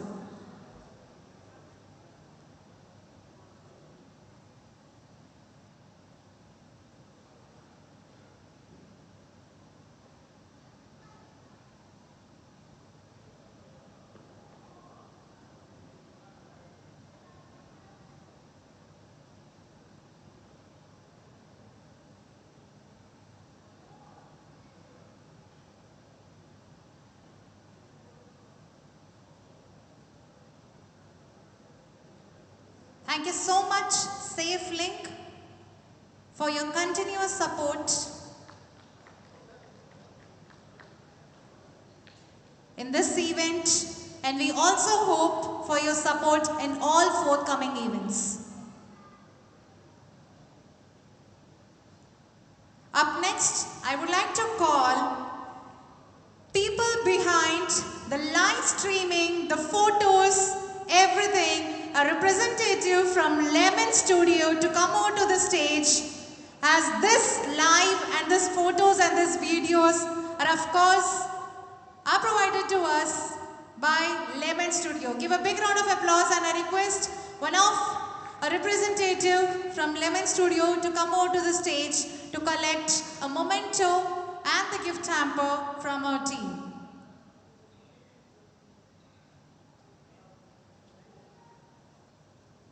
Mr. Ramesh, he is coming.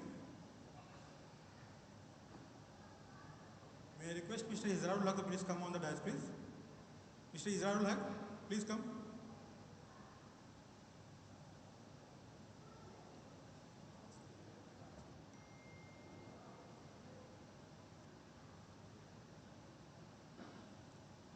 Welcome Mr. Izraul Haq. He is also one of the executive member, and he was actually behind handling all other operational work.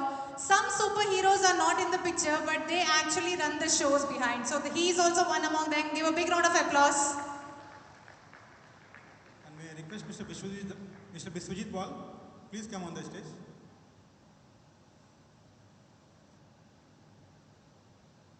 Welcome, Mr. Biswajit. I remember you from NRI Singing Sensation competition. You were working tremendously tiredly for that and also for this event. Big round of applause for all the committee members, the backbone, the actual support and the warriors of Qualified Connect UAE 2026. We have Lemon Studio. Please welcome. And thank you so much for your support.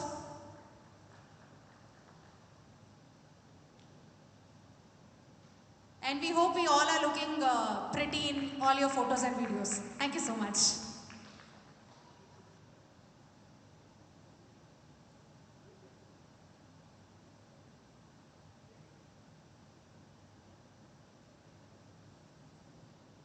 Thank you so much. I would like to call Mr. Srinivas Reddy to please come out to the stage. As a token of our appreciation and gratitude, we would like to give you a small memento and a gift hamper. Big round of applause.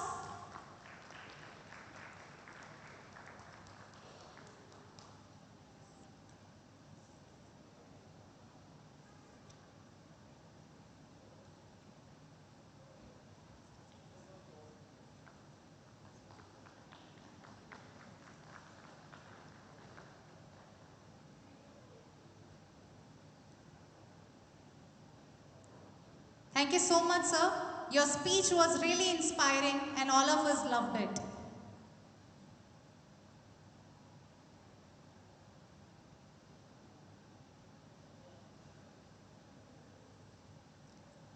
Ladies and gentlemen, please join me in welcoming a very special pillar of our journey.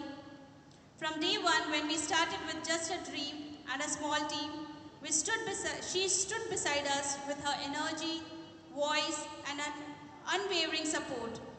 She is just not an anchor. She is the voice that gave life to our event, the warmth that made every guest feel at home, and the constant support system for Team UAE Indian NRI Talent Sensation. Please welcome with a huge round of applause, Ms. Damani Iyer. Ms. Damani Iyer, today we want to express our heartfelt gratitude. Your dedication since day one inspire all of us.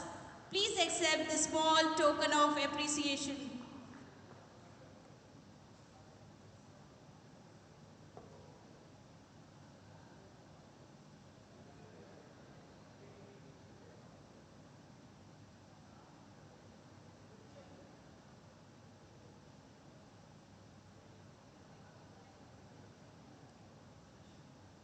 And now we have the honor of welcoming someone who joined our team for this very event. Even with her busy schedule as a dedicated teacher at DPS Russell Khaimah, she said yes when we needed support. This is the true spirit of service and passion. She stepped in as our co-anchor for Qualified Connect UAE 2026, bringing her grace, clarity, and the heart of an educator to our stage. Ladies and gentlemen, please welcome Ms. Kusuma Chandrika MG.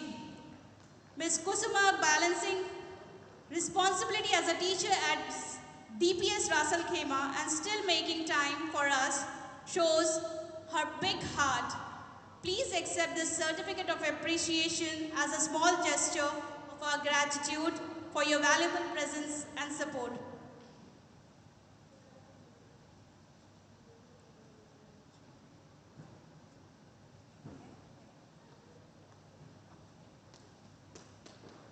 Ladies and gentlemen, it is my privilege and my true honor to provide our thanks to Gito, who has been a support system from our last event to this event and to all the event that we have forward.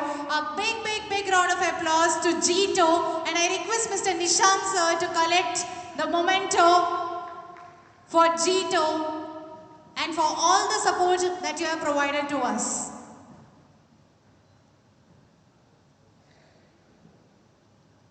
Our committee and our whole team are so much thankful for your support and for your continuous support in our future events also. Thank you so much. Thanks a lot.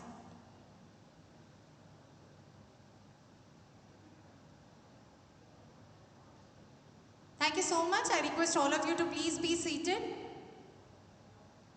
There are few kids here who actually came here to attend the event to get guidance on their career path, but they are also associated with us from the last event, that is NRI UAE singing sensation, who would like to sing for all of us. Can I please have them on the stage? A big, big, big round of applause as these sisters were qualified for the semi-finale NRI UAE singing sensation, and they will be singing for us today live here.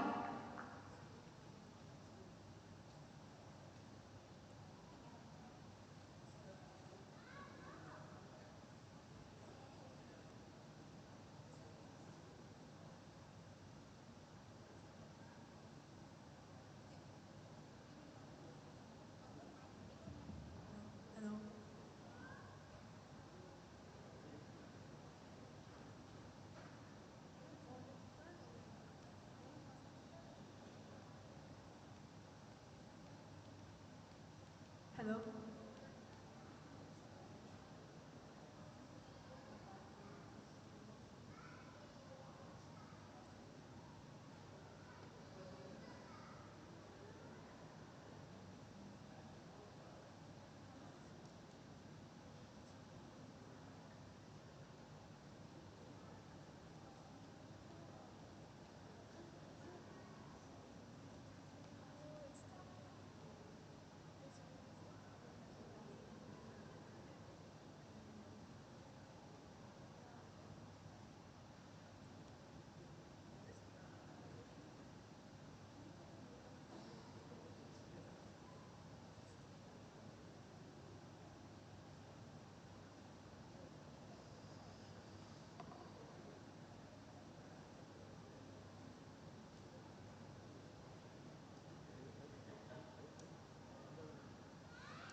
लगन की सजा है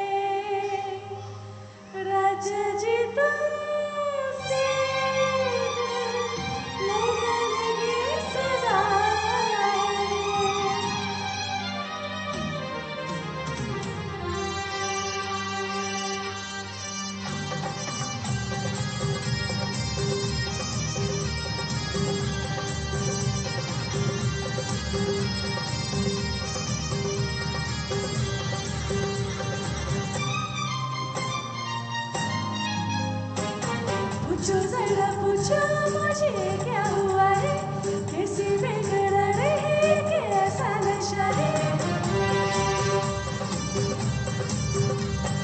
पूछो जरा पूछो मुझे क्या हुआ है, कैसी बेकरार है, कैसा नशा है। तुमसे लगाने की सजा है, तुमसे लगाने की सजा है। रूठा है क्यों ना जाने मुझसे खफा है, किसी बेरुखी मेरे दिल को बताए। तुमसे लगाने की सजा है, तुमसे लगाने की सजा है।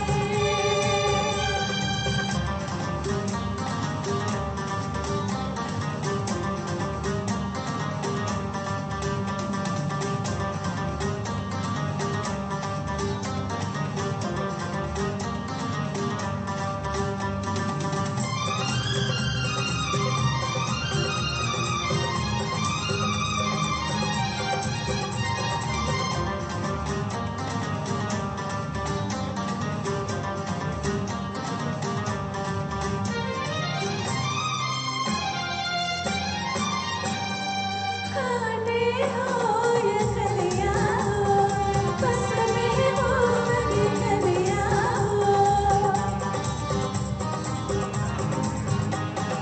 साथ तुम्हारे चलना है, इश्क के आग में जलना है। चीर के देखो दिल मेरा, इस पे लिखा है नाम तेरा। दीवानगी क्या चीज है, दीवानों को बस है पता। पूछो जरा पूछो मुझे क्या हुआ है, कैसी बेकरार है, कैसा नशा है। तुमसे लगाने की सजा है, तुमसे लगाने की सजा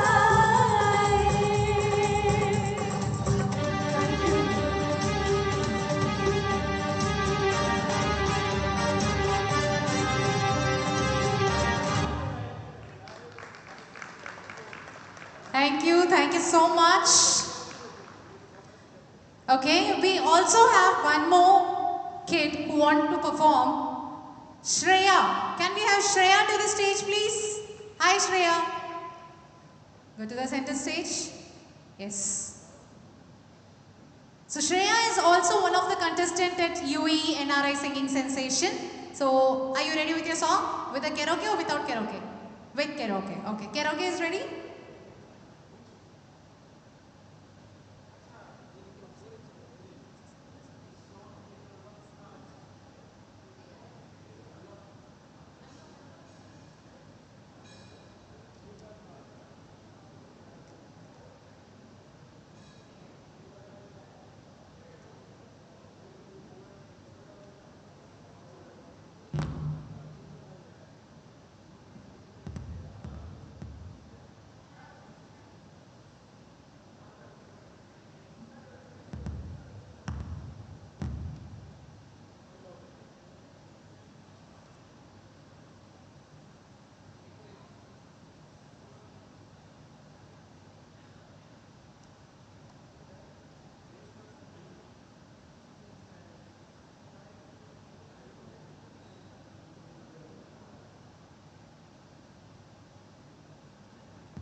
Thank you so much, Shreya. It was really, really, really awesome.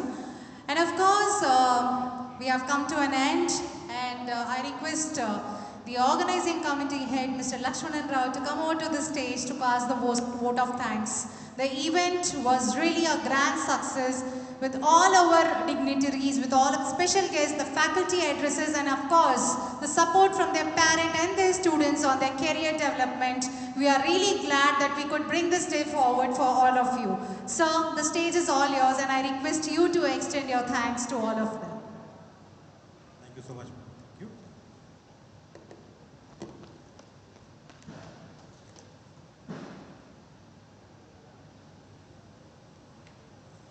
Good afternoon to everyone once again.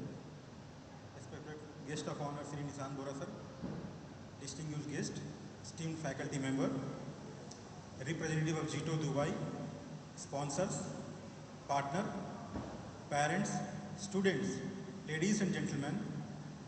As we come to the conclusion of Qualified Connect, it is my privilege and honor to propose a vote of thanks. Today has been a truly inspiring and enriching experience for all of us. We have witnessed meaningful discussion, valuable career guidance, and insight interaction that will undoubtedly help many students and parents make informed decisions about the future. First and foremost, I would like to express our deepest gratitude to our guest of honor, Sri Nissan Bora sir, for the gracing this occasion with his presence and sharing the valuable thoughts, wisdom, and encouragement with our students and parents. Our heartfelt thanks to also go to our distinguished guest, Dr. Srinivas Reddy Mora sir. His inspiring session on designing a meaningful life alongside a successful career. I would like to extend sincere appreciation to our eminent faculty member, Sri C.A. Rishi Chawla sir, Ms. Sarita Vaid ma'am, Mr. Rishabh Gupta sir, Mr. Puneet Jain sir, Dr. Benelax Baby. Your expertise, practical insight, and willingness to guide the younger generation have made today's program exceptionally valuable. We also extend our gratitude to G2 Dubai for their continued support and encouragement toward educational and youth development initiative. A special note of appreciation goes to our sponsors and partners, University of Greater Manchester, Academy Centre Russell Khaimah, iWin Learning Solution, Srinidhi Infra, Sony Tech Mechanical, Al Ahlam Passenger Transport, Al Marai, Nilay Lala Suite, Dabur Halbal, Storage Real Estate, European Insurance. Your support has played an important role in making this initiative successful. We sincerely thank the management of Delhi Private School, Jawal Ali, for providing this wonderful venue and for their cooperation throughout the planning and execution for this event. I would also like to acknowledge the effort of organizing committee, executive member, volunteers, students, coordinator, technical team member, registration team, media team, and every individual who worked tirelessly behind this scene to ensure the smooth conduct of this program. Most importantly, I thank all the students and parents who participated today. Your enthusiasm, curiosity, and commitment to learning are the true reason for this event exists. As we conclude, let us remember that career success is not determined solely by marks or qualification, but by continuous learning, perseverance, values, and the courage to pursue one's dream. May today's guidance help every student move forward with greater confidence, clarity, and purpose. On behalf of UAE Indian NRI Talent Sensation and G2 Dubai, I thank each one of you for being part of Qualified Connect UAE 2026. Wishing you all success, happiness, and a bright future ahead. Thank you very much. Jai Hind.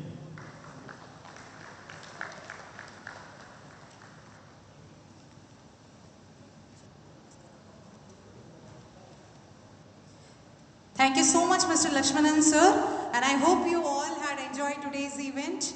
And until we meet next time, it is your favorite host and host, Mrs. Damini Iyer. Thank you so much, and do subscribe to our channel NRI UAE Singing Sensation to know all the latest updates and all the latest news. Do subscribe our channel, and of course follow me also if you want to know any photos or any videos, do tag us, hashtag NRI Singing Sensation UAE and also hashtag Qualified Connect UAE 2026. Thank you so much.